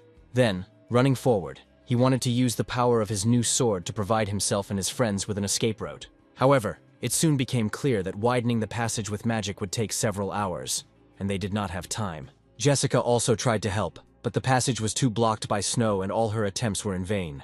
At that moment, Adele realized that it was time to repay Jonathan for the help he had given her. After all these days the girl had not wasted time, and was now ready to demonstrate her new ability. Putting her palms together and activating her magic, she prepared to show her first successes in the business in which she dreamed of becoming the best. Looking at this, Jessica calmly noted that her magic was only enough to melt a small snowdrift. In a rage, the guy began to kick the passage, which no one had managed to open with magic, although it was completely useless. Jonathan looked down in annoyance and frantically searched for another way to get out, because this way they risked being left forever in these snowy lands. Suddenly, his faithful pet began running around his feet, as if he had found a way out of a difficult situation. Then, assuming a confident pose, he looked over to where he had noticed a small gap in the huge ice block. The guy did not immediately understand the strange behavior of his pet, but continued to watch him closely. Suddenly, Snowball rushed to the foot of the ice block, as if he had noticed something important. Leaning towards him, Jonathan tried to understand what his pet was trying to tell him, and what they were missing. Putting his ear to the frozen mountain, the boy listened to the sounds coming from the other side. And indeed, from somewhere behind the ice wall came strange sounds that no one had heard before. Suddenly, a piece of ice next to Jonathan broke into pieces, and the guy saw a gap separating him from the mysterious sounds. What he saw the next second made him freeze in place, trying to understand what kind of creature appeared before his eyes. Right in front of him, a creature resembling a fairy was fluttering on small wings and chirping about something in a thin voice. Suddenly he realized that he saw 3 such little fairies at once who were scared to death, mistaking him for an evil god. One of the fairies shielded her friends, certain that Jonathan had come to eat them all. The guy assured them with a smile that he was not their enemy, and had never been a villain, so there was no need to be afraid of him. Then the fairies noticed Jonathan's pet next to him, who also saw real live winter fairies for the first time. But in this little pet, they saw Cerberus and decided that he would help Jonathan destroy all the winter fairies in this area. Jonathan realized that the fairies would continue to make up all sorts of stories and could not think of how to calm them down. But the main thing he needed to take care of was that besides the fairies, there were others living in these places. Suddenly there was a loud stomping sound behind him, and some giant came too close to him, and at first Jonathan thought it was another monster. It turned out that Thor had been next to them the whole time, unhappy that the fairies had woken him up with their screams. Noticing the surprised faces of the guys, Thor laughed loudly out of habit, because now he had great company, and it would be more fun for him to spend time in captivity.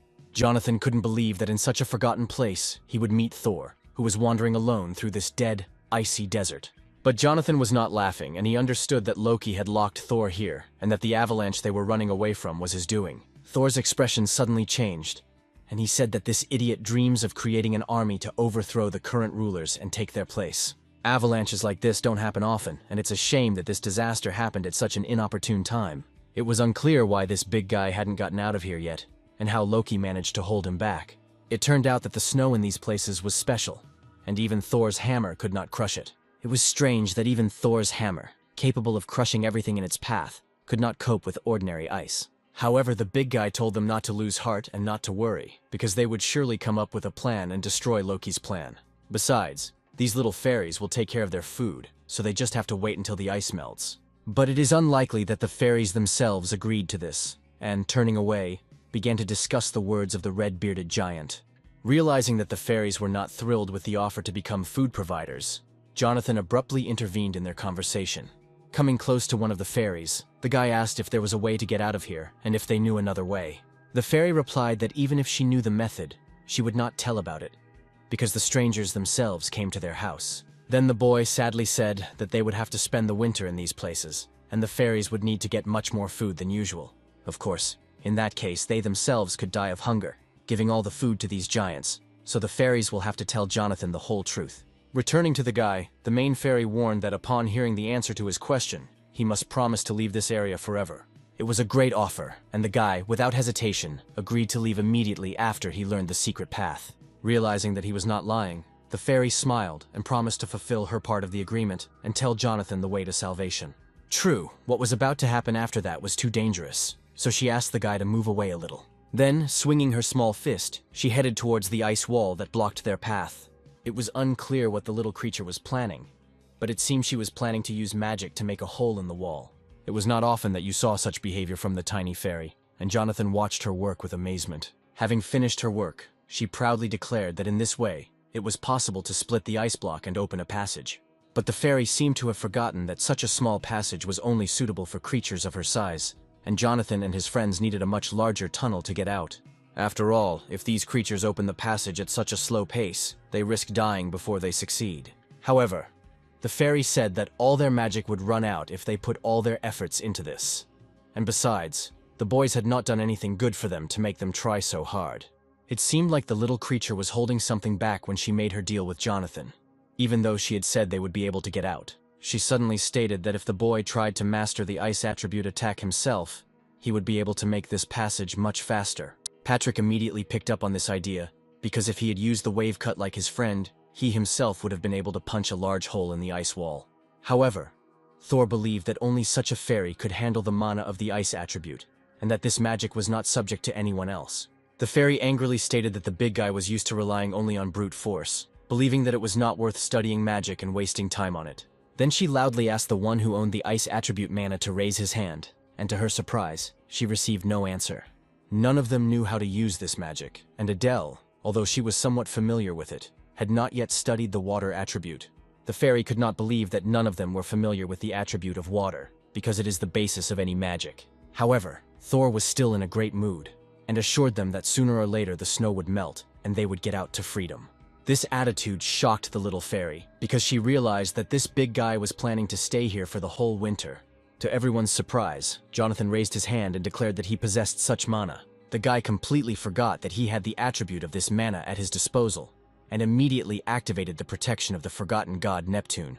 This was great news, because among all of them there was one person who possessed pure mana, and that was quite enough. The fairy told the boy to slowly connect the mana in his hands and use the water attribute mana as bait. Following the commands of this little fairy, the boy suddenly realized that all her instructions were quite simple. A few seconds later, the system notified him of the successful discovery of the ice attribute principle and the increase in understanding of the control of this relic.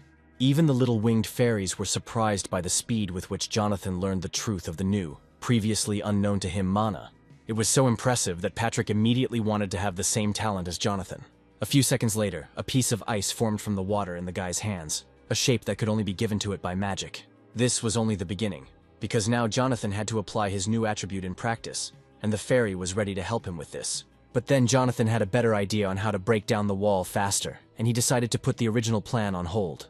And then he suddenly announced his new premonition, and his desire to test its correctness in practice. In reality, Jonathan wanted to use Excalibur by combining its energy with pure mana, but this plan was not destined to come true.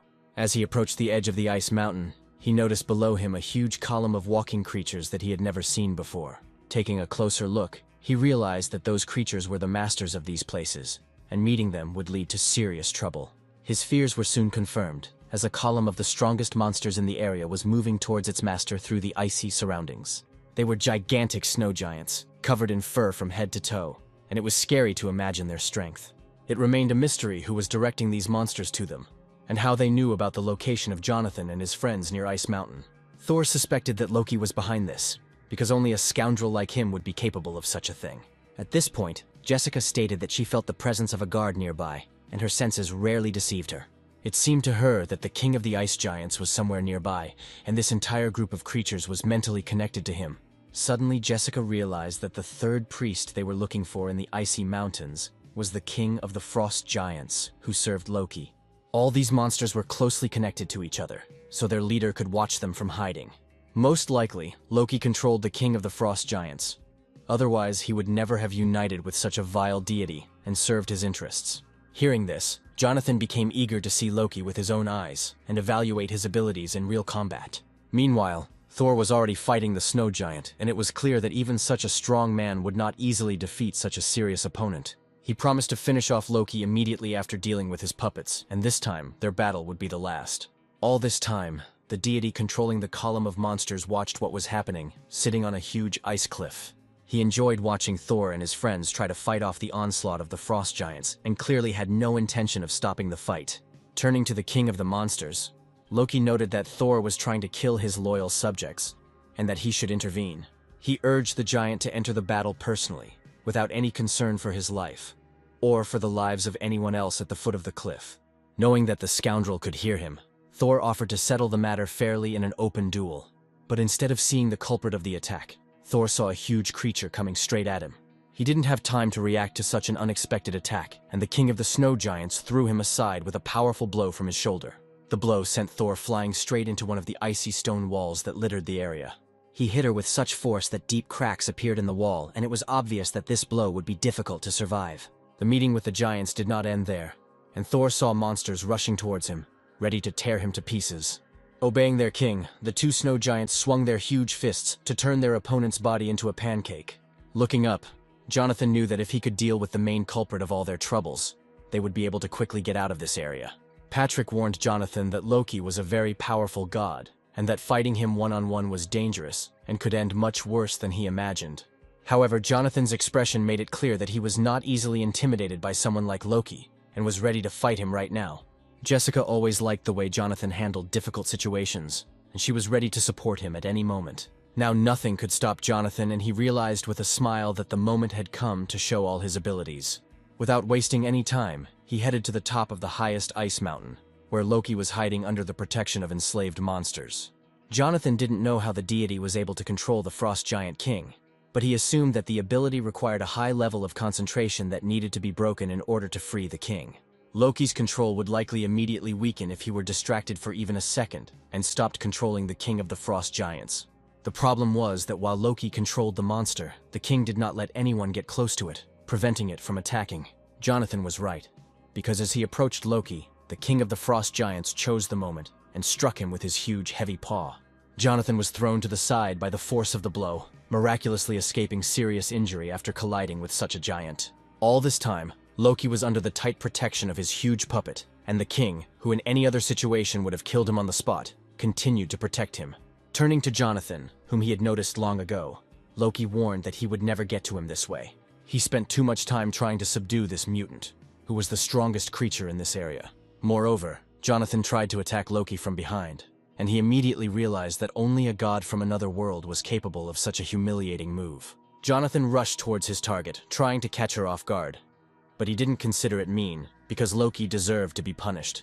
Loki watched Jonathan's silence, amused by the self-confidence of this lesser deity. Suddenly, Loki came to his senses, and decided that now was the time to introduce himself to his new acquaintance. He believed that their meeting was predetermined by heaven, and wanted to show Jonathan something amazing. The gods often despised mana, but it was as much a gift as divine power. In these icy lands, where even Thor's might was useless, Loki unleashed the full power of mana. And now, without limiting himself, he decided to use the full power of his mana, which he could not afford in other worlds. Yes, it was truly impressive, as Loki's dark flame could melt even the ice wall that held Jonathan captive. All this time, Loki was unable to test his strength in a real fight, and Jonathan became the perfect target for training. But Jonathan, who had recently taken possession of Excalibur, was unlikely to agree with this, and was ready to ruin Loki's plans. Smiling, Jonathan stated that he had long possessed the same skill as Loki, and thanked him for revealing the secret. Loki clearly didn't expect this turn of events, as their strengths were equal, and he was no longer as invulnerable as he had been a second ago. Without hesitation, Jonathan immediately approached Loki and swung Excalibur to quickly end the duel. The power of the sword, amplified by the energy of the dark flame, caused a powerful explosion, and at first it was difficult to understand what the clash of two powerful forces led to. If Loki had not controlled the Frost Giant King, the outcome of the duel would have been a foregone conclusion, as only this creature stood between him and Jonathan. Protecting his master, the giant thrust forward a giant paw, and Jonathan's sword plunged into it at full speed. Glaring at Loki, Jonathan declared that he was lucky, otherwise he would have cut off not only his hand, but his head as well. Realizing that the guy was clearly not joking, Loki raised his hands and loudly begged for mercy. He begged to put down the sword and promised to fulfill any wish of this lesser sword god, which he still considered Jonathan to be. But in the end, Jonathan only warned that any prank of Loki would be punished by death, which he himself would carry out. Loki, smiling, assured that nothing like that would happen, and again asked Jonathan not to get excited and to think everything over carefully. After waiting for a moment, Loki suddenly turned to the king of the Frost Giants and announced his final command. Loki clearly had something in mind that he had just promised not to do. But can one trust such a treacherous deity? Of course not, because the very next moment he ordered the giant to immediately tear Jonathan to pieces. The monster could not disobey even if he wanted to, because Loki's hypnosis magic was the strongest among all the gods of Olympus. Such meanness from Loki was to be expected. Jonathan should have thought of it earlier, but now it was too late. The Giant King's blow sent Jonathan flying, even though he warned Loki that continuing the fight would backfire on him. But Loki seemed to hear nothing and continued to order the giant to tear his enemy apart. Under the influence of the controlling magic, the snow giant obediently followed orders, although it did not bring him any benefit. At one point, Jonathan found himself on a huge ice floe flying down the mountain and realized that this fight was turning into a deadly test. At the last moment, he shouted at the giant to stop and stop following Loki's insane orders. But the giant couldn't stop and swung his giant fist to smash Jonathan across the ice floe. The impact was so strong that the ice floe shattered into pieces, and it was unclear whether Jonathan survived. But it was at that moment that Jessica appeared next to him, keeping her promise to be there at the right moment. Even Loki was knocked off his feet by the shockwave and sent flying down, although it was obvious he was using magic to save himself. Loki should not be underestimated. He was ready to do anything for the sake of revenge, even to kill innocents. And now, together with Loki, the king of giants, controlled by him, who had served him faithfully until the last minute of his life, fell into the abyss. Jonathan slowly approached the edge of the cliff, realizing that the snow giant had died because of Loki, who had pulled him down with him. It seemed that the god of deception had gone completely mad and was ready to destroy everyone who did not obey him, even his own slave.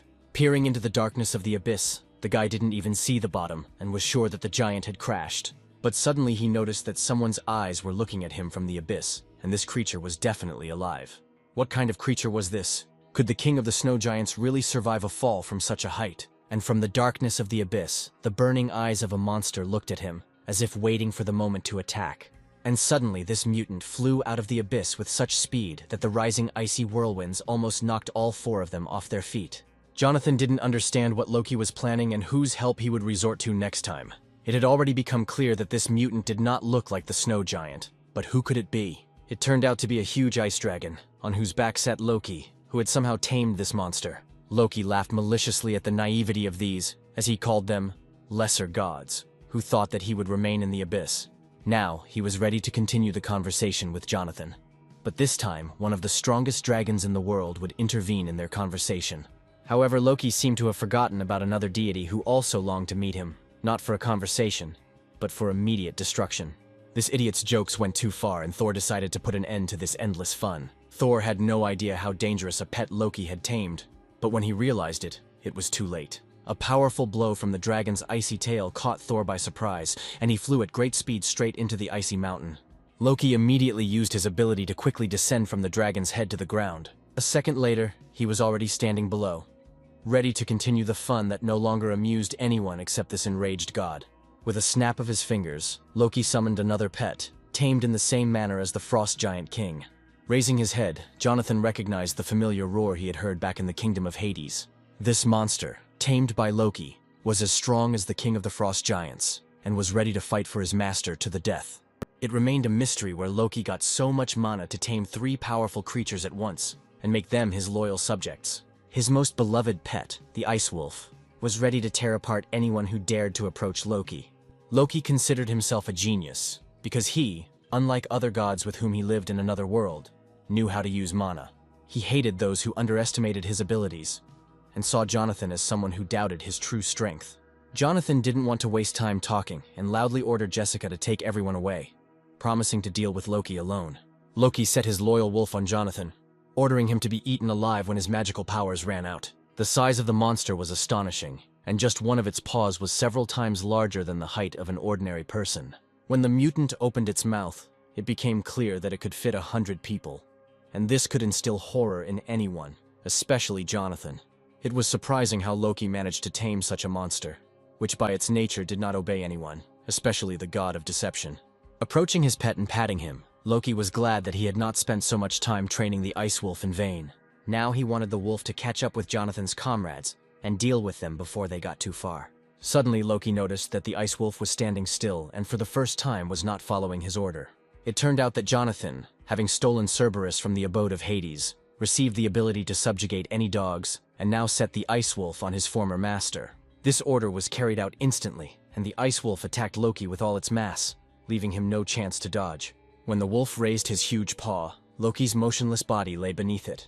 Jonathan felt like he had fur in his mouth as he controlled the Ice Wolf, becoming one with it. Loki turned his head with difficulty, unable to understand where the boy got such an incredible ability to control animals, which surpassed even his magic. Jonathan replied with a smile that he also had some aces up his sleeve, and that Loki should think about something more important now. One deity had long been eager to meet this scoundrel, and this deity appeared right next to him.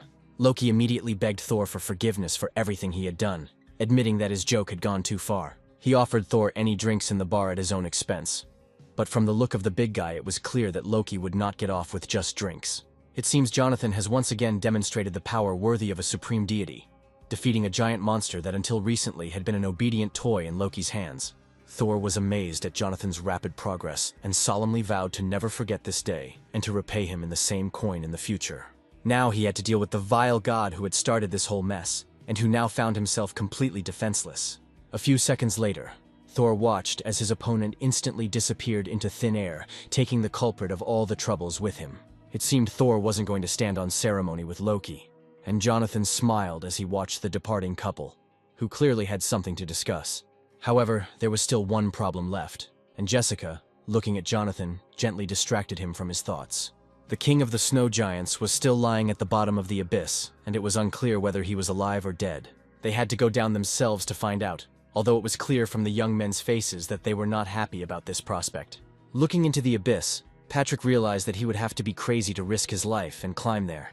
But there was no other way out. He almost decided that the monster had crashed, because it was simply impossible to survive after falling from such a height. But the next moment, a huge paw appeared from the abyss, dispelling all of Patrick's doubts and proving the opposite.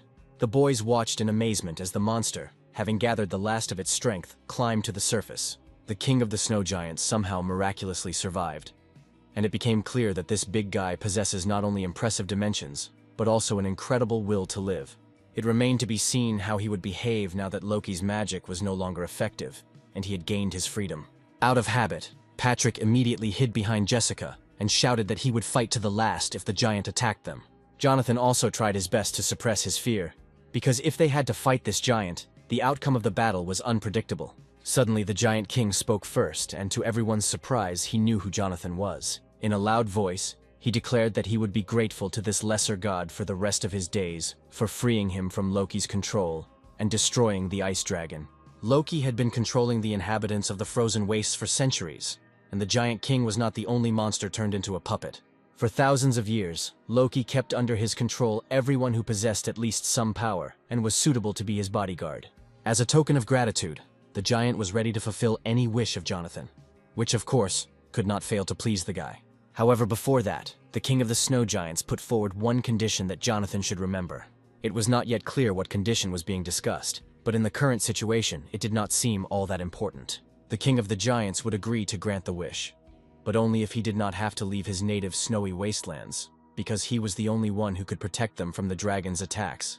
But Jonathan knew that the ice dragon was dead, and there was no longer any need for the king's protection. Imagine Jonathan's surprise when he learned that the ice dragon would sooner or later be reborn, no matter how many times it was killed.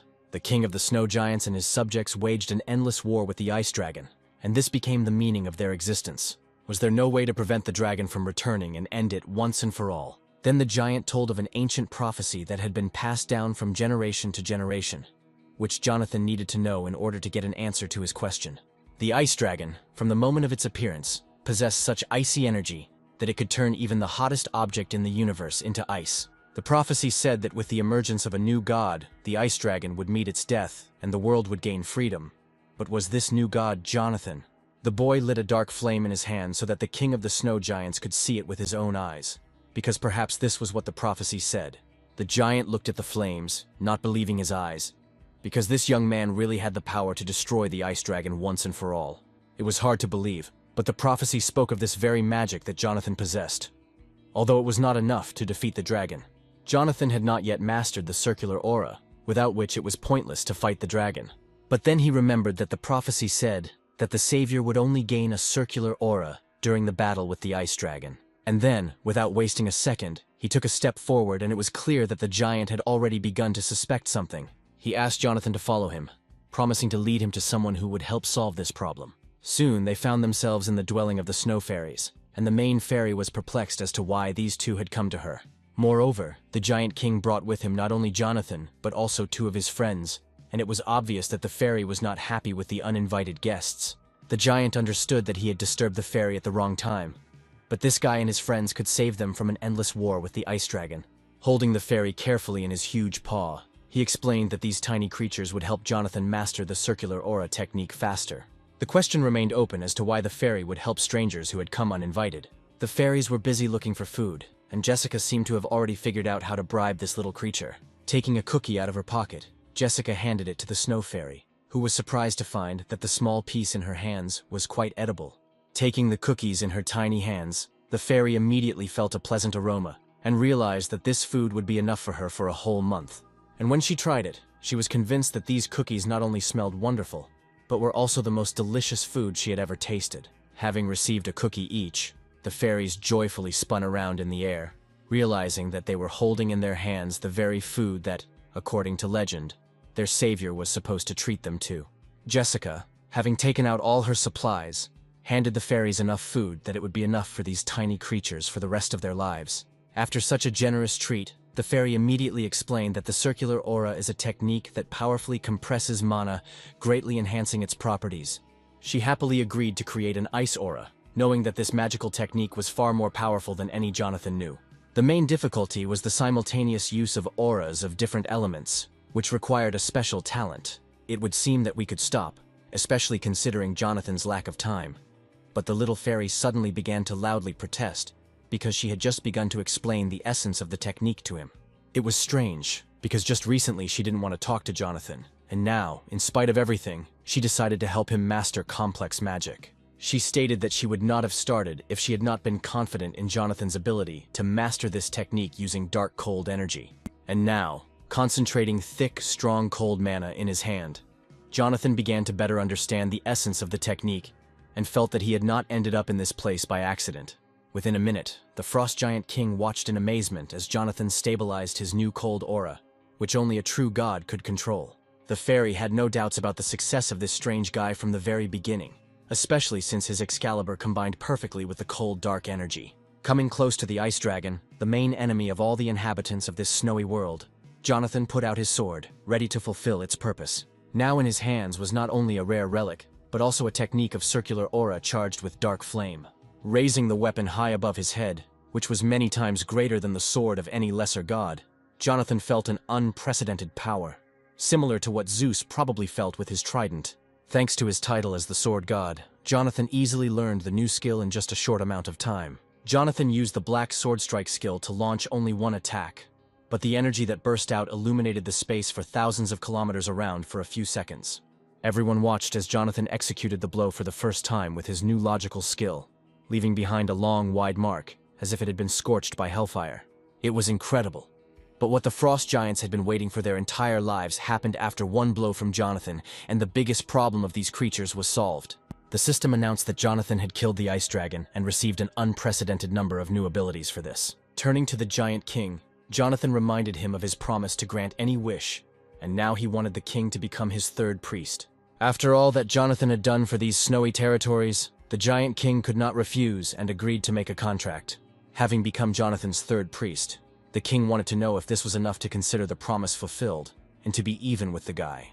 Jonathan replied with a smile that this was quite enough, and he was glad that the monster who had recently fought him in mortal combat had now become his assistant. Patrick clearly didn't like all this, because he was so cold that he was ready to drop everything and run home to the warm fireplace. Although Jonathan claimed that they had successfully completed the mission, Patrick's expression made it clear that he was irritated by this bitter cold. Adele immediately warned Patrick that he had to treat Jonathan with respect, who had done so much for them.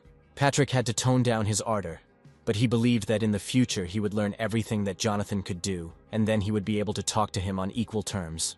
At that moment, Patrick received a system notification and was surprised to realize that they had stayed here too long. Snapping his fingers, Jonathan ordered that unnecessary arguments be stopped, because it was time to return and complete the mission. For Patrick, this was the best news, because he would finally be able to get home and warm up after this journey. The task could be considered completed, and for Jonathan, as well as for his friends, everything ended much better than they expected. Now, it was necessary to check on things in the other world, and teleportation was the fastest way to do it. But in the settlement they were heading to, mutants in the form of living trees had been destroying everything around for a long time, and the locals were dying one after another from their onslaught. One of the hunters in the settlement reported to headquarters that the danger level after the breakout from the dungeon had reached its maximum. Just when he wanted to ask for reinforcements, he suddenly received a strong blow to the face. It turned out that it was Charlie, who did not want to see other hunters here, and, threateningly, ordered the agent not to transmit any more messages to headquarters. He needed to kill as many monsters as possible to take all the rewards for himself and quickly level up. This guy clearly didn't want to share the relics that dropped after killing mutants and promised that he would handle everything himself. An agent's job was to take on the most difficult tasks, so Charlie took him along. Suddenly, not far from him, Charlie saw a fiery whirlwind appear where there had been no one a second ago. At first, Charlie couldn't figure out who activated this ability and which mutant had such strong magic. To his surprise, it was not a monster, but a girl who had recently gained the ability to use this powerful mana. Adele fell in love with fire magic, because it was the best way to quickly solve any problems. Besides, it was too cold where they had just returned from, and the girl decided to warm up a little after completing the mission. It became clear that if Adele did not stop, she would burn down the entire settlement, because the flames of her magic instantly destroyed the living trees. It seems that Adele single-handedly killed a high-level mutant, and this news clearly did not please the arrogant Charlie, but he quickly ordered his assistant to immediately call the gate control service and call for reinforcements. The assistant tried to carry out the order, but saw a blade in front of her, cutting her phone in two. All this time, Patrick was nearby, who most of all did not want to face a crowd of thugs, which usually took too much time. Charlie couldn't understand what his careless brother was doing in this settlement. However, since Patrick is here, it means that there must be another person with him, whom Charlie has long disliked. And indeed, turning his head, he saw the very guy who was considered the main star, whose face Charlie had long been tired of seeing in television interviews. He immediately accused Jonathan of once again breaking his promise not to participate in the raids on the gate. The guy said that the scale of the destruction was so great that local authorities would definitely not be able to cope without his help. Charlie was infuriated by the guy's usual arrogance, and rage had been boiling inside him for a long time and was bursting to get out. He smiled slyly, realizing that this was another nasty trick of the arrogant newcomer. Jonathan knew that this loser wouldn't leave him alone until he challenged him to a duel. But a direct confrontation was undesirable now. Charlie kept insisting that Jonathan was hiding his true abilities, but he wasn't going to believe all the nonsense this newbie was spouting. The guy was a little surprised by this, but he understood that Charlie simply could not know about the divine power that Jonathan had recently mastered. Not wanting to continue the conversation, the guy asked Charlie to step out of the way and not interfere, because he already had a lot to do. But Charlie knew that the guy wouldn't be able to leave so easily, because someone else wanted to talk to him too. Suddenly, Jonathan saw in front of him the hunters from the 44th Division, who had come to arrest him. Then he saw a wall of hunters with raised shields in front of him, and the prosecutor's voice announced that Jonathan was suspected of creating a high-level threat to the settlement. Looking at Jonathan, the young prosecutor said that the security procedure would be started immediately, and expressed the hope that he would not resist. Charlie finally saw what he dreamed of, because meeting these guys did not bode well for Jonathan. It was a perfect trap, and he knew there was no way for a newbie to escape. Not long before, while in his father's office, Charlie asked Ermac to send Jonathan to eternal imprisonment. Ermac didn't understand how long his son was going to pursue this guy and hinder him. This came as a surprise to Charlie, but his father continued, saying that he suspected Jonathan of conspiring with the monsters. Of course, Ermac knew about the gossip surrounding Jonathan's name, but his son's words seemed too stupid to be true. Charlie suddenly remembered how last year one of the Ermac Guild hunters turned into a monster, and this was not the first such case in the last few months. They still haven't recovered from that blow, and if it happens again, the problem could become much more serious. Charlie then shouted that he had spent a lot of time looking for the culprit, and now he had evidence of Jonathan's involvement in all these events. The newcomer's powers were unpredictable, and it was unclear how he managed to use abilities that were inaccessible even to the most famous hunters. To Charlie's delight, Ermac finally agreed that they had to defuse this time bomb, which meant Jonathan had to be arrested. Immediately after this, Ermac called the director of the headquarters and asked to set up a meeting with the chief of the Correctional Bureau of Hunters for a serious conversation. And now, Jonathan stood before the people whom Ermac had sent to seize him and accuse him of all the crimes. But at that moment, Jonathan realized that Adele's life was in danger, and she needed to be sent as far away from here as possible. Adele didn't want to leave Jonathan alone to fight against a whole crowd of hunters, but it seemed he had already made his decision for her. Realizing that Jonathan was using teleportation magic, the prosecutor immediately ordered his men to capture both him and Adele. But at that very moment, the man saw something under his feet that made him freeze, and did not allow him to take a single step towards Adele. After all, a deep mark appeared right on the ground from a line drawn with a sharp sword. Patrick, who drew the line, warned that he was ready to cut down anyone who crossed it. Of course, it was difficult to fight such a strong fighter, but the prosecutor could barely contain his anger after this young man's latest antics. However, there was one person who didn't care about all the warnings, and he confidently crossed the line on the ground, taking a step towards Patrick. It turned out that Leo had been nearby the whole time and decided it was time to intervene. The next second, Patrick fulfilled his promise and rushed at Leo, holding his sword forward. Leo continued to stand in place, calmly looking at the youth approaching him. He hated arrogant children of powerful parents who allowed themselves too much and deserved harsh punishment, instead of striking. Patrick saw in horror that the blade of Leo's sword was about to touch his face. This guy was considered the best hunter in the world, and it was no coincidence that Ermac chose him to deal with his little problem. Leo hated those who sided with the monsters, because he was sure that Jonathan would soon turn into one of them. However, he was soon to be convinced of his mistake because his goal itself was approaching him.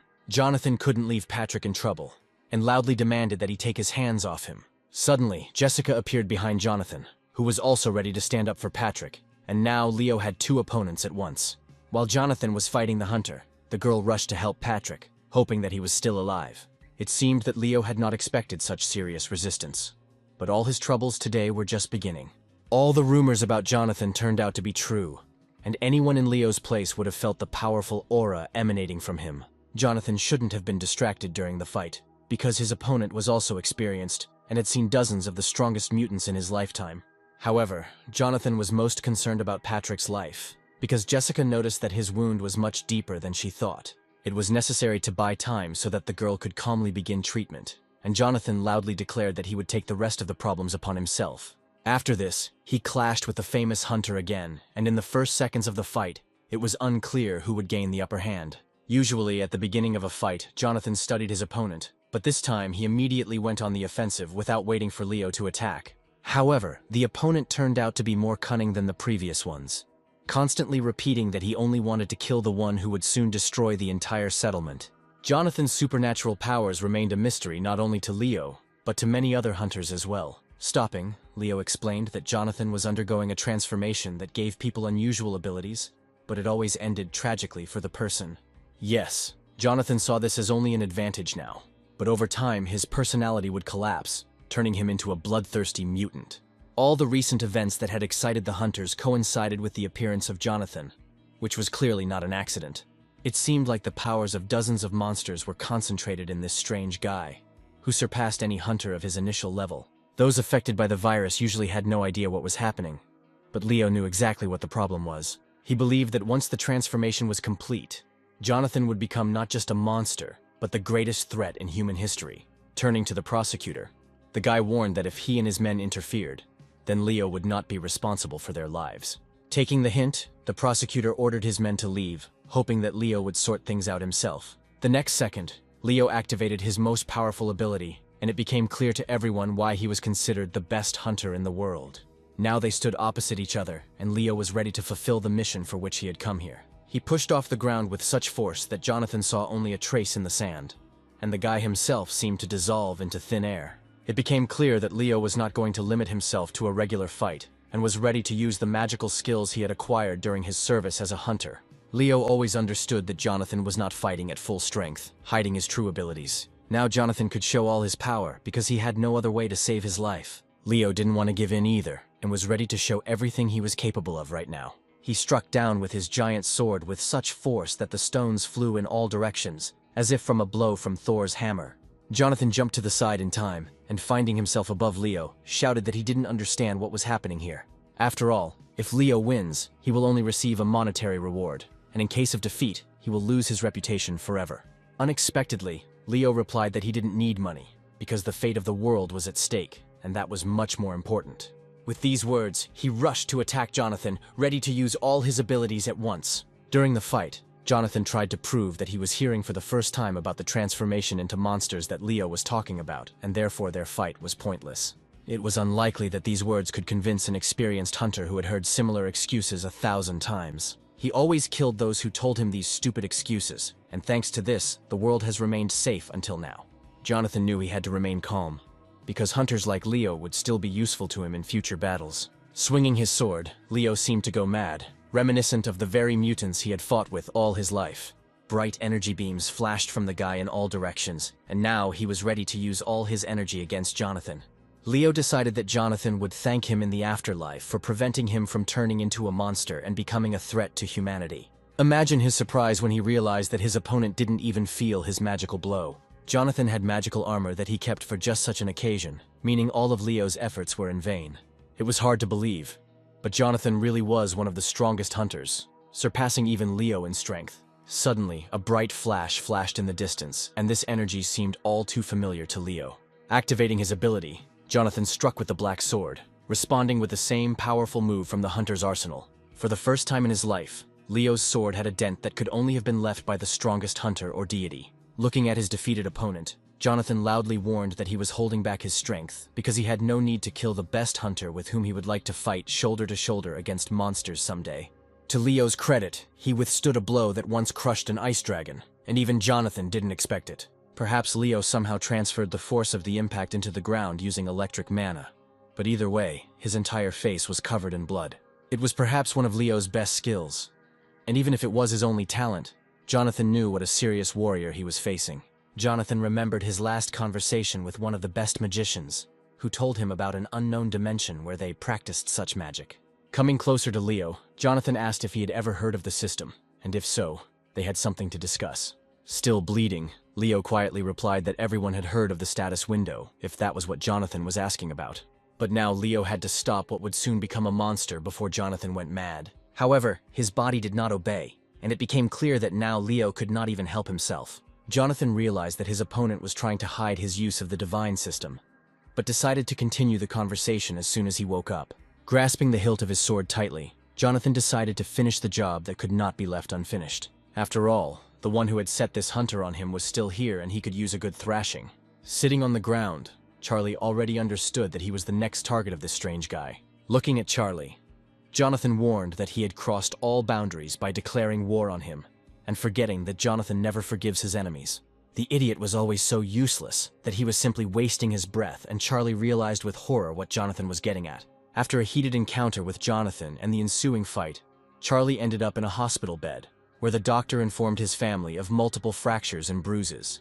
Although the boy's vital organs were not damaged, he was beaten skillfully and suffered serious damage to his health. Charlie was having difficulty breathing, but thanks to the doctors, his life was no longer in danger.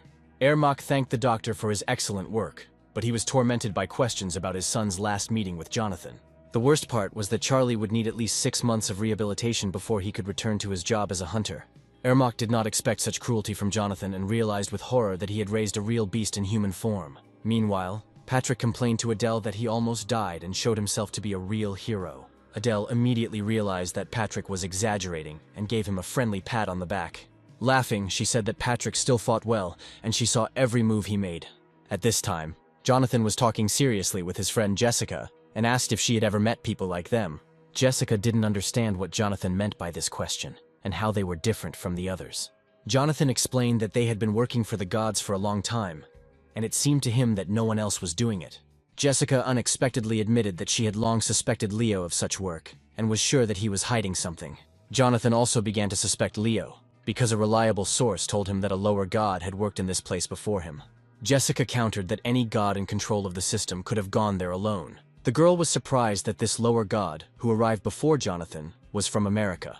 After all, at the top of Olympus, hardly anyone would brag about their American origins, but Leo declared it openly, as if he did it intentionally. In addition, Leo was fluent in mana, a level of mastery only available to a god. It turns out that he could freely use mana in the human world, where such a concept did not even exist, and used it to his advantage. It seemed too perfect to be a simple coincidence, and Jessica thought seriously about Jonathan's words, trying to find answers to her questions in them.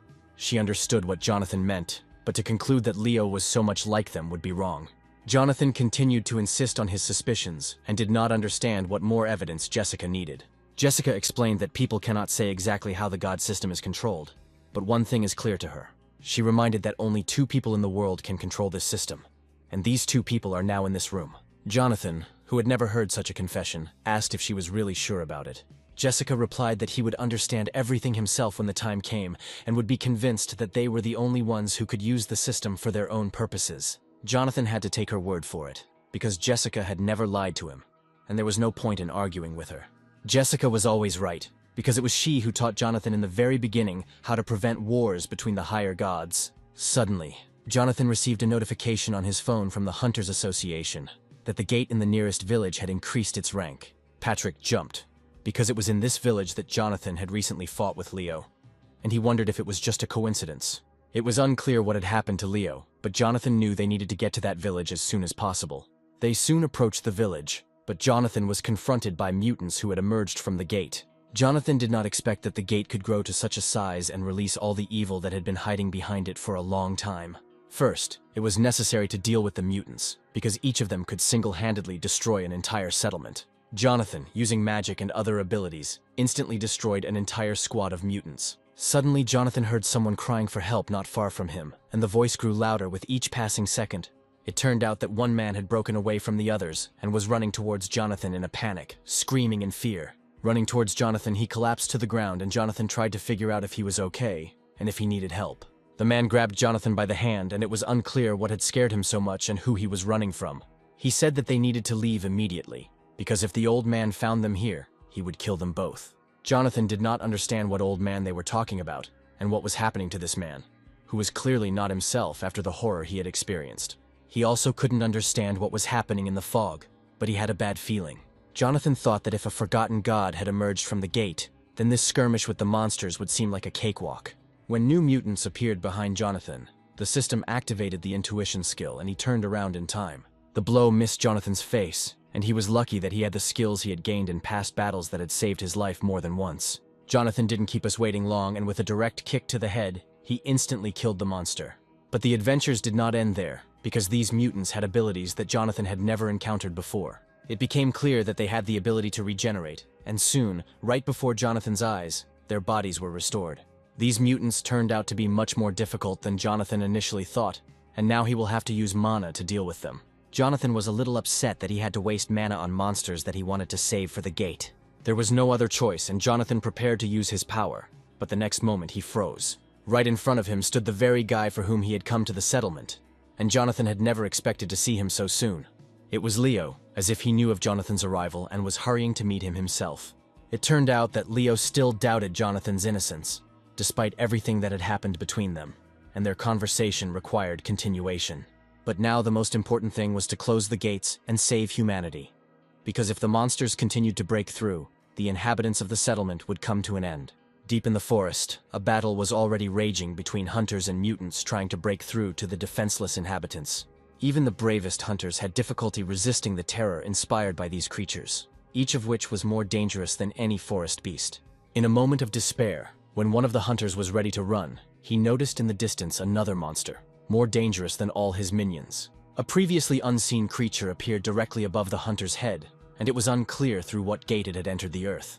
Seeing that the hunters were about to scatter, Leo took command and ordered them to line up.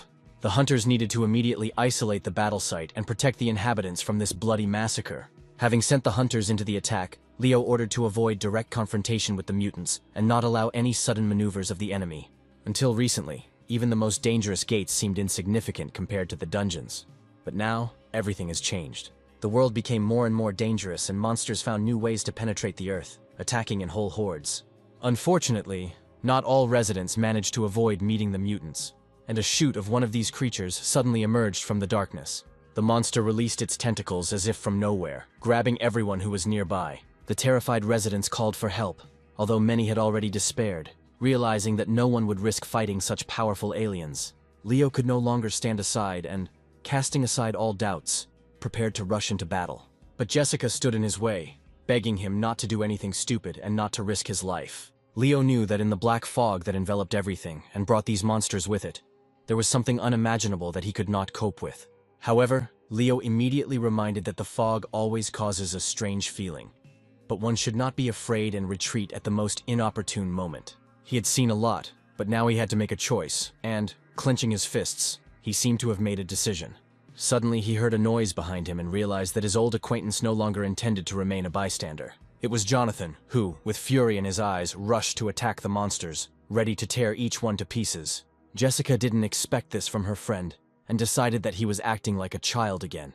But Jonathan only cared about human lives, and used his most powerful abilities to tear apart the tentacles. The grip weakened, and the girl, captured by the monster, was almost immediately freed. But the next moment Jonathan stepped into the unknown, finding himself in some strange, unfamiliar place. It seemed he had fallen into an illusion created by one of the monsters, because Jonathan immediately felt a dark, unpleasant energy. He felt as if his life was slipping away with every passing second, and it was a dark feeling that was hard to get used to. A monster appeared before him, who had been waiting for him here for a long time, waiting for the right moment to use his magic. The mutant, looking at the guy, was perplexed as to who had advised him to come here and why he had decided that he could defeat such a strong creature as he. Jonathan's intuition warned him of mortal danger, and anyone in his place would have frozen in a daze, not knowing what to do. But the mutant didn't give him time to think and immediately attacked, showing who was the boss. Only now did Jonathan realize that in front of him was the same old woman that the young hunter had recently told him about. They hadn't even started fighting yet, but Jonathan already felt the incredible danger coming from the monster. Confident in its own strength, the old woman, wanting to prove her power again, directed her long tentacles towards Jonathan, intending to pierce him through and through. When the tentacles almost touched the guy's face, for a moment it seemed that he would not be able to dodge the attack. But everyone who knew Jonathan knew that he was not so easy to kill, and he cut the disgusting appendage a second before it touched. Jonathan's agility impressed the mutant, because the old woman had never encountered such resistance, usually immediately turning everyone into her next victim. But this guy fought as if he had encountered similar monsters many times before and was ready to accept the challenge. It was time to use the abilities Jonathan had been saving for just such a moment, trying to conserve his strength. The old woman gave him no respite, and Jonathan barely had time to fend off her barrage of attacks with his sword. The worst thing was that in this dimension, everything was subject to the will of the old woman, and her tentacles were sticking out from under the ground under Jonathan's feet. Tentacles burst forth from the depths of this space and wrapped around Jonathan's body from head to toe, completely restricting his movements. And then the omnipresent tentacles dragged Jonathan towards the old woman, who was still standing in the same place. Jonathan's look said that he would never give up, and the old woman realized that he was truly different from others. But now she was eager to see this guy's true face, and she wasn't going to delay it. To his horror, Jonathan saw the faces of all the people killed by the old woman, as if imprisoned in her captivity, and heard their death cries. In a hoarse voice, the old woman said that all these people had beautiful faces, and among them were her favorites in the collection. She couldn't wait to see the guy's dying expression, so she could add Jonathan's face to her collection. The system immediately warned the guy that right now he was being enveloped in animal fear, which meant that his strength would soon also decrease. The monster was already very close, smelling the scent of a new victim, anticipating the long-awaited dinner. Suddenly, she extended her disgusting, bony, dead hand towards the guy, and Jonathan realized that these could be the last seconds of his life. It was impossible to let that bastard kill him so easily after all the hardships Jonathan had gone through. And then a smile appeared on his face, the blue glow of the system notification informing him that Jonathan's application for the new vacancy had been accepted. The guy recently applied for a part-time job, and now the system is ready to move him to the location of that part-time job, which was Jonathan's backup plan. The old woman laughed, admitting that Jonathan was smarter than all the previous hunters she had ever encountered. But she warned that it would not be possible to escape, because the monster had been dealing with people for centuries, and had seen many cunning hunters. Ever since the old woman set foot on this earth, death had been so close that it eventually merged with it. The next moment, the evil old woman opened her black mouth and ordered the guy to show his true face, in which she longed to see the fear of death. But the guy suddenly smiled, although his whole face was covered in sweat and he could hardly contain his fear. It was clear that Jonathan was not going to give up and was ready to look death itself in the eye. Now that his Hellfire skill was ready to activate, the boy asked the system to grant him a powerful power. It seems that the old woman underestimated this young man, because he was not only smart, but also possessed magic available only to the gods. Before her eyes, hellish flames began to flare up, capable of destroying many mutants, and this old woman was no exception. Taking cover behind the tentacles, she warned that at this rate, he would burn not only her, but himself as well. However, this made the battle even more interesting, and it seemed that she was ready to accept the challenge and show everything she was capable of. All this time, as usual, she was trying to scare her victim to death, waiting for the guy to give up. But instead of giving up, he rose to his feet and gripped the hilt of his Excalibur even tighter. Looking her straight in the eyes and raising his sword, he again warned her that she would have to kill him to take his face. After all, if this creature in the guise of an evil old woman gets out, the entire settlement will be destroyed. And Jonathan could not allow this. Therefore, even at the cost of his own life, he was ready to destroy her, even if he himself had to follow her. It seemed like only he could stop this monster, and now, using his new skill, he flew straight at her. For the old woman, this was a serious challenge, and she was interested to see how it would end. Stretching out a bony hand, wrapped in obedient tentacles, she declared that soon he would be beating in despair. And then she released all her tentacles into him, which instantly pierced the guy's body, and it became clear that it was not for nothing that all the hunters were afraid of this old woman. Blood gushed from Jonathan's mouth, and for a moment he was ready to accept death. Coming closer to him, the old woman ordered him to look at her in order to take Jonathan's face and add it to her collection. But suddenly, a bright pink beam fell on Jonathan. All this time someone was watching the fight and decided to intervene. It turned out that Alice had been waiting for Jonathan for a long time for a part-time job. And after he stayed too long, she came to him herself. Using the ability of the blooming pink spring, she directed magic at the old woman, and her tentacles instantly stopped obeying her. This monster knew Alice very well, but the main question was what this girl was doing here. Alice calmly replied that today's youth had completely lost respect, and even after responding to the vacancy, the guy did not show up on time. It was precisely because Jonathan was supposed to show up for his part-time job at this hour that Alice was so worried about him that she decided to go and look for him herself. It seemed that this girl tried to ruin her business again, and the monster was furious. She directed her tentacles at the girl, although she understood perfectly well that such a cheap trick was unlikely to kill Alice. The girl looked at her calmly, realizing that she would have to use a skill that would forever rid her of encounters with this evil grandmother. Flower petals never fall for more than 10 days, but it will take Alice no more than a minute to get rid of the old woman. After all, who would she be if she simply watched as this evil creature disrupted the normal flow of things, and, time after time, appropriated people's faces. Looking at her withered hands, the old woman suddenly realized that Alice's magic was working, and she was dissolving into the air like sand. Finally, the girl ordered her to immediately return to the world of the dead, because that was where her place was, and she had nothing to do on Earth among people. This battle was clearly lost. But the evil creature managed to curse Alice and promised that this meeting would not be the last. But it didn't matter anymore, and after a few seconds, instead of the mutant, only flower petals remained, floating in the air. Brushing off her words, the girl was ready to meet again. But after she sent the old woman to the world of the dead, this meeting was unlikely to take place. Suddenly turning around sharply, she realized that because of this stupid, grumpy grandmother, she had completely forgotten about Jonathan, for whom she had come here.